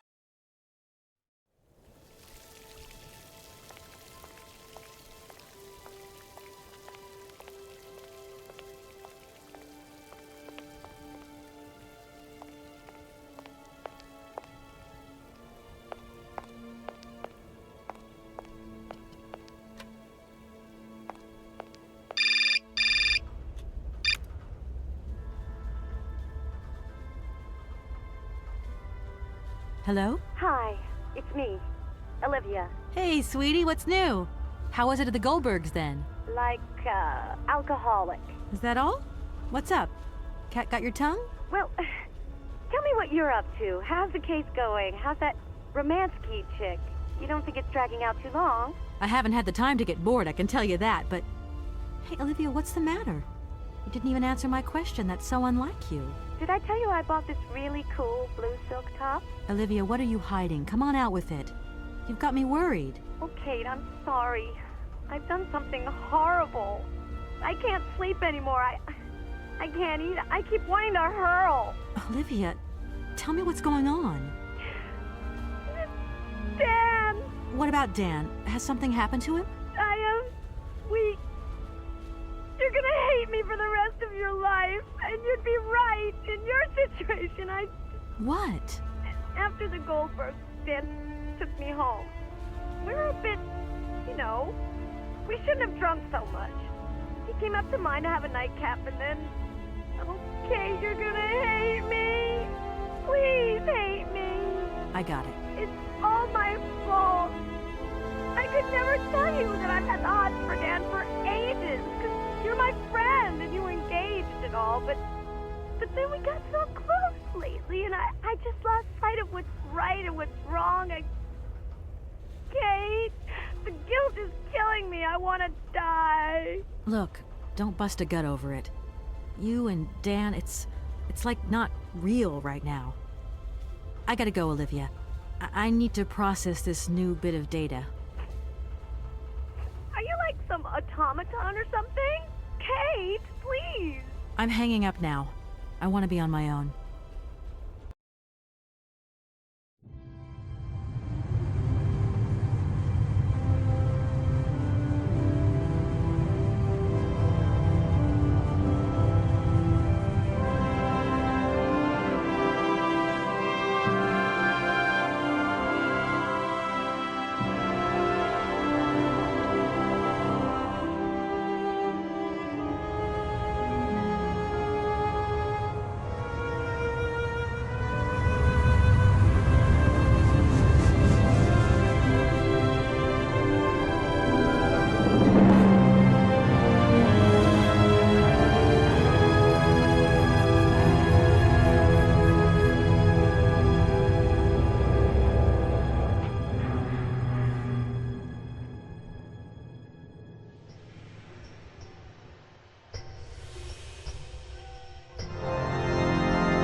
Kate, help me.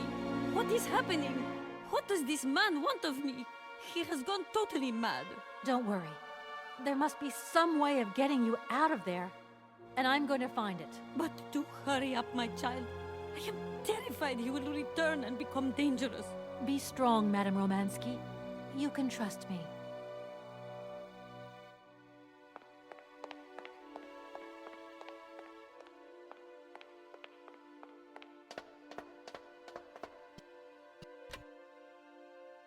Kate, help me. What is happening? What does this man want of me? He has gone totally mad. Don't worry. There must be some way of getting you out of there, and I'm going to find it. But do hurry up, my child. I am terrified he will return and become dangerous. Be strong, Madame Romansky. You can trust me.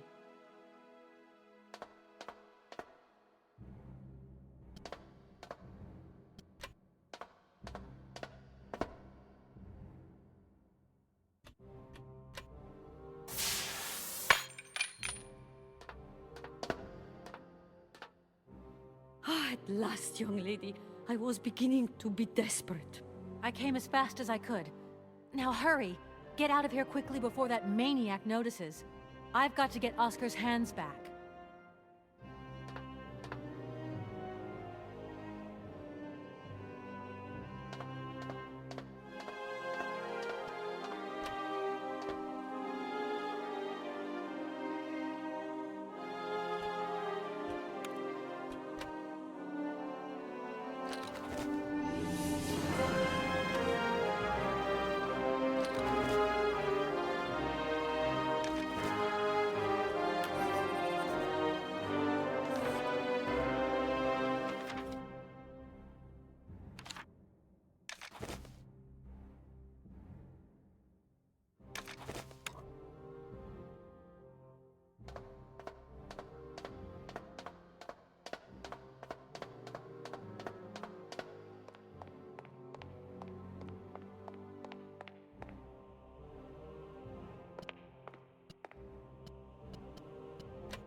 Surprise me, eh?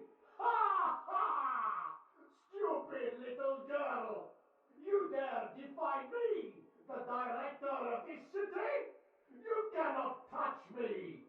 Get out of here while you still can, and forget you ever saw me! Forget about this city! Helena, and your hands! Don't make me angry, cake worker! You are wasting your time! Ha ha!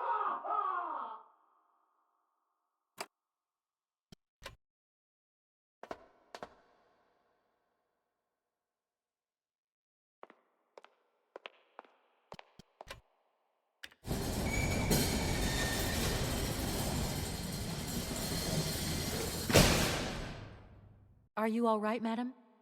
My heart has been put to the test here, but it just might hold out. Let's go. Let's not hang around here. Yes, let's leave this dreadful place.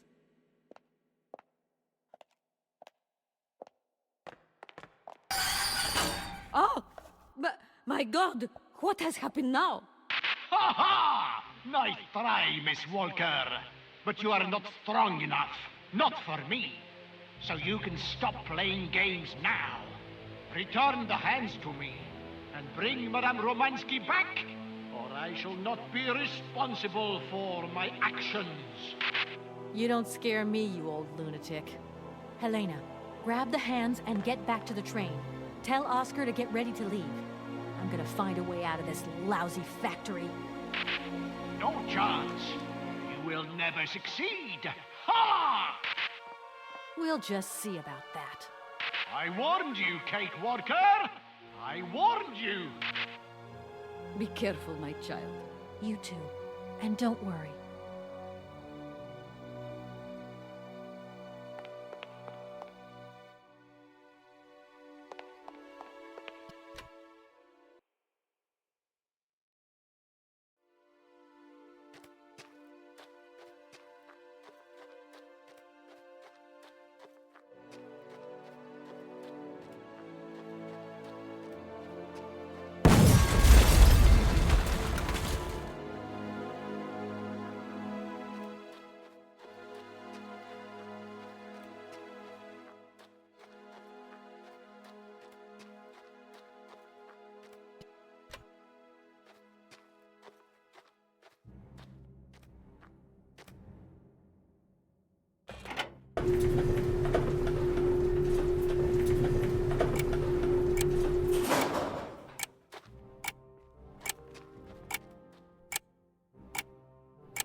Oscar, I'm back. Let's get out of here. What a pleasure it is to see you again, Kate Walker. Please take your seat with Miss Helena in the carriage. She simply is a charming lady. She helped me screw my hand back on. I must inform you, though, that regulations make no provision for supplementary passengers. I hope that you still have your ticket for Arabald. Oscar! Message received and understood, Kate Walker. Departure imminent.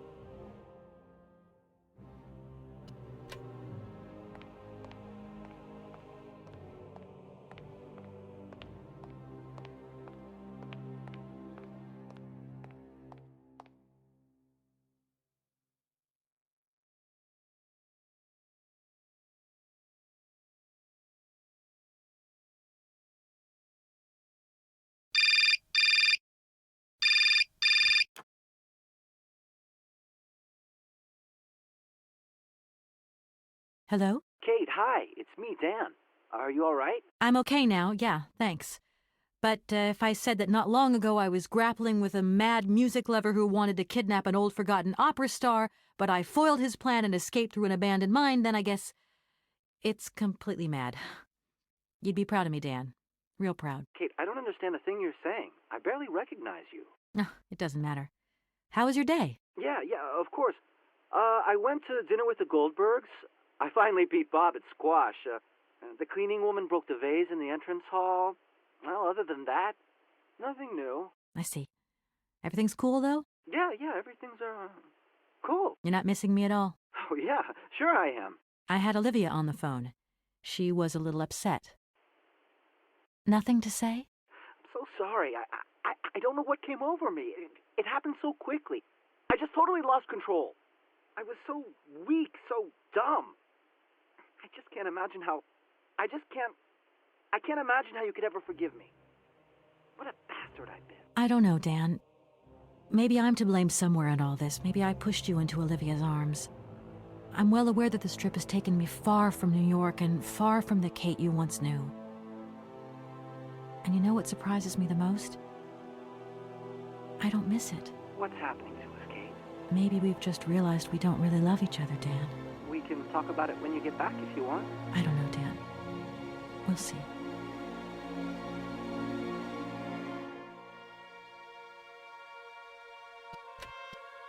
Madame Romansky, are you okay? It's so good to find you here safe and sound. Oh, me too, my child. Oh, my God, look at you. You're so scruffy. How do you expect to be a respectable young lady if you don't take care of how you dress? It's just that, well, given the circumstances... Why are we not leaving? Please, stop talking and tell the engineer to move. I want to go home.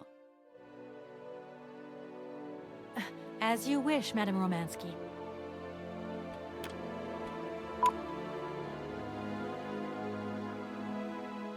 You have reached Mawson and Walmart Associates.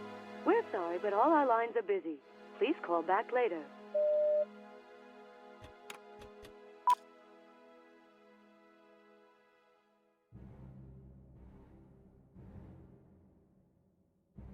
Dan Foster isn't around to take your call right now, so please leave your message after the tone.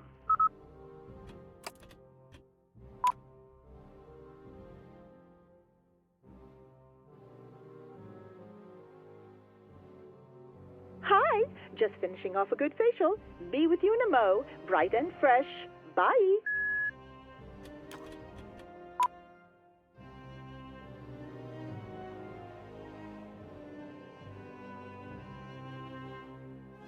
You have reached Olivia Parker. I'm sorry I cannot take your call. Please do call again soon. Ciao.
Oscar, let's get the hell out of here. Message received. Full steam ahead!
You okay, Oscar? Still in one piece? Humor is a concept outside the scope of my functionality, Kate Walker. You should know that by now. Oscar, come on, quit crabbing. We got out of that dingy city safe and sound, didn't we? And even with a certain style, I might add. Style is the right word. Hey, what are you doing on the platform? That's not like you. I wanted to take a little air and dust away the cobwebs from my joints. This salt wind is terrible, though. I think it would be wiser to return to our nice, warm train. Get a life, Oscar. You know something, Oscar? Despite all our mishaps and your grating personality, I think I'm gonna miss you. Why? Are you leaving us, Kate Walker? Yes. When I found Hans Voralberg, I'm going to have to go home to New York. That's your decision, Kate Walker?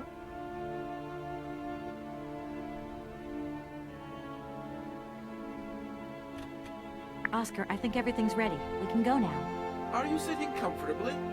Then we can start the engine and get going.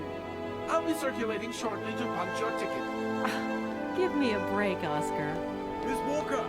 Miss Walker! Wait! Don't go yet! Mr. Felix, what's the matter now?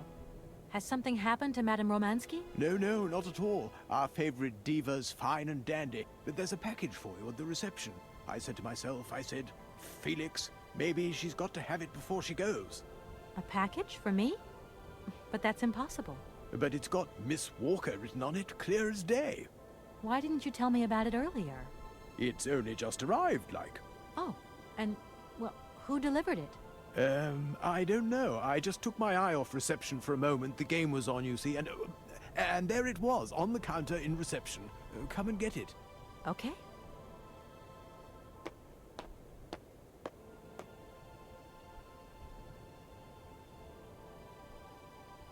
Hello, Oscar.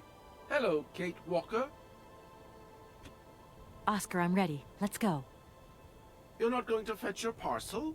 Time is of the essence. To me, what's more important is continuing our journey, not picking up some little package with who knows what inside.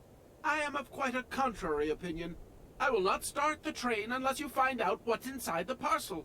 And I'll find out what's inside you, Oscar, if you're not careful. Which lunatic had the idea to make an automaton with such a one-track mind?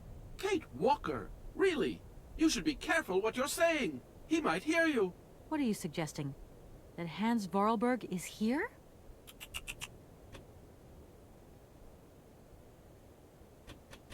Oscar, the wind has dropped. Maybe you can come with me. Kate Walker. A high-precision mechanism like myself has a built-in aversion to sub-zero temperatures. You know, Oscar, sometimes I think we'll never find Hans Voralberg. You have manifested a certain spunk and perseverance, Kate Walker. Please do not be discouraged. It's possible you are closer to your initial target than you currently imagine. Yeah, maybe. I hope the train wasn't damaged in the explosion. Do not worry, Kate Walker. I checked that everything was in order. You really do think of everything, Oscar.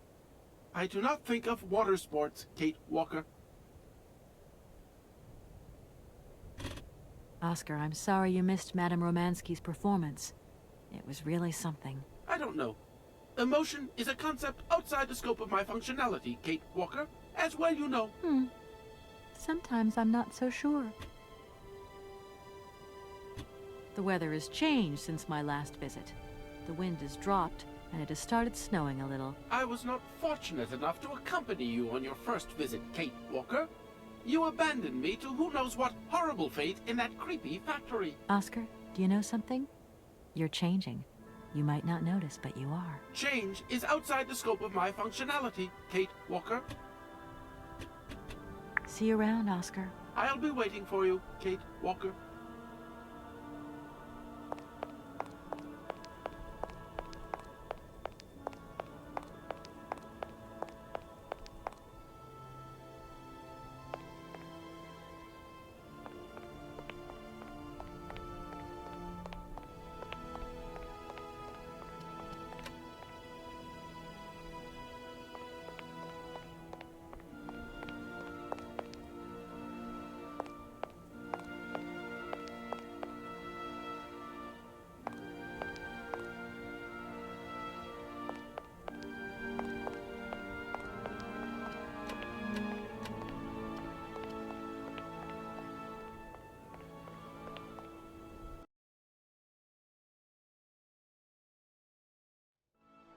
Сравнивая шотландцами, сами полтора сейчас Syberia и PT говорит, что, конечно, сборная России гораздо более серьезный.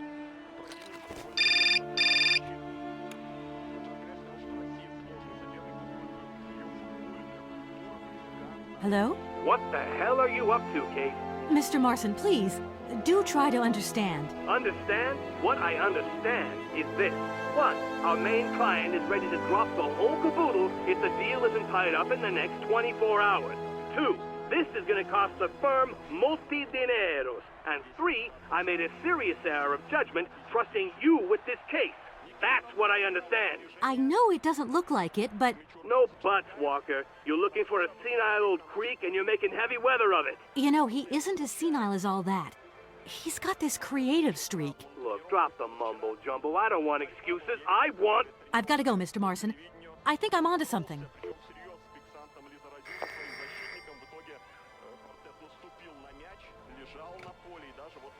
Hello, reception here. Felix Massano at your service. Yes, ma'am. Yes, yes. Yes, she's right here in front of me, ma'am. Immediately. Please, be my guest.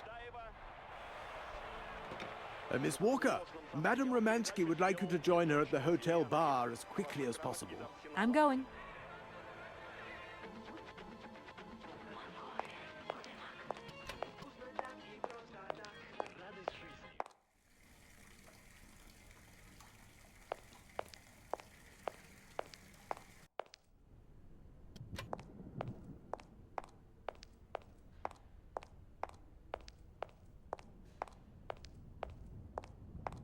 Madame Romansky, you wanted to see me? There you are, my dear. I wanted to talk to you before you leave. I didn't want you to get the wrong idea. Despite our mishap in Komkolzgrad, I'm very grateful to you. You helped me to forget my life here and this dead beach where I stroll up and down all day, getting more and more bored. So much the better. Time passes so quickly. One day you are at the peak of your glory. You think it is going to last forever. And then one day the bubble bursts, and you are washed up and forgot. Madame Romansky, don't be so gloom and doom. It doesn't suit you. And if there is no one left to help you out, you start to sink into a long, dark winter. Perhaps you should rest now. We've had a trying time. It's been emotional. You must be tired. When I returned here, Hans gave me such a taste for life. He too was ill. He coughed. He must have spent too long at the factories, breathing in their smoke. And then he was better. And he left. And I stayed with my memories. Hans Voralberg? Hans Voralberg was so full of joy, so carefree. He was a little simple of spirit, of course, as they say. He was a child who made fantastic toys. I think that maybe I loved him. God alone knows where he is today. The plane with the hotel supplies has arrived. Maybe you should take a walk outside. I don't understand. I am old. I am tired. I have been very pleased to meet you, Kate Walker. Goodbye, James. Do look after Madame Romansky. That is all I ever do, miss. May fortune follow your every footstep. The snow is a good sign. Really? The snow chases the wind away and covers the salt and sand on the ground. The air becomes purer and still. Ideal conditions for a constitutional. Great. Thanks for everything, James.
Good morning, sir. Mr. Voralberg? Hans Voralberg? You've brought the train, then. That's good.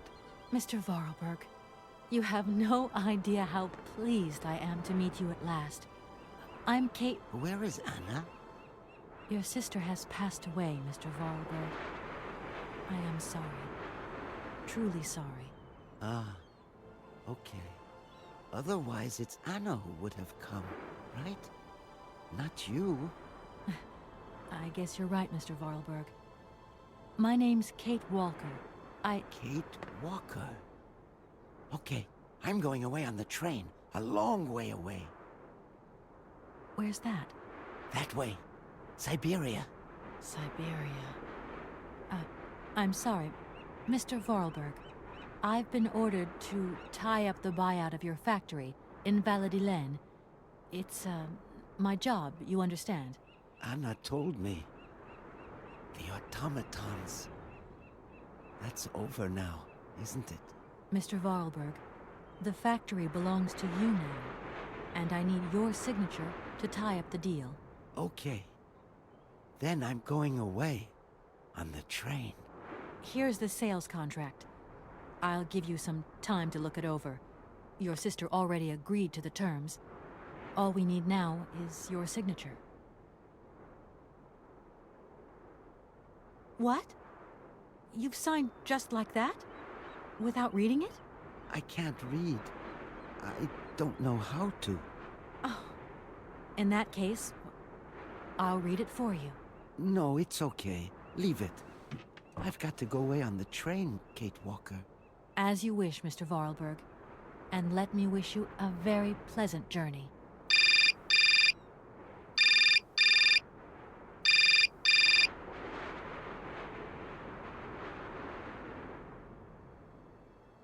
Yes? Listen, Walker, I've decided to send over some backup. No need, Mr. Marson. What do you mean? Hans Voralberg has just signed. Everything's hunky-dory. Are you saying that... Yep.